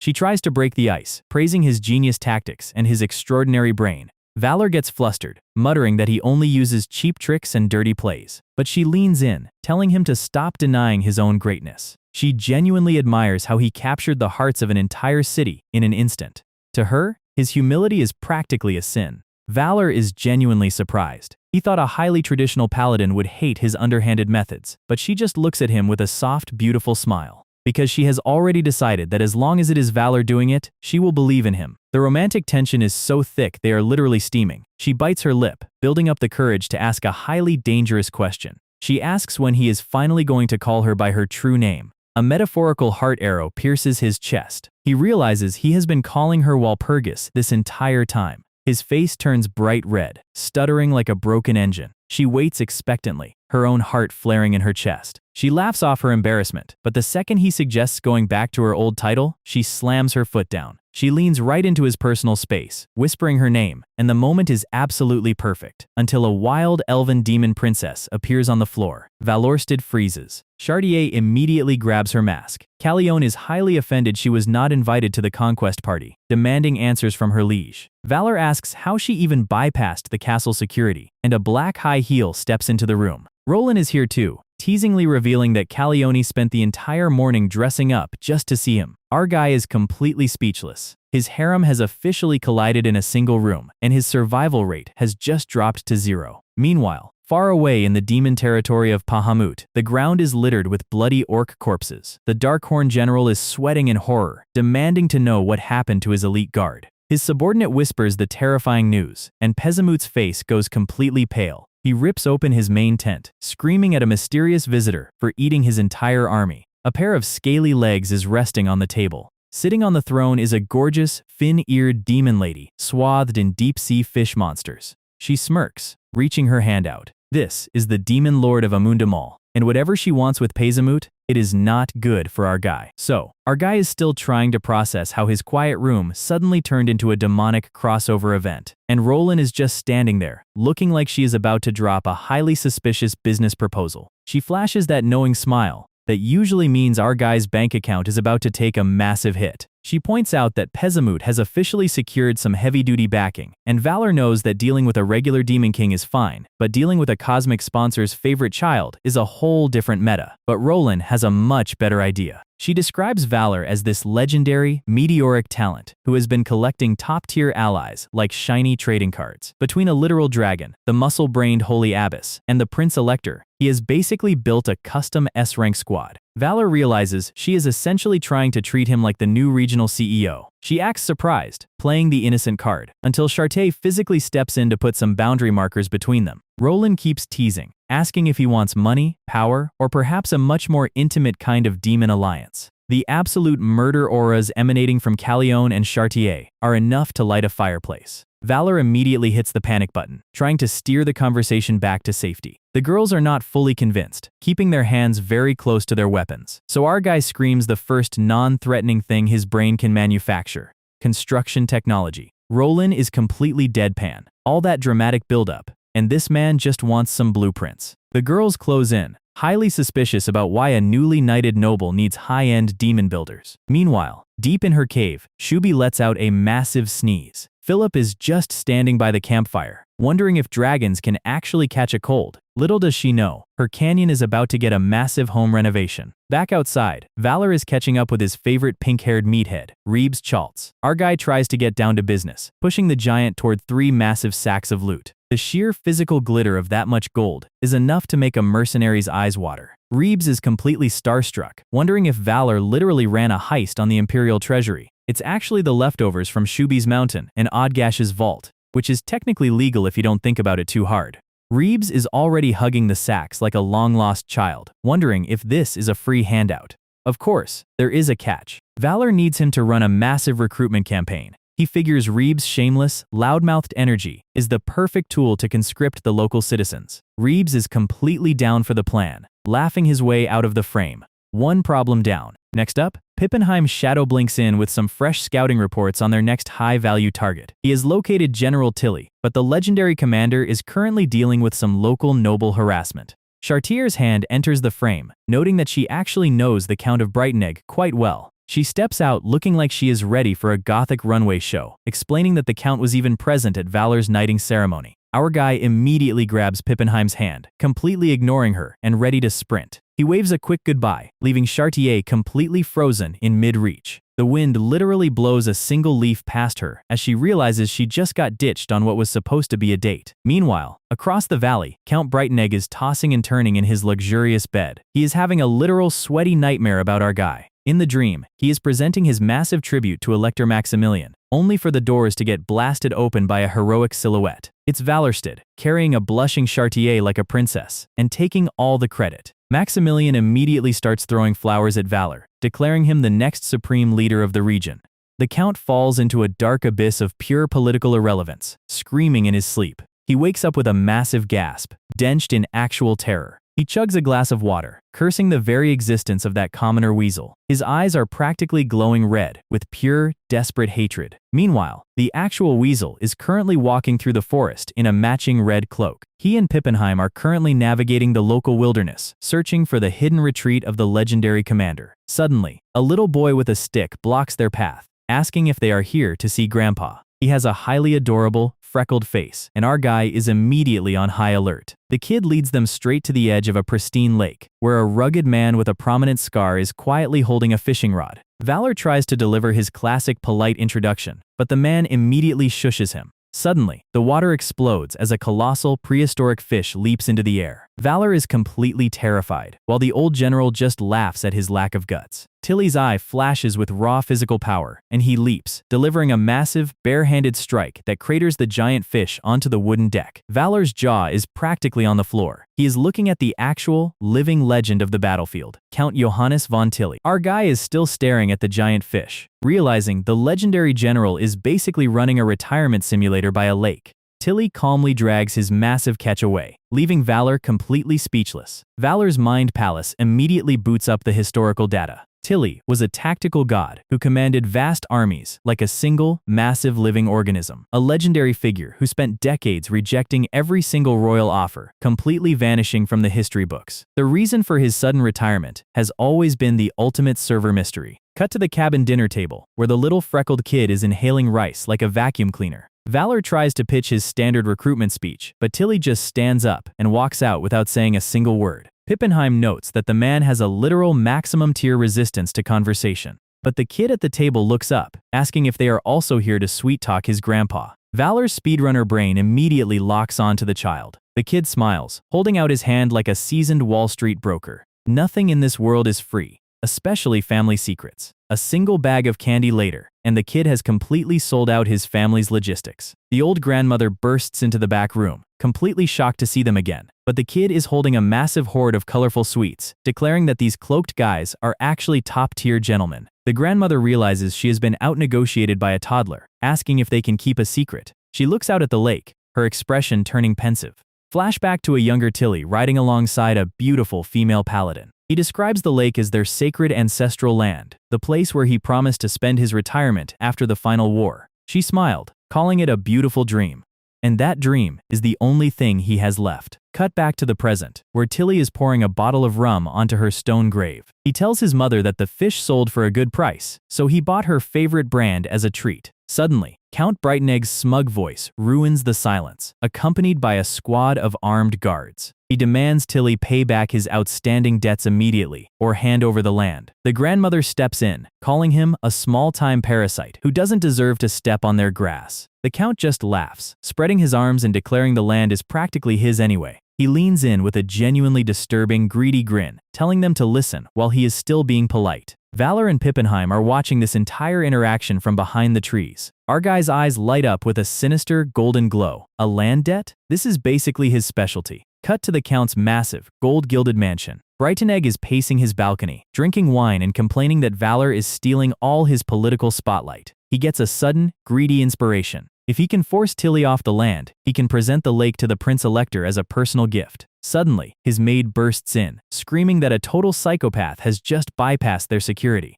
The Count looks back in pure horror. It's valorsted, and he has brought a literal wall of fire with him. Our guy grabs him by the collar, calling him a pathetic, pampered mama's boy. The blue system screen flares. Empire Agitation has been activated. Valor tells him he is actually here to help him succeed. He claims that if they become friends, the Prince Elector will look at him in a completely different light. The maid tries to sneak out to call for help, only for Pippenheim's massive, creepy grinning face to block her exit. The maid's brain completely short-circuits. The vampire just holds up a single finger, shushing her as she screams silently in her mind. Valor leans over the Count, looking upside down at him with a predatory smile. He explains that they are basically best friends now. He loudly asks Pippenheim what that means for their political standing. Pippenheim plays along perfectly, loudly declaring that their close friendship is basically a done deal. The Count is sweating buckets, completely overwhelmed by the sheer unhinged gaslighting. Valor's face turns full demon, screaming that friends always support each other. Then he immediately shifts back to a crying chibi face, sobbing that if his friend harasses General Tilly, he will have to break off their beautiful relationship. He smiles warmly, asking if they should go prove their beautiful friendship. Back at the lake, Tilly is quietly facepalming as Valor arrives with a literal flower power chibi background. Tilly is completely dumbfounded, asking if the Count is seriously giving up his coveted land just like that. Valor nudges the trembling Count, telling him to explain their beautiful bond. Breiteneg's knees are practically knocking together as he stutters that he has decided to donate the land to Tilly out of pure friendship. Tilly has never been more confused in his entire life. Valor throws his arm around the shivering noble, promising to speak highly of him to the royal court. With the debt cleared, the little boy runs up to hug his grandfather. Tilly's boots step onto the grass, his eyes finally clearing of his pensive shadow. His wife waves, noting that the old soldier is finally ready to return to the field. Close-up of Tilly's golden eye, filled with a long-lost spark. Valorsted smirks, knowing his plan worked flawlessly. Tilly officially accepts the request, ready to train Valor's forces. Our guy gives a massive thumbs up, while Pippenheim claps like a proud parent in the background. The system alerts pop. Count Johannes von Tilly has been successfully recruited. Scene shifts deep into the cosmic void, zooming past a burning star. On a gray moon crater, 5 massive glowing celestial entities are gathered around a dining table. The handsome dark-haired god in a white coat asks about this new player named Valor. The short-haired goddess sips her tea, calling his schemes shallow but effective. The blonde angel-winged goddess notes that he has bypassed every single server trial with pure trickery, making him highly interesting. A voice tells them to be quiet. The camera tilts down toward the head of the table. 2 delicate, purple-cuffed hands clasp together in a classic mastermind pose. Sitting before them is a pale-skinned girl with messy silver hair, her purple eyes glowing with distinct, divine triangle-patterned pupils. She smirks, ready to begin the judgment of their favorite mortal. The divinities of Rykentiatus have officially entered the game. Meanwhile, on the moon crater, the Council of Cosmic Lords is holding a highly tense dinner party, and the Elector of Saxony decides to speak first. He demands to know if this random commoner named Valor is actually fit to be their champion. Aquila just gives him a smug smile, telling him everything is playing out exactly as calculated. Losing a guardian or two along the way is apparently just a normal business expense to her. Suddenly, a massive surge of dark magic splits the space right above the table, and giant, slimy purple tentacles begin to pour out of the rift. Yes, the cosmic gothic mommy has officially arrived. The boiling abyss adjusts her monocle, her heels stepping onto the crater floor, and she looks absolutely gorgeous. She notes that watching silently is getting a bit boring, and even she is starting to get highly curious about the little human minnow currently breaking their game on a retro TV screen. Back on Earth, Valor and Tilly are riding through the forest at breakneck speed. Tilly is still thoroughly impressed, praising how fast a former commoner managed to secure a massive imperial territory. But Valor knows this is only the first step, asking if their recruitment phase is running smoothly. Rebs Chaltz is currently dragging a cart full of screaming, tied-up locals, calling it a bumper harvest. Our guy really meant kidnapping when he said recruiting. Before Valor can process this highly illegal labor campaign, his rings start flashing. It's Cobalt, and the information broker is screaming like his house is on fire. Valor tries to make a joke about his dramatic tone, but Cobalt's dead silence tells him this is not a drill. Cut to Roseland, the territory of Demon Lord Roland. A massive army of aquatic demons is completely overrunning her borders. Roland is standing in full battle armor, looking incredibly fierce. Her general reports that they have managed to suppress the initial wave, and she takes a long, pensive sigh of relief. Suddenly, an Imperial guard brings her a glowing communication ring from Valor. Our guy's holographic voice is frantic, asking if she is holding up against Pahamut's sudden assault. She admits they are barely hanging on, but her expression goes dark. She realizes Pahamut is just a political pawn. There is a mastermind behind this entire war, the greedy water demon lord Amunde. Amunde is currently lounging on her throne, looking like a total queen. Over in her occupied territory, the captured human citizens are being rounded up in chains. Amunde walks through her camp of terrifying buff fish beasts, tossing a sparkling golden jewel into the air. She tells her monsters that everything in this world has a specific price, and humans are no exception. Suddenly, a steel-tipped arrow cuts through the wind, but she catches it effortlessly with 2 fingers. A rugged human hunter steps out of the forest, drawing his massive bow. Amunde's fish monsters roar in fury, ready to tear him to pieces. But the hunter is a veteran, dodging and firing high-speed shots right through their heads. He maintains a perfect defensive stance, completely unfazed by their numbers. Amunde smirks, noting that this human is far more valuable than her brainless fish minions. She offers him a position, promising him unlimited wealth and pleasure if he joins her. The hunter looks at her with a cold, disgusted expression. He asks whose blood and sacrifice paid for that wealth. He rejects her deal on the spot. He fires a colossal, wind-splitting shot straight at her chest. Amunde's tail whips forward, deflecting the projectile in a massive spark. Her eyes flare with a terrifying purple magic, unleashing a massive tidal shockwave that sends the hunter flying. She laughs hysterically at his pathetic human pride. The hunter can barely stand, his armor cracked. She is completely unstoppable. Back in Wittenbeier, Valor slams his fist onto his desk in pure frustration. Tilly asks who this terrifying woman actually is, and Valor looks completely stressed. He explains that Amunde is the most strategic, cunning demon lord in the entire database, commanding endless waves of aquatic beasts. In his past regressions, she was always the absolute hardest boss to clear. Before they can plan a counter strategy, Pippenheim bursts into the office. A massive wave of glowing purple sewage is flowing down the river from upstream. Tilly and Valor stare at each other, realizing the toxic river is coming directly from the Walpurga convent. The holy cathedral of Walpurga is literally collapsing into a massive pile of rubble. The battle at the convent is an absolute bloodbath, with holy shield walls barely holding back the fish monsters. Sister Angela is punching a giant shark demon right in the jaw, but she suddenly notices something strange. The entire demon vanguard has stopped charging. Looking around in pure panic, Angela looks back, wondering what could possibly terrify an army of S-rank monsters. A pair of golden glowing eyes looks down from the cliff. The High Abbess Margareta has officially arrived on the field. The demons are practically shaking in their boots, and Mari's face is completely devoid of her usual cute, gluttonous smile. She looks down at the bloodied, broken bodies of her fallen sisters, and her teeth grit in a wave of pure, divine rage. The demons try to swarm her, but she charges a colossal sphere of holy golden lightning in her hand. She calls down the wrath of God, unleashing her S-rank skill, Tempest. The massive golden whirlwind sweeps her enemies into the sky like ragdolls. She floats above the storm, her hand forming a mini black hole of golden energy, and she descends like an absolute god of wrath. She fires the holy supernova directly into the earth, completely vaporizing the entire forest in a massive, blinding flash of light. Angela can barely breathe,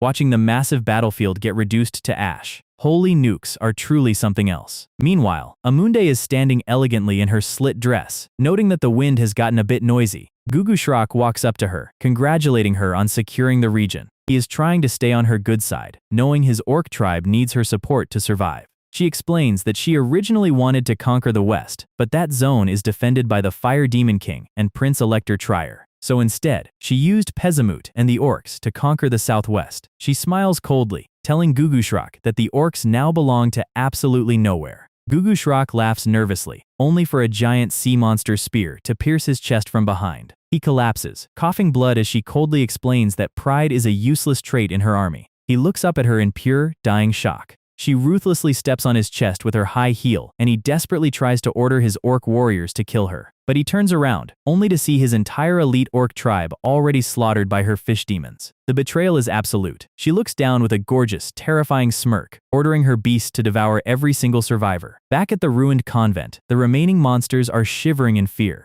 Mari holds out her hand, clearing the last of the vanguard with a casual blast. But the physical toll is massive. She looks at the dead bodies of her family, and her golden eyes slowly lose their light. She passes out, collapsing onto the cold stone. Back in his office, Valor is screaming into his communication ring. Mari answers, weakly crying on the call as she explains Amunde used them as bait to secure the southwest. Valor realized the target was never the convent. It was a diversion. She tells him she won't be able to eat sweet buns with him for a while, her magic signal slowly fading, and the connection abruptly cuts off as someone blocks the transmission. Suddenly, a smooth, mocking voice echoes in his room, and Valor looks up to see a giant holographic projection of Amunde. She is sitting elegantly, smiling at him. Valor demands to know why she attacked the Holy Order, and she casually replies, she just felt like it. He asks if she is afraid of the Imperial forces, and she just laughs, claiming the Empire won't even notice this tiny conquest war. She is completely confident that nobody can stop her. She offers him a deal, telling him to submit and join her army. Valor looks down, smirking as he notes that their combined forces would indeed be unstoppable. She smiles, thinking she has successfully seduced the rising human hero. But Valor's expression goes completely cold, shattering his desk with his fist as he tells her to eat every single L he has prepared for her. He is officially ready to go to war. So, Amunde thinks she is a master negotiator. She is on the screen offering our guy a partnership like they are about to start a startup. The mahogany table literally cracks under raw pressure as Valor tells her exactly where she can store her proposal. She just laughs it off. Classic villain behavior. She turns to her fishman goon and asks about the Western Front. Turns out, Demon Lord Roland's forces are actually holding the line, forcing a retreat. Amunde starts calculating. The convent is busy rebuilding, Roland is occupied, and the Emperor is too corrupt to care. She thinks our guy is completely isolated. She addresses her army of genetic anomalies, telling them to feast on the human corpses so they grow big and strong. Standard villain monologue about overpopulating the continent with her fish babies. Meanwhile, back in Wittenbeier, Valor is staring at his desk. Pippenheim reports they only have about 1,000 recruits so far. Suddenly, the door is absolutely demolished. Mari and Valpurgis burst in, looking like they just ran a marathon. Mari spots General Tilly and does the classic Spider-Man pointing meme. She demands to know what Valor is planning. Valor gives her the "we are so cooked" stare. They sit down to debrief in the tower. Mari is furious because Amunde went and sealed the water dragon of Bodin Lake. Apparently, that dragon was the only thing keeping the aquatic demons in check. It was basically the server's local moderator for fish monsters. But Amunde polluted the lake and took over. Mari is seething because the Emperor is doing absolutely zero things about it. Valor points out the Western Front is super tense, then asks if Mari sneaked out of the convent again. Before she can answer, the ceiling literally detonates. Sister Angela, the S-Rank muscle nun, has arrived to collect her runaway child. She grabs Mari by the skull like a bowling ball. Valor is just relieved the convent's main force isn't completely wiped. He asks Valpurgis if they can get help from her uncle. She apologizes. Her uncle is a useless noble who won't budge. So Valor is officially on his own. No backup from the church, no backup from the empire. Meanwhile, up in the celestial gacha lobby, the gods are watching this play out on their flat-screen TV. The boiling abyss is highly entertained by our boy's struggle. Aquila is loving every second of it. The other gods are stressing out, saying this is too much for a level 1 commoner. They ask why they can't just let the OP NPC handle it. Valfurga explains that Amunde's fish army is too strong now that she absorbed the orcs. She is basically running a hacked lobby. They need a solution, but direct intervention is forbidden. Direct interference triggers cosmic lag and causality errors. The boiling abyss smirks, knowing Aquila didn't summon him here without a plan. She knows Aquila loves to play with her food. Aquila says if he can't survive a mid-boss like this, he's not worth the stream views anyway. Honestly, she is just looking forward to the content. Back on Earth, Valor lets out a massive sigh. Valpurgis leaves to handle her own business. Rebs Chaltz bursts in, radiating pure golden retriever energy. He proudly announces they got 1,000 recruits in a single week. Valor points out that 1,000 level 1 peasants against a fish army is still a massive L. Rebs tries to use his single brain cell to think. He asks if he should go recruit, or kidnap, from the next village. Valor stops him. A sudden stroke of speedrunner genius hits his brain like a flashbang. He snaps out of it and orders Pippenheim to bring General Tilly immediately. Reeves is hyped, thinking Valor just solved quantum physics. Valor activates his signature toxic gamer smirk. He realizes they don't need to fight within the game's set limits. If the map is too small, we just force a larger render distance. He is about to drag some high-level third parties into this mess. The quest system updates. Subjugation. Amunde, Demon King of Water. Tilly asks what's so urgent. Valor says he wants to rope in Bastogne, the buffer zone between the Firejaker and Elector Trier. Tilly warns him, the Lord of Bastogne is a young genius, not some greedy noble he can easily blackmail. Valor smiles smugly, bragging about his legendary gift of gab. He plans to use Mephistopheles' acting in Empire agitation if things go south. Tilly smiles. He has a much better exploit.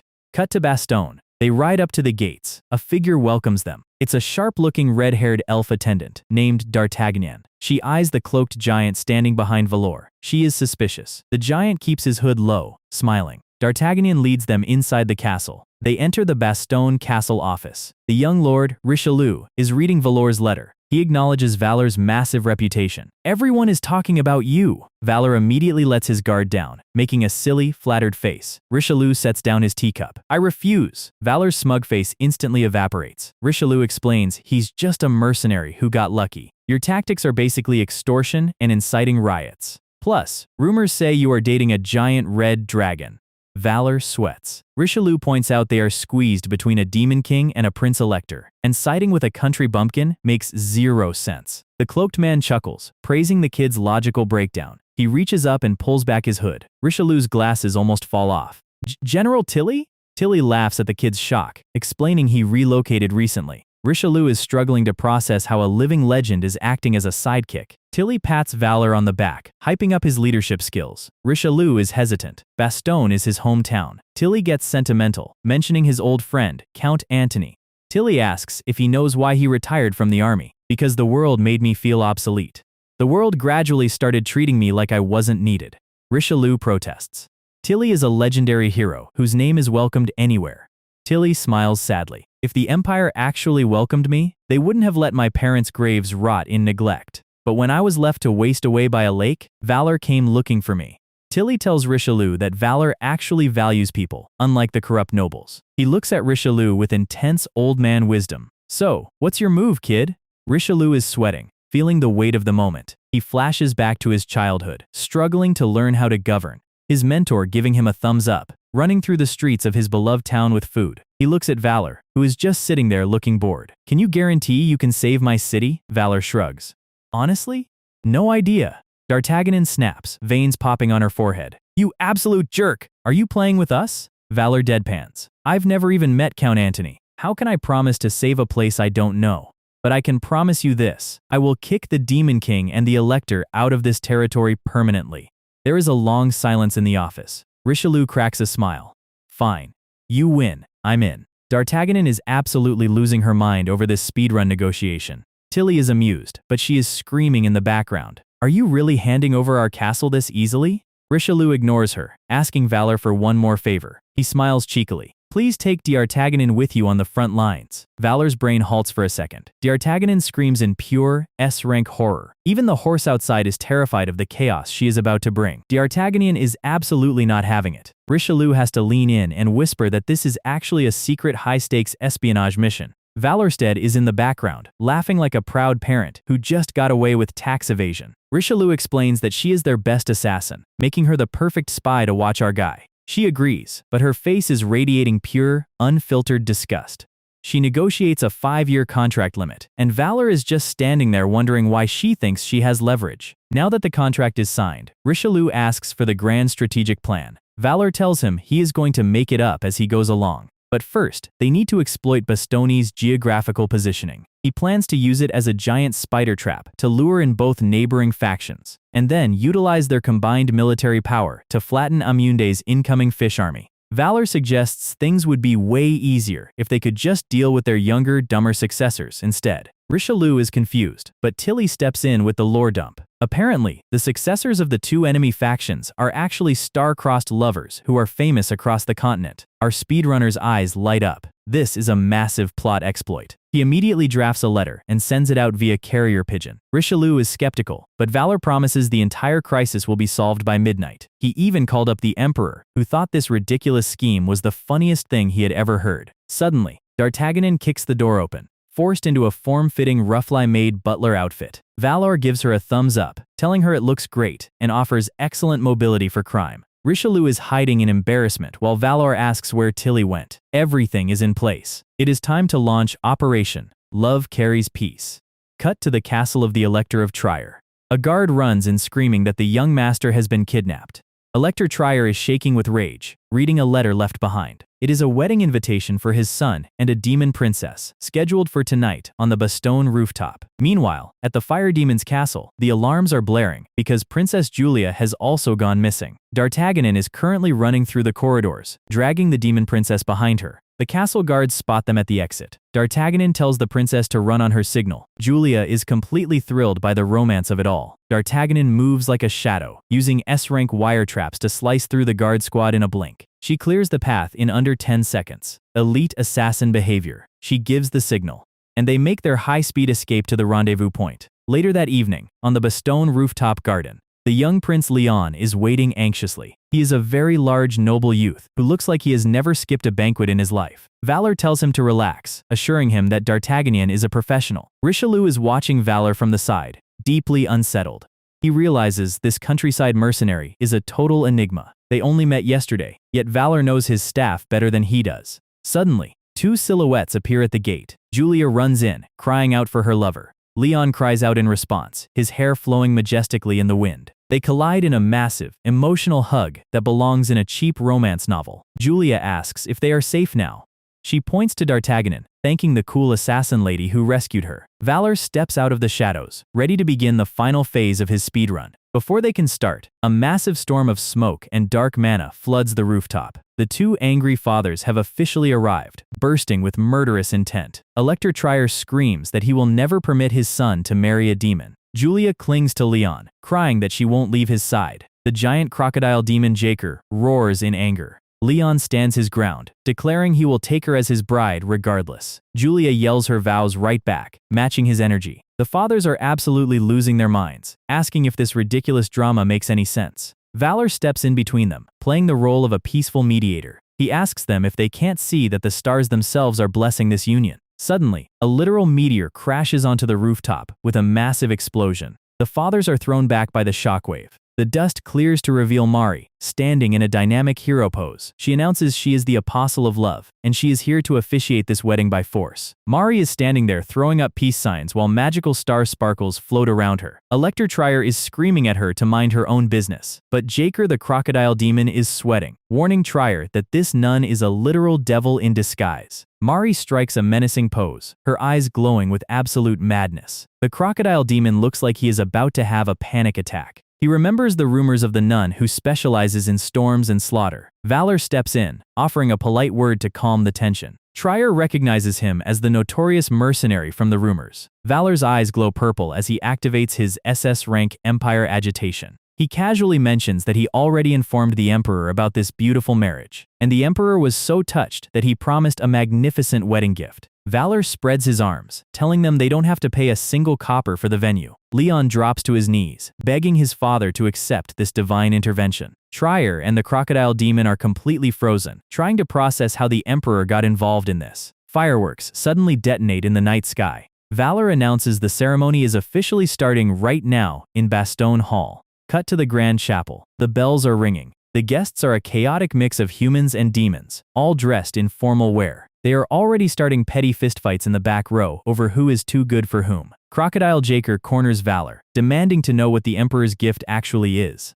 Valor tells him he will get his presents after he sits through the ceremony like a good father-in-law. Trier walks past, scoffing at the uncultured demons. Mari stands at the altar, calling the crowd to attention. She begins the holy wedding ceremony with a manic grin. She asks Leon if he promises to love Julia until his black hair turns completely bald. Then, she asks Julia if she promises to love him until he inevitably goes off to war and dies. The couple is blushing furiously, but they both scream their agreement. They seal the vow with a highly dramatic kiss. Mari cheers, declaring them officially bound by a shared fate. The crowd erupts in applause, completely won over by the ridiculous spectacle. The second the kiss ends, Jaker and Trier grab Valor, demanding to see the scroll. Valor pulls out the official imperial decree, reading the Emperor's words. The Emperor officially blesses the union, hoping it will bring peace to the West. However, he notes a massive crisis is currently threatening the Empire.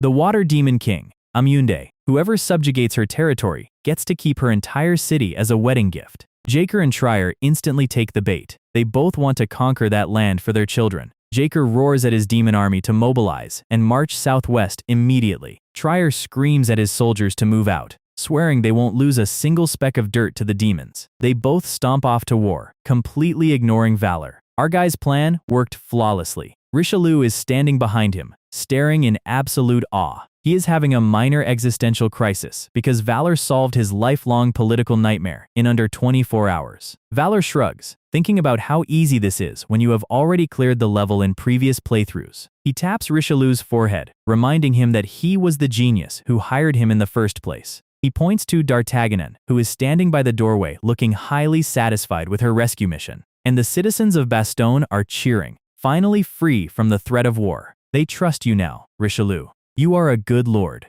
Richelieu smiles, his insecurities completely washing away. He promises to repay Valor someday, and Valor immediately offers a high-interest payment plan. Meanwhile, over at Amunde's vanguard camp, a scout runs into the command tent, reporting the sudden marriage alliance between Trier and Jaker. Amunde smiles, genuinely impressed by Valorsted's tactical move. She orders her forces to prepare for a full-scale assault on Wittenberg. Suddenly, a sleek demon dressed as a butler steps forward, asking to lead the invasion. The other generals are furious, calling him a useless lackey who served the deceased pezamut. His name is Wallenstein. He has a single horn and a highly punchable smug grin. Amunde likes his confidence and hands him command of 3,000 aquatic demons. Wallenstein rallies the fish monster army, declaring they are going to flatten Wittenbeier.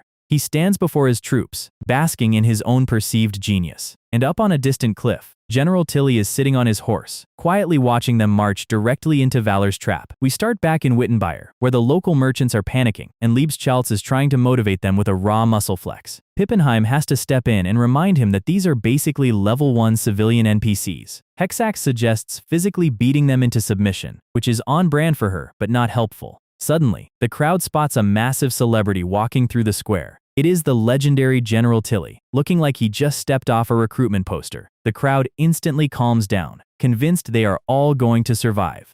Pippenheim is shocked to see him, asking why he left Valorsted's side.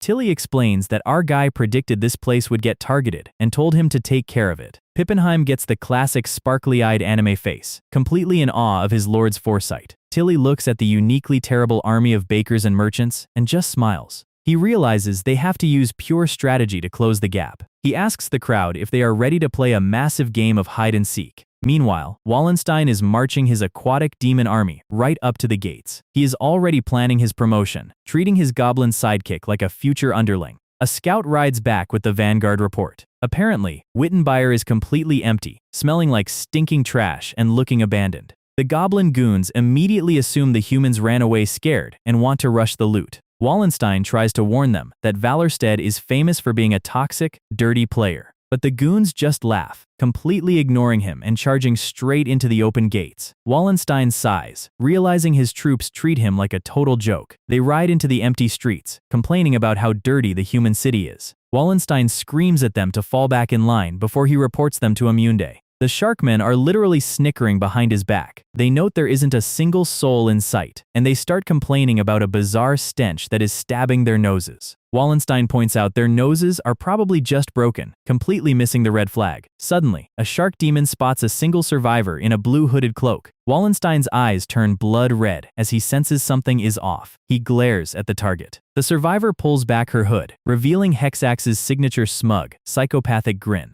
Wallenstein's pupils dilate in pure panic. Hexax whips out her weapon, and Wallenstein screams that it's a trap. Suddenly, crossbow bolts rain down from the sky as Tilly's traps are sprung. The merchants and citizens emerge from the rooftops, holding weapons. Wallenstein is completely paralyzed as his army is surrounded. Even the local kids are popping out of the sewers holding baseball bats. Flashback to Tilly explaining the master plan to Pippenheim. The open gates and the stinking trash were all meticulously designed to completely dull the enemy's judgment. The arrows split the air in perfect volleys, piercing the vanguard before they can even draw their swords. Tilly commands the crossbowmen to rotate rows like a disciplined machine. Wallenstein covers his face, realizing they got completely played by a bunch of level 1 peasants. Every single detail, from the quiet streets to the foul stench, was a calculated move to lower his guard. He looks up in absolute shock as Tilly stands majestically on the wall, smiling down at him. Before he can move, Hexax's dark whip cuts through the sky, wrapping around Wallenstein's torso and binding him tight.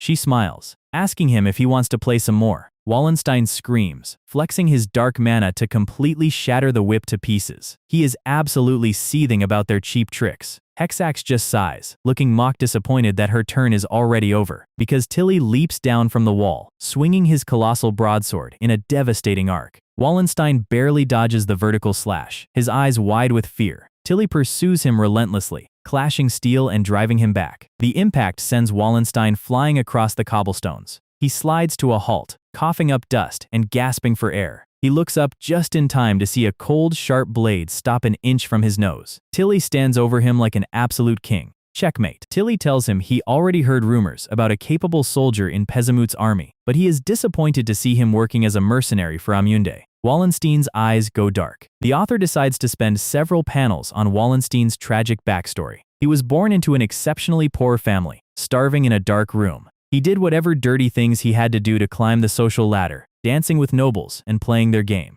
He even betrayed his own lord Pezamut, just to secure a promotion. Back in the present, he unleashes a massive eruption of dark mana. The general steps back, sensing this isn't ordinary magic. Something wet drips onto the pavement. Wallenstein screams that this is payback. 6 giant, bone-like spider scythes sprouting from his spine. He lunges at Tilly, his bone claws slicing through the air like daggers. Tilly is forced onto the defensive, sweating under the sudden pressure. Suddenly, a massive black horse leaps down from orbit like a tactical nuke. Our guy is back, riding a stallion through the air because physics is merely a suggestion to him. He draws his blade and executes. Lunar Shadow Sword Art, first form, crescent slash. The golden light splits the dark miasma in a single frame. The impact completely shatters Wallenstein's bone armor into splinters. Valorsted lands coolly, letting out a casual sigh after ending a boss's entire career in one swing. Pippenheim runs up, welcoming him back to the cleared city.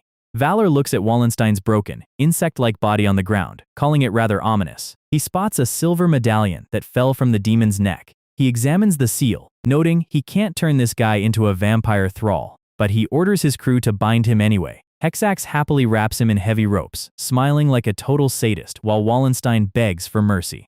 Later that day, back at Valor's estate in Wittenbeier, Valpurgis kicks the door open, panicked because she heard there was an attack. She stops dead in her tracks, her jaw dropping. Valor is sitting comfortably on the couch, while D'Artagnan is holding his coat like a loyal maid. D'Artagnan introduces herself with a sparkly, fake butler smile that is carrying this entire scene. Valpurgis is experiencing a massive, silent wave of burning nightly jealousy. She stomps her foot, telling them it's time for the council meeting. She grinds her teeth in pure frustration, completely heated that another woman joined the party. While walking, D'Artagnan lists the attendees for today's Grand Alliance meeting. Trier, Jaker, Roland, and the representatives from the convent are all waiting. Valor sweat drops, knowing Mari is going to be an absolute menace during the presentation. He opens the massive double doors to the conference hall. The room is packed with the most powerful and dysfunctional leaders on the continent. Valor enters with his arms wide open, welcoming them to the interim review meeting. He tells them it's time to analyze the Amunde campaign. Crocodile Jaker immediately roars that it's a crushing victory for his fire demons. Trier calls him a liar, pointing out Jaker is barely hanging on.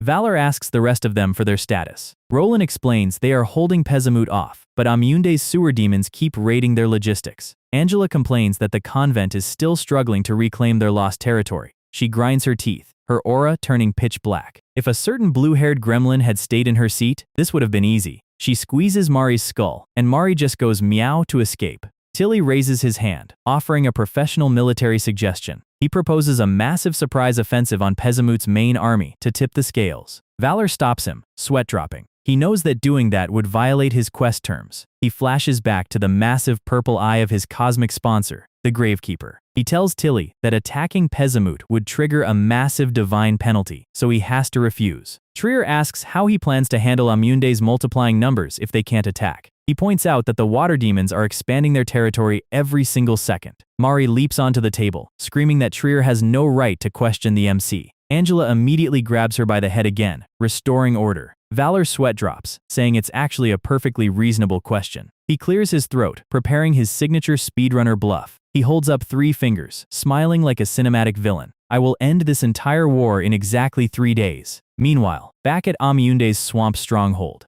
a shark demon is panicking, reporting that Wallenstein got completely wiped out. Amunde is just painting her toenails, saying she never expected anything from that idiot anyway. But the goon mentions that valorsted has suddenly shown up in Lindau. Amunde's eyes glow with a terrifying green light, demanding to know what he is doing there. Cut to a grand, glittering royal ball in the port city of Lindau. An obese, wealthy noble is laughing hysterically, praising Valor for recognizing his true genius. Valor is wearing his fake nice customer service smile while standing next to D'Artagnan. Valor forced D'Artagnan to wear an incredibly revealing, mesh bunny girl leather suit for this mission. She is standing in the middle of high society, blushing furiously and wishing death upon our guy, while fireworks detonate over the town. Valor is at the Lindau ball, laughing with a plump noble who is completely eating up his fake, flat customer service jokes. He introduces D'Artagnan as Lena, throwing her under the bus and pushing her toward the creepy noble for some quick discount points. She is screaming internally, realizing this was absolutely not part of her job description. Valor immediately pivots, asking about a specific antique item.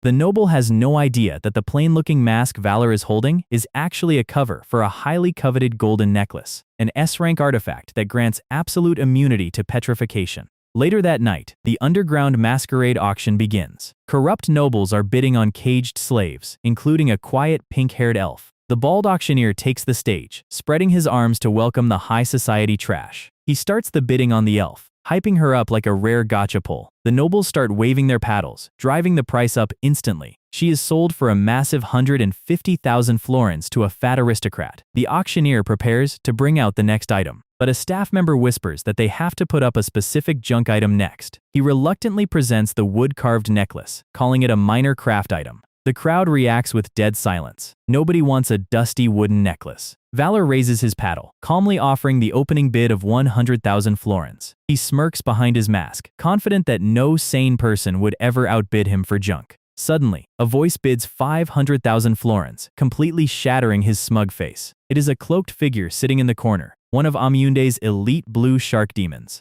Flashback to Amayunde back at her swamp throne. She realized Valor was hunting the petrification prevention necklace in Lindau. She laughed maniacally, finding his struggle highly amusing. She ordered her goon to secure the item at all costs, using her dark mana to menace him and making it clear that failure was not an option. Back in the auction room, the nobles are whispering in confusion. The auctioneer is sweating, screaming that 500,000 has been offered. Valor grinds his teeth, raising his bid to 700,000. The shark demon immediately counters with 850,000. Valor realized the demon is operating with an infinite budget from a demon lord. The shark demon bids a massive 1 million florins, completely shutting down the room. Valor is forced to back down, looking completely defeated. The shark demon smirks, highly satisfied with his victory. He clutches the necklace, thinking he has secured his promotion. The auction concludes, and the staff directs the guests to the exit. The shark demon walks out of the double doors, heading down the corridor. Suddenly, a hand slams onto his shoulder from the dark. It is Valor, looking completely unbothered by his massive loss. He tells the demon it is a shame, because he was highly interested in that necklace. The shark demon is sweating. Realizing this human closed the distance with zero noise. His mind races, wondering if this was part of the plan all along. Valor pulls back his mask, his eye glowing purple, as a massive explosion rips through the hall. The nobles scream in panic as the structural pillars collapse.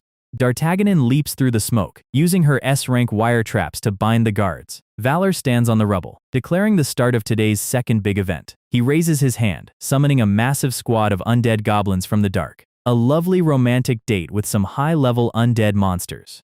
The corrupt merchant screams for mercy as the goblins overwhelm the security force. The shark demon realizes this lobby is completely hacked and turns to flee. But S-rank wire traps slice through the air, pinning him to the floor as D'Artagnan steps heavily on his back. Valor crouches down, casually picking up the petrification necklace from the pavement. The shark demon is trembling, staring at the absolute menace. Valor looks directly at the demon's communication stone, asking Amayunde if she is listening. Cut to Amayunde, sitting on her throne with her legs crossed. She grinds her teeth, calling him a little rat bastard, who is officially begging for death. Valor smirked, asking her if she really took him for an idiot. He tells her he knows exactly what she is trying to hide. The scene flashes to a massive, blue glowing egg containing the water dragon of Bowden Lake. Suddenly, an undead goblin runs up, reporting they cleared the nobles. Valor turns around in surprise. The goblin shows him the massive crowd of slaves they dragged along from the basement. It is a crowd of about 300 people. D'Artagnan looks at them, her expression turning deeply sorrowful. She flashes back to her own childhood, being dragged in heavy chains by slave traders. She sighs, whispering to Valor.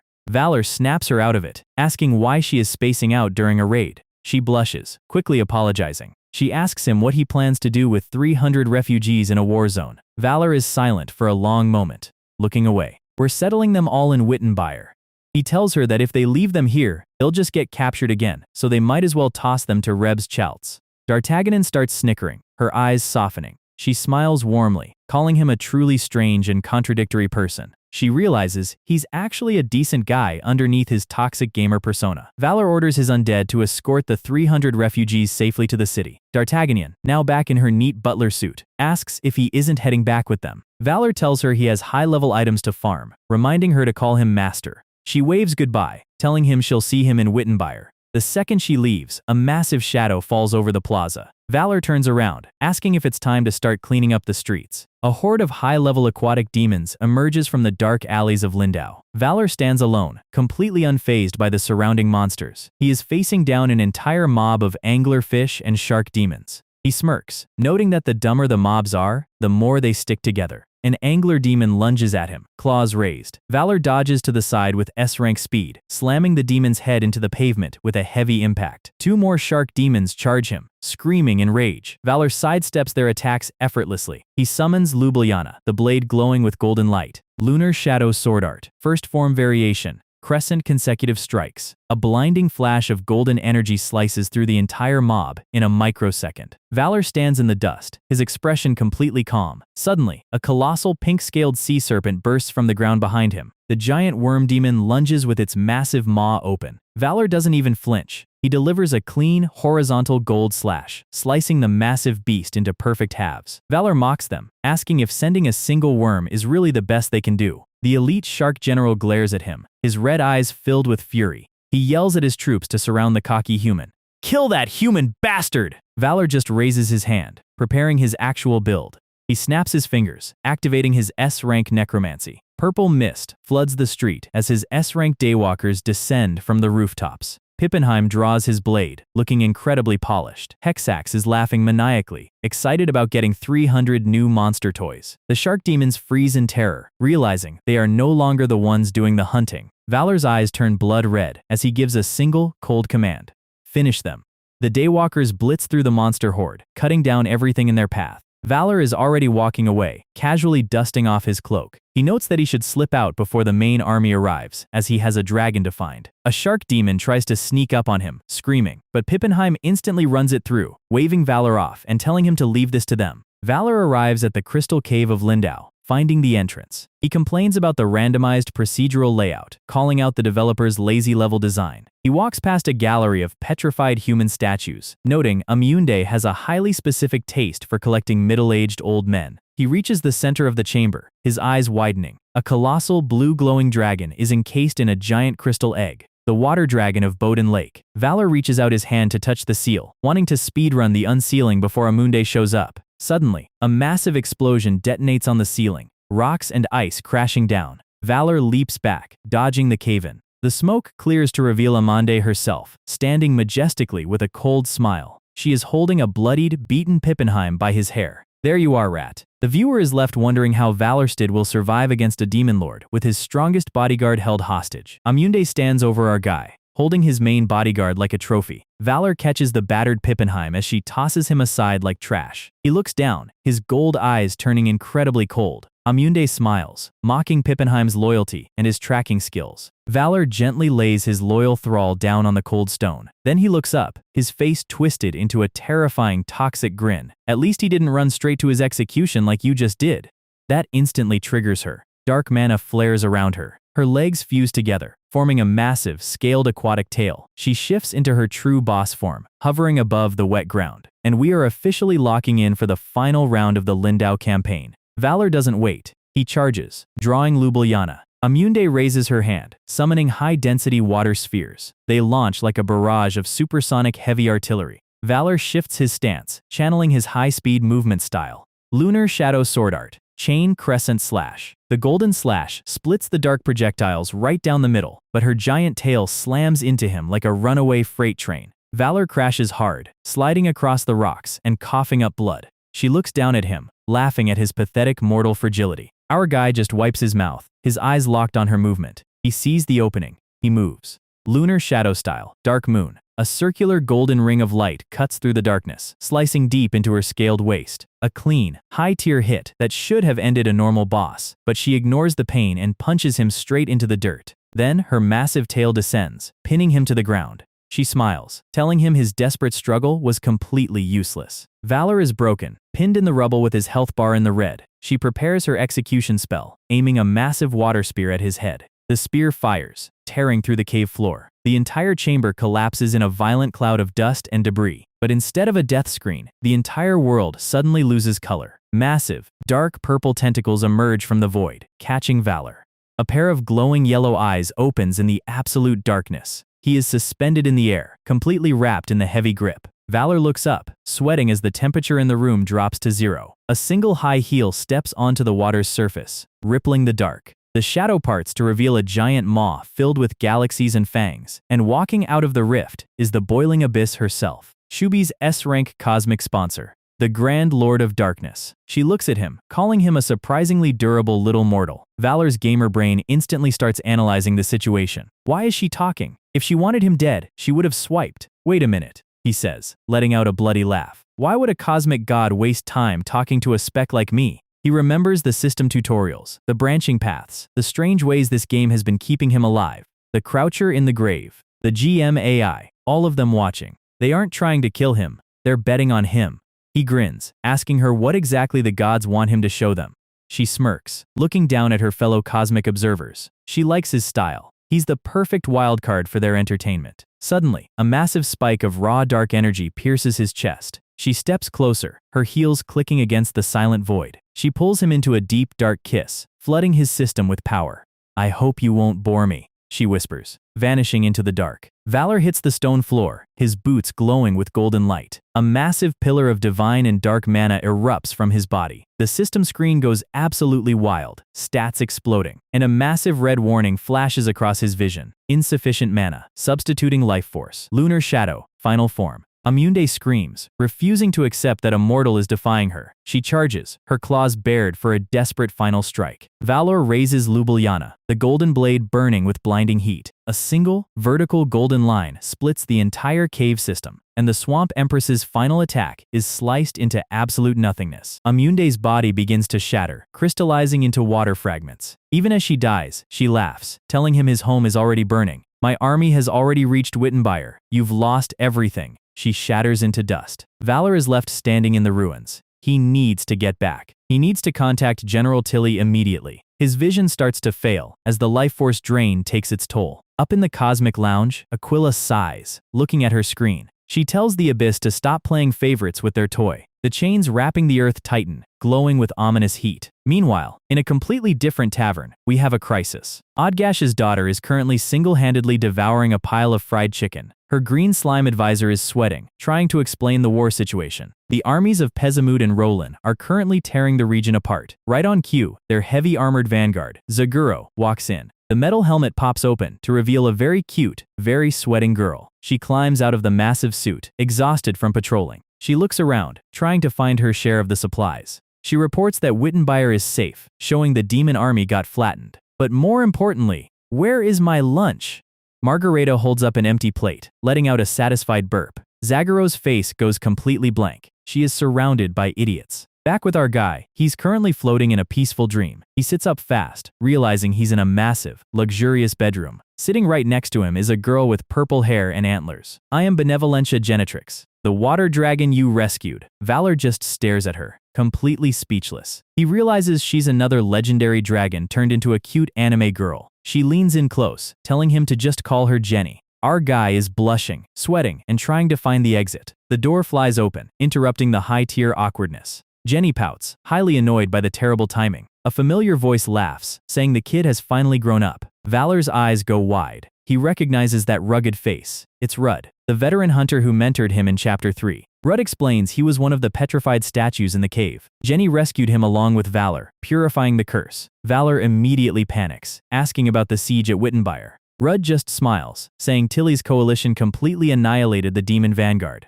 The city is perfectly safe. The defense strategy worked flawlessly. Rudd tells him to stop worrying and come outside to celebrate. They walk out to the shore of a beautiful, crystal-clear Bowden lake. The corruption is entirely gone, leaving a sparkling paradise. A tiny hand pokes Valor's red cloak from behind. The purified lake spirits surround him, asking if he's a hero. Rudd laughs, telling him these kids would have been sealed forever without him. Valor looks at the peaceful scenery, feeling a rare moment of quiet. Jenny steps close, saying she has one important request to make. But before she can ask, a loud magic ringtone ruins the moment. Valor answers the call. It's Demon Lord Roland on the hotline, and she is in absolute panic. Pezamut has vanished. They raided his main stronghold, but the northern commander is gone. Valor's expression instantly goes serious. This is a massive problem. If Pezamut escapes, the timeline will split and ruin his speedrun. Roland offers to send her elite trackers to find him. No, Valor says, tossing his cloak back. I'll hunt him myself.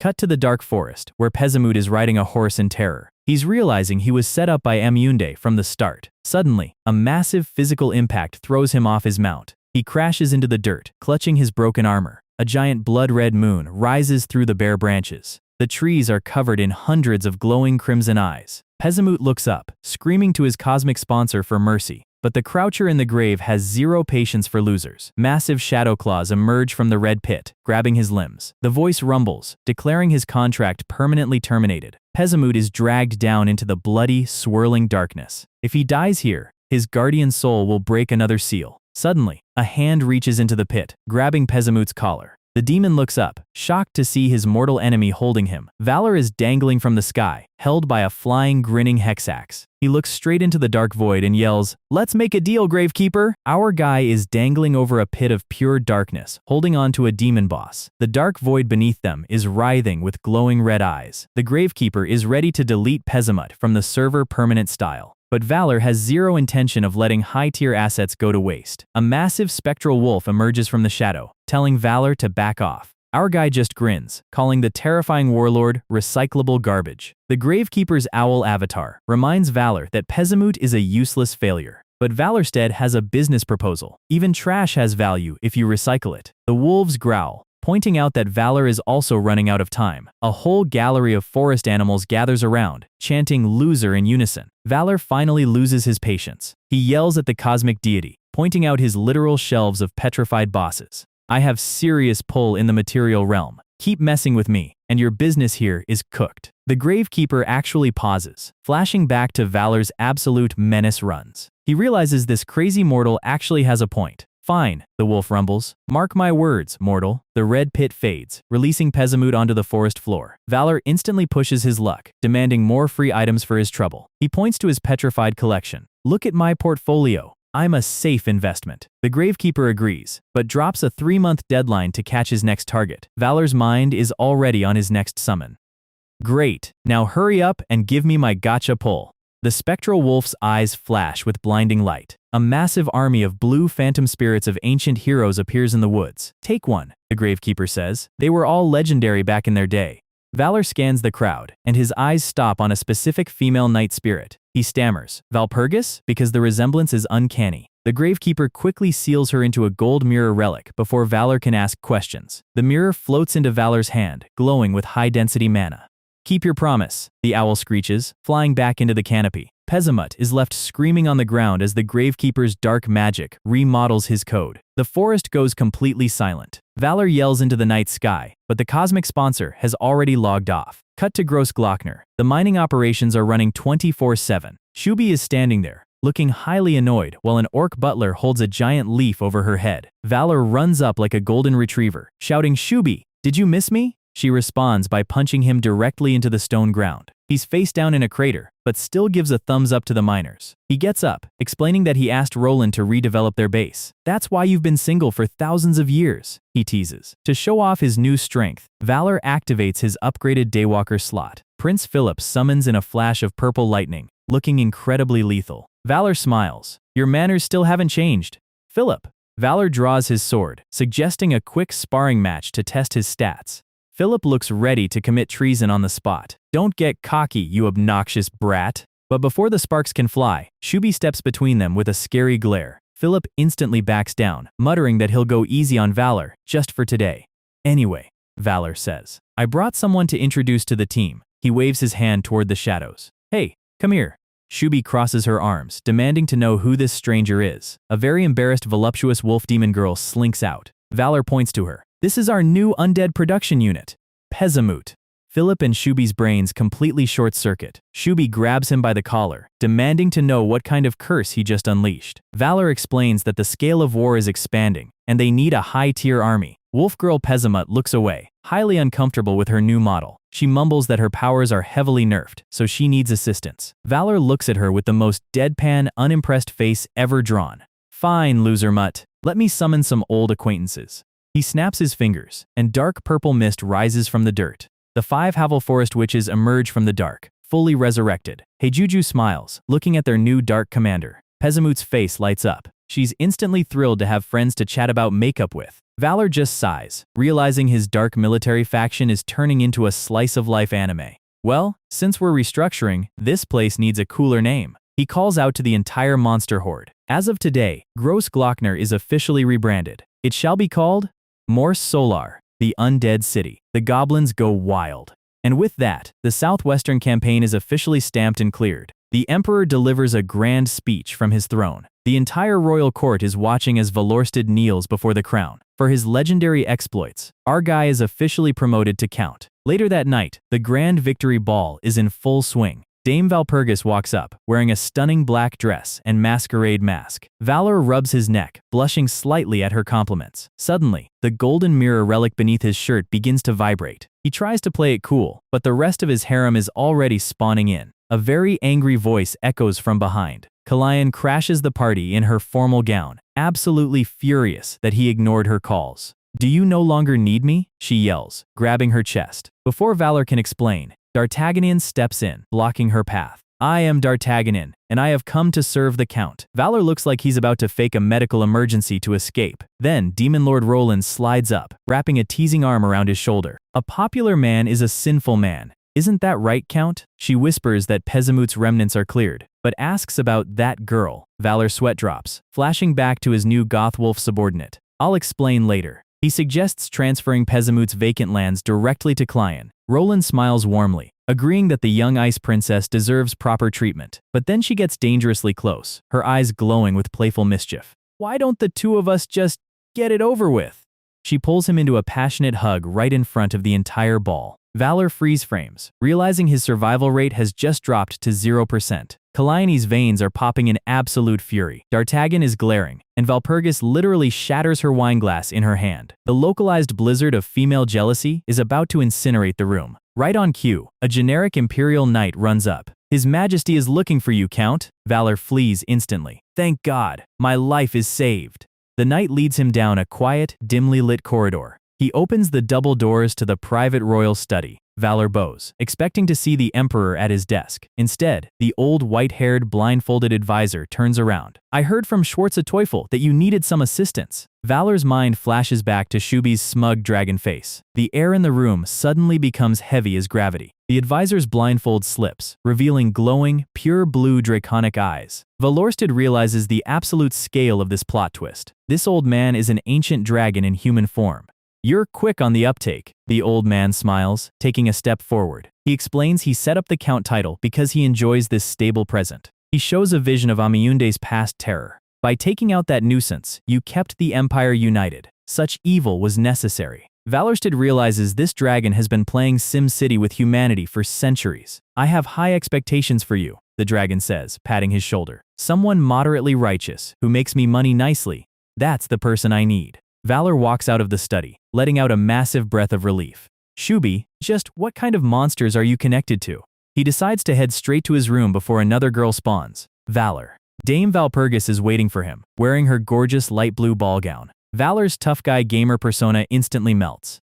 "Of course, I have plenty of time." Meanwhile, in the distant capital of Munich, under a full moon, two generic guards on the castle walls are chatting about their duty. One of them is yawning, completely relaxed. They start gossiping about a rumor that the Prince Elector has been struck by a curse. "What a load of absolute bullshit," the senior guard grunts. Suddenly, a dark steel spear cuts through the darkness, slicing him clean in half. Blood sprays across the stone as the second guard falls to his knees. "Who's there?" he screams into the shadows. A colossal dark-armored knight with a tattered red ponytail mantle steps forward. His helmet glows with a single burning red eye. "To think things have become this lax. It's truly a pity for my brother." The spear descends and the screen fades to crimson. Our guy is currently on a festival date with his favorite blonde paladin. Valor is trying to act cool, but his internal monologue is basically pure panic over Chartier. He tries to transition to business, asking her about the Prince Elector's health. Chartier looks down, apologizing for getting so excited when things are bad. She explains her uncle can barely move, but recently improved enough to take walks. Right as the romantic tension peaks, her magic communicator starts screaming. Valor watches her step away, realizing the peaceful phase of this arc is officially over. "Valor," she says, turning around. "I have to leave immediately." "Huh? What happened?" "A rebellion has broken out in Munich." Our guy's brain is already calculating the speedrun map. They timed this perfectly. He offers to mobilize Wittenbeier to help, but she raises her hand. "No, this is strictly a family matter. My stepfather is the one who launched the coup." Valor starts to protest, but she suddenly hugs him tightly, buried against his chest. "I'll be in touch," she whispers. Valor stands frozen, watching her blonde hair vanish into the crowd. And just like that, our guy is left alone in the middle of a celebration. No time to mope.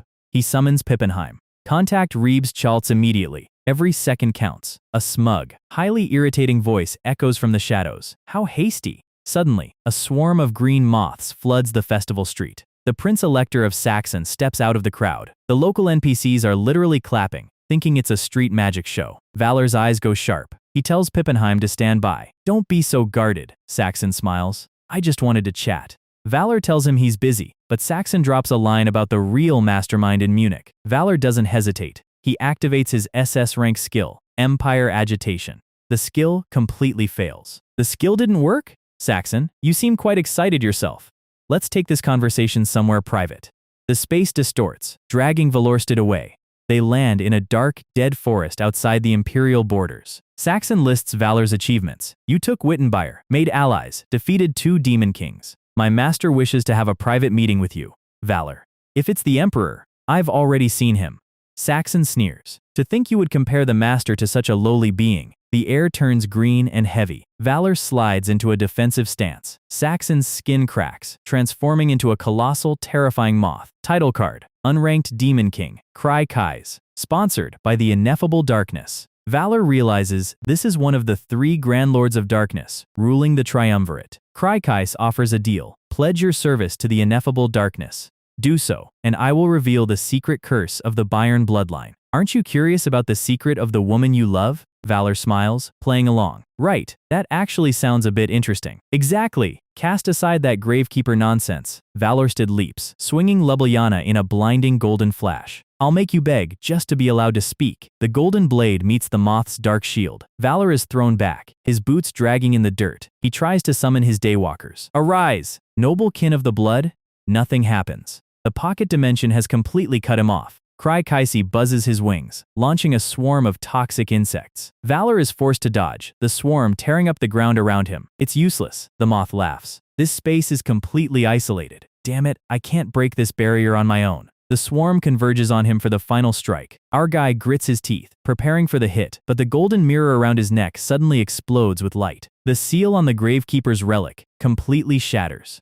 Asbarella manifests, casting a massive blue dome that blocks the entire moth swarm. She turns her head with a bright smile. You mustn't die here! You have to go save Chartier quickly! Valorsted is stunned. You're the S-rank spirit from the selection pool, he shouts. Do you have a plan to kill this thing? Asbarella smiles cheerfully. As you can see, I only do dispels and defense. Valor's chibi face, useless. Cry Kaisi launches a massive column of fire. She grabs Valor's hand, dragging him out of the explosion as the ground melts. It feels so good to be outside after so long. Valor, stop being excited! Our guy is mentally crying. The gravekeeper literally gave me a mascot. His standard sword strikes won't work because Cry Kai's has active cosmic sponsorship. Suddenly, a dark familiar laugh echoes in his head. Hee hee. Valorsted stops running, looking up at the sky. I remember that voice clearly. Don't just watch, help me. He tells Asbarella. Keep blocking its attacks. The giant moth blasts her shield with continuous fireballs. The boiling abyss's voice teases. You seem to be struggling. Do you like being dominated? Valorsted smiles. He has the perfect bait. She manifests on a giant throne of tentacles. Didn't you say you liked me? Here is an offering. If you don't help, your favorite toy is going to break. He offers her the S-rank corpses of Amiunde and Odgash. She looks down, her purple eyes glowing. Massive, dark pink tentacles tear through the clouds. Asbarella is shaking. Benefactor, what on earth is that energy? It's coming. Cry Kaisi tries to flee as the dimension begins to shake. A colossal cosmic shadow looms over the moth. The pink tentacles wrap around the entire pocket dimension. With a single squeeze, the isolated space shatters like glass. The dimensional pieces fall away, and the boiling abyss steps onto the field, looking incredibly elegant. Cry Kaisi screams. Who do you serve? Where do you think you are? She tilts her head, deadpan. Ha. Who serves whom? Purple lightning strikes the earth. The giant moth is sweating. His compound eyes are filled with pure terror. He fires his ultimate moth fire tornado. Are you not afraid of the ineffable? The fire hits her directly, but she doesn't even flinch. She looks through her monocle with a completely bored expression. The flames split around her like water. She clenches her fist, dark energy crackling. She punches him straight through his magic shield, shattering his jaw. The tentacles wrap around Cry Kai's, squeezing him tightly. The Demon King wheezes. How? This place is the great, his eyes crack, domain of the Dark Grand Lord. It should be. Splat. The tentacles contract, popping him like a bug. She absorbs his dark power, her nails turning black. An unranked moth sponsored by a god was deleted in 3 seconds. The ineffable darkness. That kid has grown up a lot. Should I buy him a gift? She glances back at valorsted with a mischievous smile. Valor gives her a double thumbs up. Thank you. I'll handle the rest. He thinks he has saved Chartier's family and bought time to regroup, but then his face goes dark. Actually, this is extremely bad. He remembers the moth's last words about the Bayern curse. If Kais was sent by the ineffable darkness to execute the family, the curse has already been activated. Hey, wait! You know what's happening to Chartier's uncle, don't you? She looks back, her pink eyes shining. Why? Didn't you like situations like this? She slips back into her shadow portal. Then please take good care of that child. Valorsted stands in the dark woods, sweating. Cut to the bedroom in Munich. A glass vase with a red rose shatters on the floor. The Prince Elector of Bayern is stumbling, coughing up black blood. He slams his hand on the vanity table, his fingers shaking. He looks into the mirror and gasps. Why? His face is rotting away with dark veins and cursed purple skin. The curse of the ineffable. The screen cuts to Valorsted riding his black horse through the night storm, desperately racing to Munich before the true ending is lost forever. Our guy is screaming at the empty air as the pink octopus portal sinks away. The boiling abyss just smiles back, telling him she's leaving that child in his care. She vanishes into her dark pond, leaving him to deal with the fallout. Valorsted is left standing there, his face completely pale as Asbarella floats behind him. He mounts his horse, muttering, "I'm screwed," before riding at maximum speed. Asbarella's chibi icon pops up, cheerfully asking if they are finally going to see Chartier. Wait a minute, Valor shouts over the wind. How do you know about Chartier? She stammers, quickly avoiding the question. Valor decides to ignore her sus behavior for now. I'll get the details later. He narrows his eyes, his gamer brain analyzing the entire Munich setup. Kais held him back the exact second the rebellion broke out. The stepfather launched a coup. The boiling abyss dropped a massive lore hint, the rotting curse piercing through House Bayern. Is that guy actually behind everything? He mutters, seeing a dark silhouette in his mind. Cut to the battlefield of Munich. Pure chaos. Human knights are clashing with demon beasts. Dame Valpurgis is in the center of the storm, her sword meeting steel. She unleashes a horizontal slash, driving her opponent back. It's Wilhelm, the Dark Knight, looking absolutely unfazed. She charges, channeling a massive vertical light strike. The impact detonates the stone floor, kicking up a massive cloud of dust. Wilhelm's red visor tilts up through the smoke. The two knights stare each other down across the crater. That sword strike? You were taught by my second brother. You've grown, niece. Chartier points her blade at him. Shut up. You're a traitor to the house, Wilhelm sighs. I still haven't forgotten that day. His red visor flares with dark energy. He unleashes a barrage of thrusts, his spear crackling with purple lightning. The strikes hit her shield, sending sparks flying across the battlefield. Listen well, dear niece, Wilhelm rumbles. The curse that ruined your life was the work of the current Prince Elector of Bayern, Maximilian. Chartier's eyes go wide. Before she can process the betrayal, a voice cuts through the sky. Shut up! Valorsted rides in like a boss, shouting, Don't listen to a rebel's words, Valpurgis! She gasps, Valor! As he jumps off his horse. Our guy assesses the situation. Is that the stepfather? Anyway, her curse, he looks at her neck. It's okay. The curse hasn't deepened. She's shocked he can see it. He ignores her confusion, keeping his eyes locked on the front. Suddenly, the ground shakes as a massive demon army emerges from the darkness. Valor realizes the Moth's forces and the gargoyles have formed a temporary alliance. This is quite a grand party, he smirks. Wilhelm raises his spear. I'll take that as a compliment. Valorsted smiles, raising his wrist. It's time to test his new S-rank item. The water dragon's bracelet glows with a brilliant, blinding blue light. Wilhelm's armor clanks as he raises his fist, sensing the massive artifact aura. This is a token of friendship from Boden Lake's dragon, Benevolentia Genetrix. It's an ultra-rare item embedded with high-tier water and protection magic. Wilhelm yells, Everyone, prepare for impact! Valorsted cracks his knuckles. Too late. Summon Water Dragon. A massive blue column of light shoots into the clouds. Wilhelm braces himself, expecting a tidal wave, but instead, a massive screen of steam covers the entire field. Valor's epic pose completely deflates as his face goes totally blank. He looks down at his hand, sweating. Nothing is happening. The steam clears to show Jenny chilling in a hot spring. Oh my Valor! Lady Jenny, what are you doing? Doesn't this have a summoning function? Of course it does, she giggles. Though you have to meet the conditions first. A giant screen slams down. It's marriage. Of course, Valor stammers, trying to argue, while Wilhelm and the demons are literally standing there, completely lost. Jenny blushes, playing with the water. Because of the war, my lake spirit population has decreased. You know what I mean, right?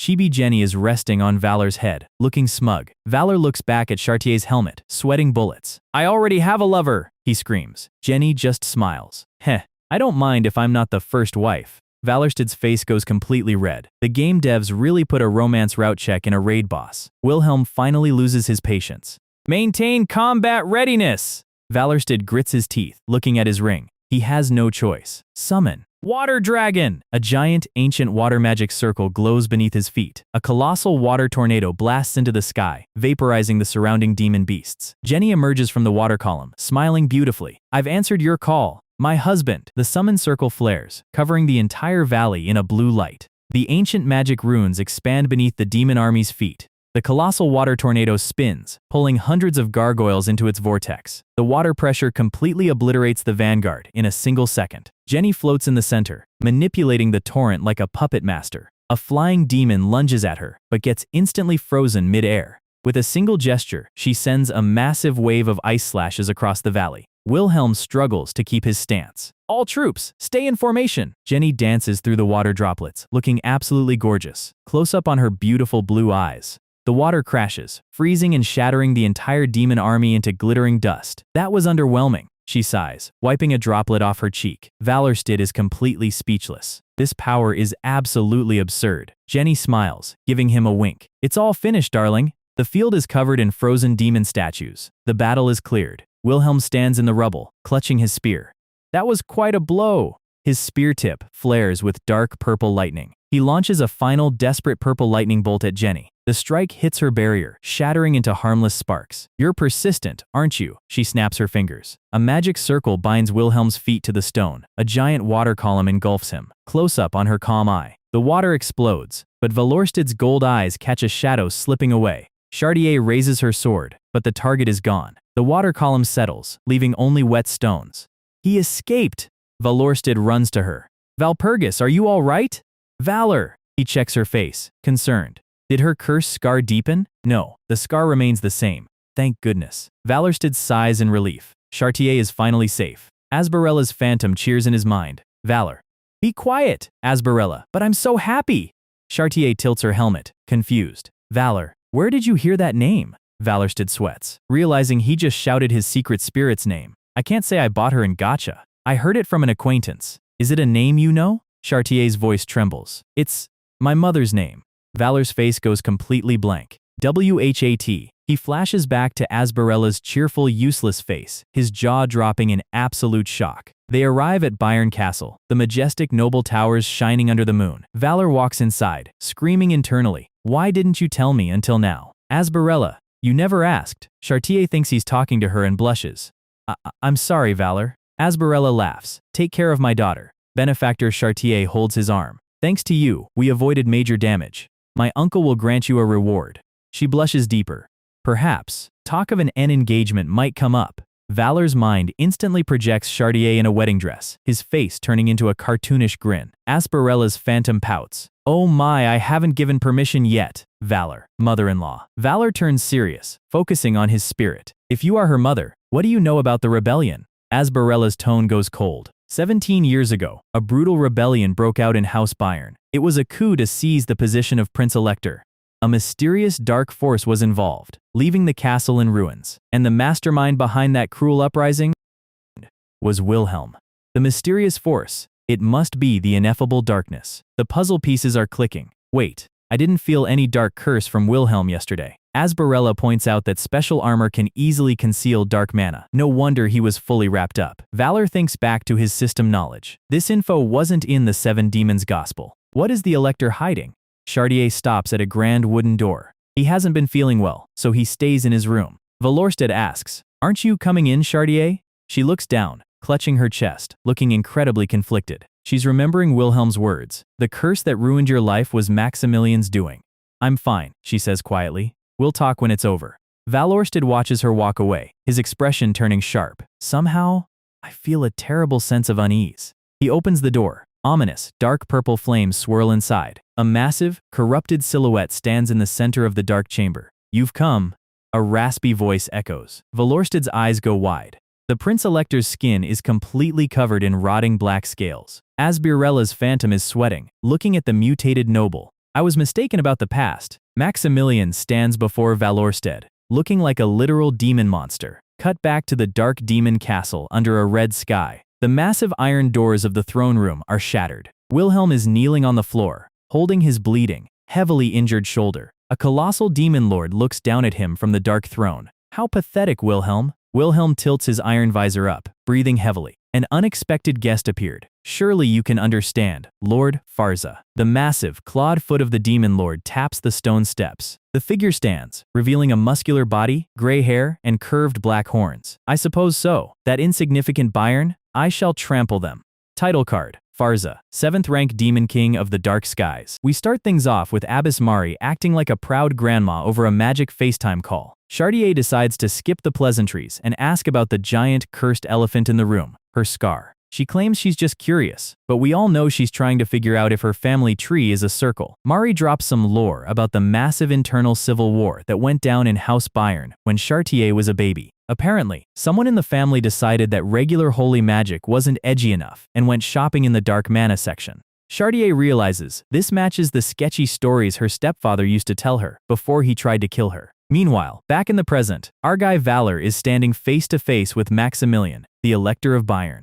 Maximilian is looking like a gym bro who fell into a vat of grape soda, but he's still got manners. He thanks Valor for saving them, which is nice, considering Valor usually charges a massive tax for his heroism. Valor points out the purple glowing veins and asks if the Elector has been playing with forbidden darkness. Maximilian sits down on his fancy couch and decides it is story time for the young adventurer. He explains there were 3 brothers, Johannes the Golden Child, Maximilian himself, and little Wilhelm. Johannes was the perfect eldest brother, the kind of guy who made everyone else look like a disappointment by comparison. Wilhelm absolutely worshipped him, but Maximilian was sitting in the corner taking notes on how to betray him. Johannes had a bright, promising future, but Maximilian was already plotting to end it. So, he did the most logical noble sibling thing. He stabbed him. Wilhelm walked in on the murder scene looking like he just found out his favorite anime got cancelled. Maximilian claimed he did it for the sake of the country, which is the classic villain excuse for tax evasion and murder. Wilhelm was not buying the political spin. He noticed the weird purple energy dripping from his brother's hand, the exact same energy that is currently eating the castle. Maximilian admits he was simply too weak on his own, so he signed a contract with the local dark deity. Standard gacha gamer logic. If you can't roll a good character, you buy the cheat codes. Wilhelm lost his mind and yelled at him for falling so low. So Maximilian decided to blow him away with a dark mana blast. A very casual apology to his brother before sending him to the Shadow Realm. And then, he asked for one final favor, which was for Wilhelm to sacrifice himself so Maximilian could keep his fancy title. Talk about a terrible family dynamic. Valor stands there listening to this multi-million-dollar family drama and asks if Chartier knows her uncle is a murderer. Maximilian looks down, his eyes covered by his messy blonde hair. He admits he couldn't tell her because he was afraid she would look at him like he was garbage. Valor does not care about his feelings and calls him a hypocrite straight to his face. The Elector actually agrees, admitting he's currently paying the subscription fee for his sins. His body is literally falling apart like a cheap Target brand shelf. He looks at Valor and mentions the 7 demons gospel, realizing Valor is not just a regular mercenary. Valor assumes the old man wants him to extend his life and starts to refuse because he doesn't work for free. But the Elector drops to his knees. He doesn't want to live, he just wants Valor to lift the family curse from Chartier. Valor is left speechless as the proud ruler of Bayern hits the floor. Our guy walks out of the chamber, letting out a massive sigh. He starts analyzing the situation, wondering if his ghostly mother-in-law was in on this secret. He realizes the Elector really is the worst uncle of the year. It is getting late, so Valor decides to head back to his room to sleep off the headache. But the moment he opens his bedroom door, the entire hallway turns into a purple dimension. He is pulled into a bizarre portal that looks like the inside of a giant monster's stomach. He lands on a slimy wall, completely panicked. Suddenly, a giant fleshy mass drops right in front of him. It's a giant, pulsing purple organ that looks like a rejected boss design. He steps in some purple goo and starts losing his mind because he just washed his shoes. He rants about how this game is a buggy piece of garbage with terrible level design. Suddenly, he spots a glowing door at the end of the tunnel. He charges forward, determined to ignore the physics engine. He yells that no matter how many glitches the system throws at him, he is going to clear the stage. He bursts through the exit and lands on a beautiful, peaceful flower field under a sunny sky. He blinks, his brain completely stalling at the sudden climate change. Then, he hears a voice telling him they've been waiting. Sitting on a wooden bench is a girl in a modern school uniform, scrolling on a smartphone. The scenery is pristine, but the vibes are completely cursed. Valor stares at her, trying to figure out which update added school uniforms to a medieval fantasy setting. The girl has a tiny beauty mark and a smug smile that screams, "I spent your college fund on gotcha pulls." She looks up from her phone, completely relaxed in her modern trench coat. She casually mentions that her subordinate caused him some trouble recently. A giant moth lands on her finger like a cute Disney sidekick, and then she crushes it into paste with a single fist. Valor's gamer instincts kick in, and he realizes this cute high schooler is the literal ineffable darkness. He's confused because the legendary dark god usually looks like a mountain-sized demon, not an anime student. She smiles and comments on how he looks like he's had a good day. Valor tells her to mind her own business. She holds out a modern takeout carrier with 2 iced boba drinks. She claims she can read minds, which explains how she managed to order his favorite modern beverage. Valor is internally sweating because his secret identity as a transmigrated gamer was just leaked to the final boss. He tries to regain control of the conversation and demands they talk business. He walks up to her, pointing his finger with absolute confidence. He demands that she lift the curse on House Byron immediately. She just chuckles, completely unfazed by his aggression. She giggles like she just heard a funny joke from a toddler. She asks if he really thinks he has the leverage to negotiate with a god. Valor glares at her, his golden eyes narrowing.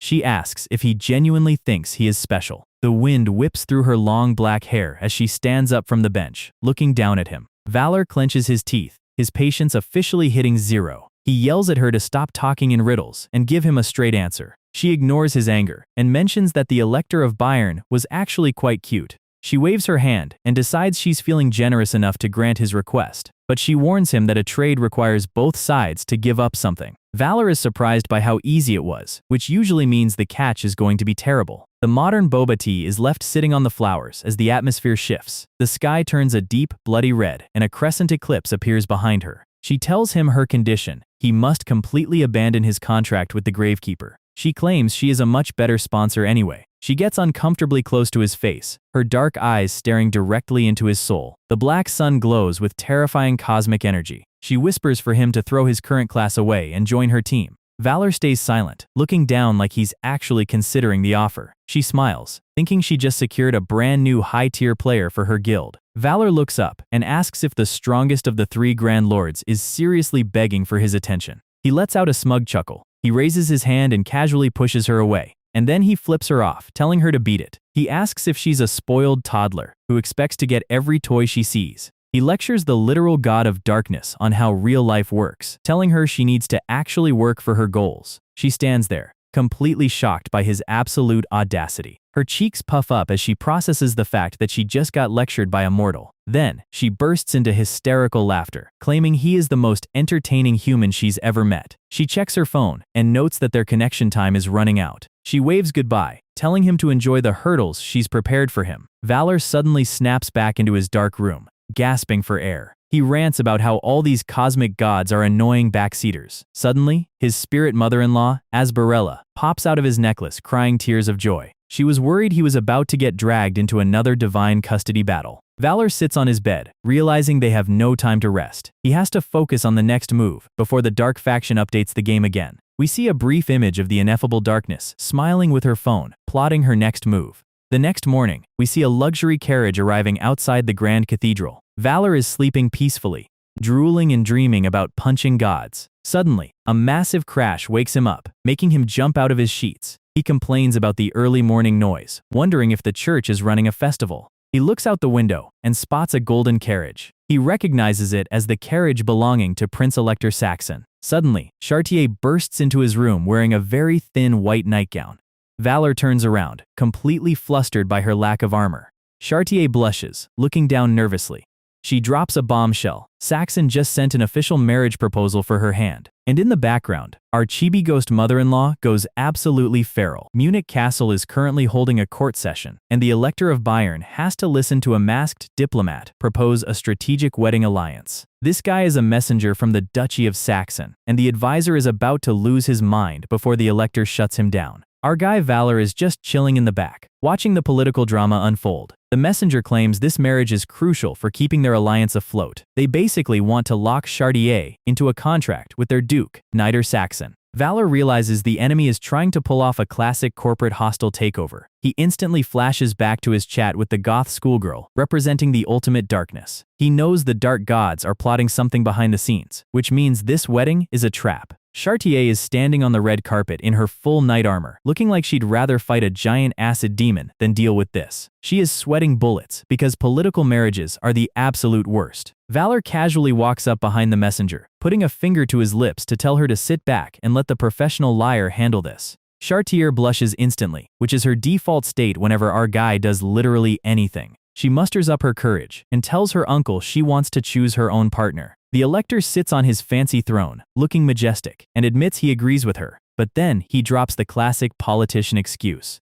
Politics is complicated. Valor decides it is the perfect time to hijack the courtroom. Under the glittering chandeliers, he steps up to the messenger, acting like he's just a humble helper. The elector is more than happy to let his favorite cheat code mercenary speak. Valor smirks, licking his lips like a toxic gamer who just found a glitch. He pulls the masked messenger aside for a quick, friendly chat. He asks if the Prince Elector of Saxon is doing well. The messenger tries to act tough, calling it nonsense. But Valor has his finger on the keyboard. He activates his SS rank Empire Agitation skill. He casually pulls out the SS rank Golden Ceremonial Sword of Prince Elector Saxon. The messenger's eyes go wide under his mask, realizing his boss's legendary loot is in the hands of a random commoner. Valor tells him to think about what this actually implies. If Valor has the boss's sword, it means the boss is currently a pile of pixels in some dark alley. He gives him a terrifying, demonic smirk that screams, "I ruined your leader's career." The messenger is sweating profusely now. He flashes back to the dark forest, where the rest of his faction got wiped out. He remembers seeing the legendary moth demon crushed into dust. The survivors were left trembling in the dark. He realizes Valor knows exactly what kind of monster they were working with. He takes a deep breath, trying to process the absolute defeat. Valor stands tall, engulfed in his dark purple aura, looking like the final boss of the court. The messenger admits it is a complete checkmate. He wraps his cloak around his face, preparing to tuck his tail and run. He tells the elector that today's negotiations are officially cancelled. Meanwhile, we transition far away from the human political drama, deep into the cosmic void where the administrators hang out. A massive pillar of blue light shoots down onto a golden spiky world. A portal opens up, and out steps our favorite blue-haired GMAI, Aquila, alongside the other high-tier deities. A creepy masked priest in a black cloak welcomes them to the dark domain. They walk down a golden ramp, looking like a group of high-end business executives arriving at an off-site meeting. The red-headed god with the trident mark on his forehead looks around, visibly annoyed. Aquila comments on how the locals are still staring at them like their country hicks. Suddenly, a massive black snake demon with glowing red rings bursts from the ground. It growls about the sickening smell of holy light and immediately wraps its giant body around Aquila. The monster opens its mouth, threatening to swallow her whole. Aquila doesn't even blink, completely bored by the giant scaly pet. The blonde goddess with the wing ears panics, begging the priest to intervene. The masked priest's eyes glow pink as a warning. But before anyone can move, purple lightning splits the dark sky. The entire spiky city starts to tremble. Colossal purple tentacles rip through the dimensional barriers. The other gods look up, sweating in pure terror as the cosmic pressure drops. Floating down from the clouds is a pair of high heels and a dark purple dress. It's the boiling abyss herself, telling her pet to let go of her guest. She licks her lips, welcoming Aquila to her private resort. The Grand Lord of Darkness floats down like she owns the place, which she actually does. The giant snake monster immediately cowers, apologizing for trying to eat the guests. She tells him to forget about it, keeping her calm, terrifying smile. Her crimson eyes gleam under her monocle. She tells the priest she will host the visitors herself. They walk across the wooden deck as the massive guard dog slinks away. The monster grumbles about his mother, welcoming literal trash into their home. The priest notes that she might actually be doing them a favor, since Aquila's power is completely unreadable. They enter a massive, futuristic skyscraper in the middle of the golden desert. A robotic butler stands beside a long, luxurious dining table. The table is packed with high-end modern food, including roast turkey, steaks, and pasta. The other gods sit down, looking extremely uncomfortable in their fancy chairs. It's basically a tense corporate business dinner where everyone is trying to avoid getting fired. The abbess smiles, hoping the food suits their divine palates. Aquila takes a bite and admits it looks delicious. She notes it's very similar to the food back in their home realm. The abbess cuts her steak, mentioning she's been very interested in human culture lately. She finds it amusing how humans acknowledge their weakness and work together to build things. Aquila keeps her smug face and points out that her daughter has been keeping an eye on the human world too. The blonde goddess panics again, trying to keep Aquila from starting a holy war over dinner. The abbess casually puts down her cutlery, stating she won't intervene as long as things don't violate causality. Aquila chuckles, calling causality a very convenient excuse for laziness. She mentions the goth high schooler who currently holds their main server in her hand. Her eyes glow purple as she admits she is not pleased with the situation. The abbess just smiles, thanking her for briefly curing her eternal boredom. A giant purple tentacle hovers near Aquila like a silent threat. She wipes her face with a napkin, keeping her composure. She warns Aquila that her eyes aren't just for show, so they better behave. The tension is thick enough to cut with a broadsword. Meanwhile, back on the material plane, Valor is looking up at the sky, probably sensing the boss fight approaching. The massive Bayern army is on the move, marching through the forest. Silver-plated knights are riding out in full force. At the allied camp, General Tilly stands with D'Artagnan, watching the massive crowd. Tilly is highly impressed, asking how Valor managed to get this much support from the Elector. Valor casually replies that saving the Elector's cute niece was the ultimate cheat code. Tilly looks serious, noting that their next opponent is Demon King Farza. He explains that Farza has an impenetrable army, unlike Odgash who just relied on raw power. Valor smirks, teasing the legendary commander for being scared of a few horned demons. D'Artagnan stands there with her hands on her hips, asking if he actually has a plan. Valor acts offended, asking if they still don't trust his speedrunner knowledge. He points at himself, smiling because he knows Farza's AI patterns inside out. We cut to Farza's temporary base, which looks like a spiky tribal hut made of bones. A blue-armored demon knight reports that there is no sign of the water dragon. Farza's massive red third eye glows with anger. He scoffs, assuming the dragon fled because she was too scared to face him. He raises his clawed hand and orders all forces to advance. The demon flags wave as their hornblowers signal the charge. The massive demon legion marches down the hill, ready to flatten the human line. General Tilly charges on his horse, leading his knights into the fray. The two armies clash in a massive, chaotic collision of steel and claws. Farza watches the battle from his command room, looking highly confident. He looks through his red projection sphere, calling the humans cute little things. He notices they are trying to pull off a feint trap. He immediately orders his lieutenant to relay his commands to the squad leaders. His mage channels the purple communication orb, telling everyone to watch out for the feint. Farza laughs smugly, bragging about his organic, neural network-style communication strategy. Suddenly, a panicked voice cuts through his magical intercom. The captain reports that their army is being split in half. The demon soldiers fell for the exact feint Farza just told them to ignore. The mage screams that their entire communication network is being jammed by some weird frequency. We cut to Valor standing on a snowy cliff, holding a magic transmitter like a modern radio. He does a quick mic test before giving his final order: wipe out every single enemy in sight. His daywalker thralls unleash their dark power, tearing through the demon ranks. The Silver Knights charge into the chaotic, uncoordinated demon lines, turning the impenetrable army into a complete L. So, our pro-gamer communication hack worked flawlessly, leaving Demon King Farza screaming in pure panic. Valor is standing on the hill like a toxic lobby host, casually telling his team to spawn kill the entire demon vanguard. His daywalker thralls immediately jump into action, and the human knights charge into the chaotic mess, completely wiping them out. General Tilly walks up, still trying to understand the science behind Valor's magic radio. Valor explains he just recycled the same network jamming method he stole from the last boss. He points out that an army relying entirely on one Discord channel is incredibly easy to hack. Tilly agrees, but notes that a literal Demon King is still a walking raid boss. Our guy tells him not to worry. He can practically feel the final boss pattern loading in. Farza is sitting on his spiky throne, looking like a gym bro who just lost his pre-workout. He's furious about his troops getting outmaneuvered by simple human tactics. So, he decides to log in and handle the problem himself. Valor stands waiting for him in the middle of the rocky plain, wearing his classic smug speedrunner face. Farza leaps down, threatening to rip his head off for trespassing on his territory. But Valor has cleared this dungeon enough times to dodge his attacks in his sleep. They clash, blades meeting fists in a massive wave of shockwaves. Farza's elite guard tries to jump in to make it a 2-on-1, but the boss screams at him to get lost. He claims this puny human is his personal prey. Valor is absolutely thrilled, because a boss who refuses help is a boss who is easy to cheese. He activates his signature skill, Lunar Shadow Sword Style. He slides low, unleashing a massive golden crescent slash. Farza is left completely wide open, his body absorbing the entire force of the physical impact. The blast tears through the stone, shattering the surrounding hills. The giant demon king lunges forward through the smoke, his eye widening as he realizes his opponent is already airborne. Valor is hovering under the moon, charging up his next move. Lunar Shadow Style, second form. Farza roars at him to make it entertaining. Our guy brings down a massive vertical falling slash. The golden light slices through the demon's defenses, cratering the ground. Before Farza can even recover from the blow, his lieutenant runs up screaming. He warns him that the main human force has bypassed their defense lines, and General Tilly is leading a cavalry charge right at their back door.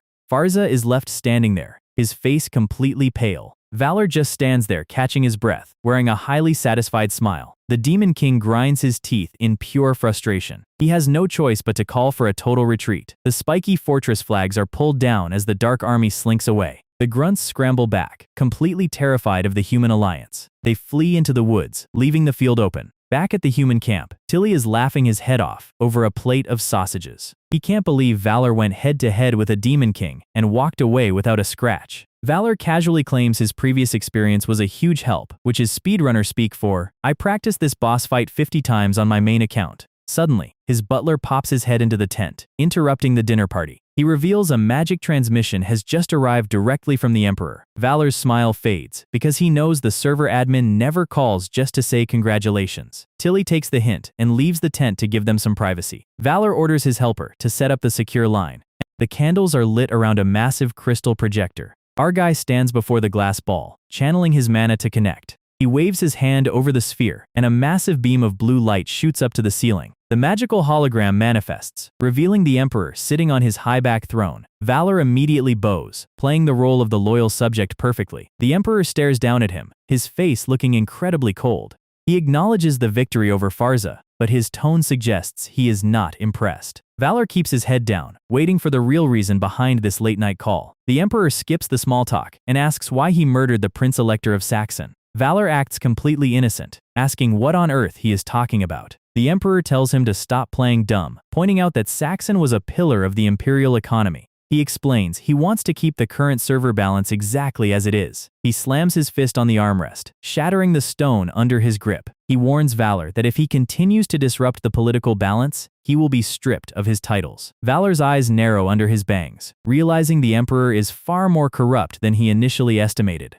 He decides to use his favorite weapon, theatrical groveling. He drops to his knees, begging for mercy. The Emperor's eye glows red as he demands Valor return Saxon's SS rank ceremonial sword immediately. The magical connection starts to glitch as the pressure rises. Valor stays on the floor, sweating under the digital projection. The Emperor warns him that if he keeps the sword, their alliance is officially over. The crystal ball flashes, and the connection cuts out completely, leaving the room in darkness. Valor slowly stands up, his fake, cowardly face instantly shifting into a dark, cold smirk. He realizes the Emperor must have some shady business going on with the deceased demon lord to know about the sword. Hexax pops her head into the room, letting him know Tilly is waiting for him outside. Valor walks out of the dark tent, his hand clenching his cloak. He decides that the moment the Emperor outlives his usefulness, he's going to send him to the exact same graveyard as Saxon. Up on the cliffside, General Tilly is looking through his brass spyglass. He confirms that the demon forces are pulling back. Valor walks up behind him, asking if the boss has decided to log out for the night. Tilly hands him the spyglass, telling him to see for himself. Valor looks through the lens, watching the demon torches fade into the mountains. He smirks, thinking about how easy it was to break the goth girl's plan. He tells Tilly this is the perfect opportunity to chase them down and secure a total wipe. Suddenly, his spirit mother-in-law, Asbarella, floats up looking highly concerned. She warns him that the most cunning of the Grand Lords would never surrender this easily. Valor tells her not to worry, claiming he has calculated every possible scenario like a true speedrunner. But Asbarella notes that Chartier has been looking unusually dark and quiet lately. Valor's eyes go sharp as he realizes he might have missed a major side quest trigger. He flashes back to the rumors about the family curse that ruined Chartier's life. The curse that originated from her uncle, Maximilian. He turns to Hexax, asking where the paladin is currently located. The little vampire assistant taps her head, channeling her radar spell. She gasps as her magic locates the target. She reveals Chartier is currently inside the central spires of Munich Castle, and she is standing right in front of the Prince Elector of Bayern. Inside the dimly lit office, Chartier is standing before her uncle's desk. Her face is pale, and her eyes are filled with unresolved grief. Maximilian doesn't even look up from his papers, telling her he is far too busy with the war to chat. Chartier lets out a bitter laugh, bringing up her stepfather Wilhelm. She reveals he told her exactly what happened on the night of the coup 17 years ago. Maximilian's eyes flash blue as he remembers his brother's bloody face. His hand starts to tremble, spilling black ink across his paperwork. Chartier touches her face, asking if her physical scar was the price of his dark contract. She begs him to tell her the truth, promising she will believe him over anyone else. But Maximilian snaps, slamming his hands on the desk and screaming at her to get out. He covers his face, trembling as the dark energy leaks from his skin. Chartier doesn't flinch, standing her ground under the cold moonlight. She declares she is no longer the helpless child he needs to protect. But Maximilian's eye glows bright blue as the dark curse threatens to consume his sanity. He realizes he can only reveal the truth once Valor successfully breaks the system's curse. Suddenly, his body collapses, crashing against the side of his desk. He gasps for air as dark, purple veins creep up his neck. Chartier runs to his side, screaming for the guards as her uncle starts burning up like a furnace. Through the haze of his failing vision, Maximilian sees a spectral figure standing behind her. It's his dead brother, Johannes, smiling down at him with a gentle, terrifying gaze. Johannes asks why he is choosing such a difficult path when he could just accept the curse. He claims life is much simpler once you surrender your soul to the developers. Maximilian screams internally, swearing he will tear the dark curse out by the roots before he dies. Johannes just chuckles, calling his struggle pitiful and pathetic. He compares their dark lords to holy divinities, pointing out that both grant blessings in exchange for absolute obedience. We see a golden goddess blessing knights, contrasted with a dark, multi-eyed shadow deity blessing faceless cultists. He points out that the dark gods are actually far more reliable because their contracts are permanent. Maximilian cries tears of blood, his mind drowning in sticky, cold darkness. A massive purple void opens up behind him. The true form of the ineffable darkness manifests, covered in dozens of staring red eyes. The giant shadow hands wrap around his head, securing their permanent hold on his consciousness. Maximilian's face is filled with pure, hopeless despair as his sanity is crushed. He weeps silently under the dark pressure, his resistance completely broken. Chartier screams his name, trying to pull him back from the void. He leans against her shoulder, crying and begging for her forgiveness. Chartier tells him it's okay, but her expression turns to pure horror. Suddenly, Maximilian grabs her shoulders with dark, monstrous claws. His eyes glow bright red, and a terrifying demonic smile spreads across his face. He pins her to the floor, declaring this is the only way to save them. The Elector has officially transformed into a high-tier demon spawn right in front of her. Outside, the red solar eclipse fills the dark sky, signaling the start of a new event. Back on her wooden bench, the goth schoolgirl smiles under the blood-red moon. She whispers that she is highly looking forward to seeing how our guy Valor survives her next patch update. We start things off with a massive, sky-splitting crimson laser shooting out of Munich Castle. Valor's face instantly drops because this was definitely not on his speedrun schedule. The entire allied camp is standing there watching the horizon turn into a giant glowing neon exit sign. Tilly is sweating in his heavy plate armor, his veteran instincts telling him they are in deep trouble. Our guy realizes a massive magical event was just triggered without his permission. A giant purple magic circle opens up in the clouds, channeling the entire laser. Pippenheim and Tilly run up, asking for their next set of instructions. Valor falls to his knees, his brain trying to calculate the sheer amount of bugs in this game. He realizes the ineffable darkness just bypassed the standard campaign progression to trigger the final event early. He turns to Hexax, ordering her to use her vampire radar to check Munich's current status. She closes her eyes, tapping her temple to scan the city. She reports that the entire city has been turned into a literal demonic safari park with 0 human survivors. Valor's eye twitches as he processes the complete loss of all his local quest givers. He realizes the goth schoolgirl planned this entire sequence of tragedies from day one. She's basically sitting in her dark room playing 4D chess with his campaign progress. Our guy goes full panic mode, screaming at D'Artagnan to assemble the forces and ordering Pippenheim to prepare the vampires. He's biting his finger, sweating, and completely losing his cool. But then,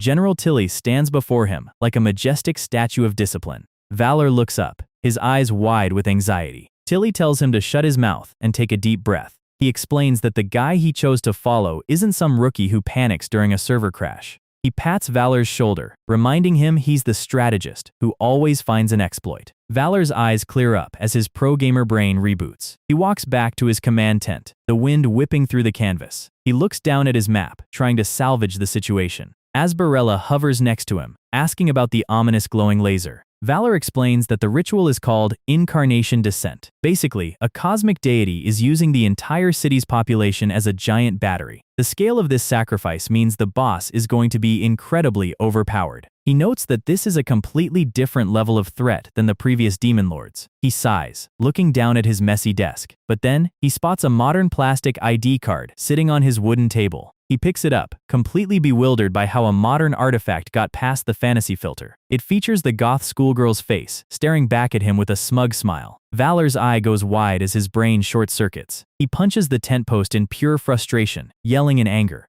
Suddenly, his surroundings glitch out, and he is pulled into a portal of red light. He lands with a thud on the floor of a modern subway train. He stands up, completely stunned by the sudden scenery change. He looks out the window, and through the glass, he spots a familiar figure standing on the empty platform. It's the ineffable Darkness, holding her smartphone and asking if he's been doing well. Valor screams at her to cut the corporate small talk after turning Munich into a barbecue. She just giggles, asking if he missed her that much. She gives him a highly playful, toxic look that screams, "I ruined your save file, and I'd do it again."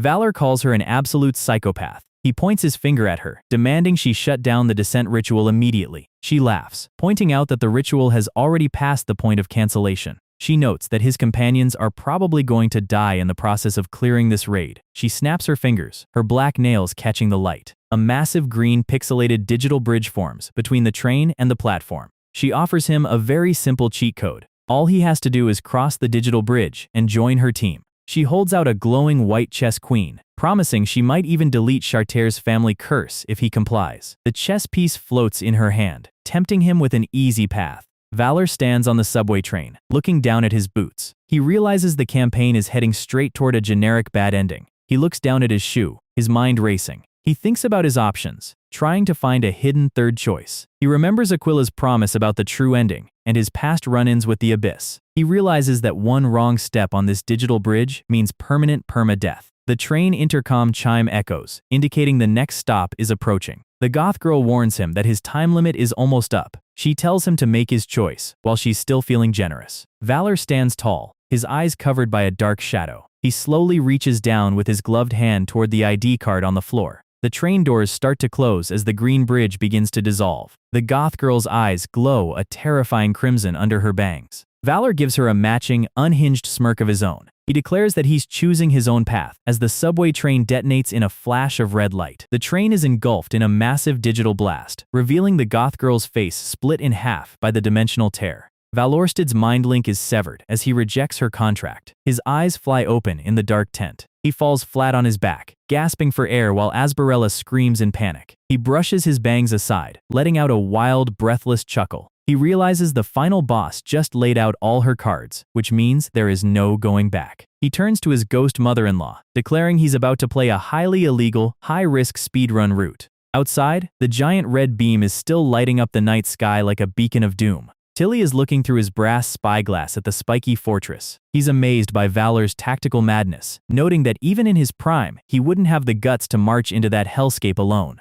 He turns his head, his scarred face looking worried. But then, Pippenheim walks up with his signature cool smile. He explains that Farza's forces are already in complete chaos because Valor is currently causing a massive distraction. He tells Tilly that their master has never been wrong, so they just need to follow orders in silence. Tilly asks where D'Artagnan went, and Hexax pops up waving her hand. She reveals the red-haired elf assistant ran off in a major hurry. We cut to D'Artagnan riding her horse at full speed, cutting directly in front of Valor's mount. Valor looks down from his black horse, telling her to get out of the way because he is busy. She stares at him, her purple eyes wide with sweat and anger. She begs him not to go, pointing out that this mission is a literal suicide run. She admits his strategy is brilliant, but asks why he's acting like a tragic hero who has to die alone to save the day. Valor looks at her, his golden eyes filled with pure amusement. He asks if she actually thinks he's the type of guy to sacrifice himself for free. He smirks, climbing off his horse. He declares he's doing this specifically so they can all survive together. And besides, he has far too many plans to leave her behind. Archdemon blinks, completely stunned by his words. Valor points his finger, reminding her that he still has to work her to the bone for another 5 years. She stands there, her face completely frozen in a mix of embarrassment and disbelief. Our guy tells her to hurry back to Tilly's vanguard before she gets caught in the crossfire. She lets out a deep breath, her face turning bright red with rage, and then she delivers a massive, lightning-fast punch straight to his ribs. Valor falls to the ground, groaning in physical agony while his horse looks on in disappointment. She sticks her tongue out, calling him a cheapskate and telling him to go die anyway. Valor smirks as she walks away, his eyes glinting. He climbs back onto his horse, his focus returning to the castle. Back at Munich Castle, demonic beasts are charging through the smoke. Suddenly, a massive dark spear slices a beast in half with a single swing. It's Wilhelm, wearing his dark horned helmet, standing on a pile of monster corpses. He looks up at the glowing tower, laughing about his brother's final fall. He clenches his fist, declaring he's been waiting 17 years for this exact power trip. But then, he freezes as a voice calls him out from the fog. Valorsted walks up slowly, looking completely unimpressed by the dark armor. He points out that Wilhelm deliberately cornered Chartier just to speed up his brother's ritual. Wilhelm is furious, asking why the mercenary is here instead of fighting Farza. Valor casually replies that he's here to clean up someone else's trash. Wilhelm screams at him to get lost. His dark purple spear starts to pulse with glowing eyeballs and veins. He raises his weapon, declaring Valor is his next target. Valor stays silent, looking at the weird fleshy spear. He asks if that is really the best weapon he could bring to a boss fight. Wilhelm calls him a bluffing fool, preparing to charge. Valorsted just smirks, his hand glowing with massive high-density mana. Suddenly, 2 giant elemental beams of fire and water split the dark sky. Wilhelm's jaw drops under his visor as the magical pressure spikes. Emerging from the massive fire and water vortex are his S-rank summon companions. Schwartzy, the red-haired dragon girl, steps out surrounded by flames, and Jenny, the blue-haired water dragon lady, floats down in her bubble barrier. Wilhelm stands there, completely outstatted, realizing he just brought a stick to a double dragon fight. Valor tells him to stop posing and be practical, since he's completely outmatched. Wilhelm's eye goes wide behind his visor as he realizes his doom. The golden light of the dragons illuminates the entire battlefield. The Dark Knight is left trembling, his flesh, spear shaking. Suddenly, a golden nun floats down from the sky. High Abbess Margareta, a massive, glowing, holy projection of the wing-eared goddess, manifests behind her. Mari looks down at Wilhelm, her eyes filled with cold, divine fury. She raises her golden lightning spear, declaring she will destroy him for trying to sacrifice his own family. Wilhelm is sweating bullets. Realize he is now facing the strongest paladin and 2 dragons. Valorsted points his finger forward, telling everyone that both the paladin and the goddess are his personal targets. The entire screen detonates in a massive golden explosion as the raid officially begins. We start inside the cathedral, where the red stained glass windows are practically screaming that a boss fight is underway. And right on cue, we see Chartier chained up to a giant cross like a classic Gothic display piece. The entire room is vibrating with enough dark energy to crash a budget graphics card. Possessed Uncle Maximilian is standing there, looking incredibly pleased with his new demonic eye glow. He looks up at Chartier and basically tells her that Mari's barrier outside is completely useless. He points out that her holy barrier is the literal opposite of his dark energy, making it a perfect target. He unleashes a massive wave of black miasma directly toward the altar. Chartier is sweating bullets, completely unable to break these highly convenient plot-mandated chains. Maximilian then drops the classic villain line about how he is doing all of this for her sake. It is nice to see that demonic possession does not cure classic toxic family gaslighting. Meanwhile, outside, Mari is hovering in the air, dropping a massive beam of holy lightning directly onto the purple dome. But she is completely pissed because the barrier is perfectly countering her magic. Our guy Valorsted watches the struggle, realizing brute force isn't going to get them through this phase. He runs the numbers through his gamer brain. The barrier is bound by the world's causality laws, meaning standard high-tier magic cannot scratch it. He needs a literal glitch in the system.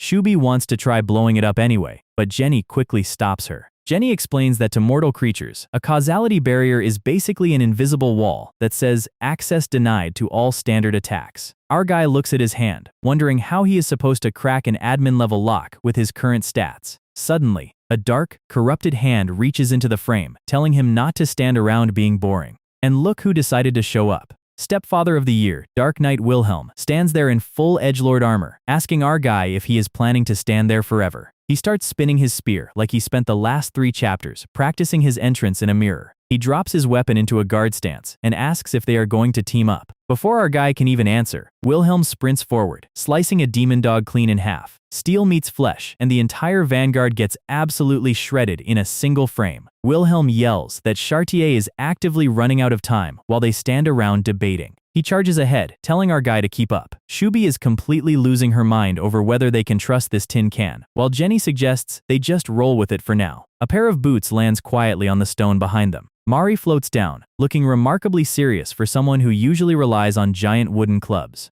Right as she lands, a massive bone demon lunges directly at Valorsted's blind spot, but Shubi and Jenny are already on it, casting red and blue magic shields to intercept the strike. The resulting explosion vaporizes the immediate area, proving that having dragon wives is excellent for personal space management. Valorsted doesn't even look back. He grits his teeth and sprints toward the gate, trusting his team to handle the backyard. Wilhelm is already keeping pace right beside him, his cape flying through the ash. Our guy makes a quick joke about their sudden team-up, and Wilhelm just tells him to shut the hell up. A fresh wave of ugly, multi-eyed dragon demons blocks the bridge. Valorsted sizes up the defense. Wilhelm admits that these things actually look somewhat vicious. Our guy just calls them small fry, which is classic gamer arrogance when faced with a literal army of darkness. They stand side by side, drawing their weapons as the massive horde looms over them. Valorsted prepares his light sword, planning to clear the path. But before he can even swing, Mari descends in a flash of gold light, telling him to leave the trash to her and go save his girl. Even Wilhelm is temporarily stunned by the sheer, ungodly amount of mana radiating off the tiny nun. Valorsted looks back, realized she is about to drop a tactical nuke. Mari unleashes her holy light, and the entire battlefield turns into a solid white screen of absolute destruction. Back inside the cathedral, the purple miasma is starting to rise from the floor tiles. Chartier looks toward the entrance, sensing her allies finally reaching the gate. Maximilian's red eye narrows in slight annoyance. He tells her that since Wilhelm is also a member of House Bayern, he'll gladly display his dead body right next to her. Outside, Valorsted and Wilhelm finally stand directly in front of the massive purple dome. Our guy asks how they are going to bypass a barrier that literally ignores the laws of physics. Wilhelm slams his spear into the stone, cracking the entire courtyard. His silhouette turns pure black as he says they are simply going to break it anyway. A slow smirk spreads across Valorsted's face. He draws Ljubljana, charging his hand with purple dark player mana. Nice and simple. They strike together, and the combined force of an S-rank player and a dark knight literally shatters the reality-binding dome like cheap glass. Wilhelm's red visor glows as the barrier crumbles. Prepare yourself. Valorsted glares through the smoke, locking eyes with his target. It is time to deal with Uncle Maximilian.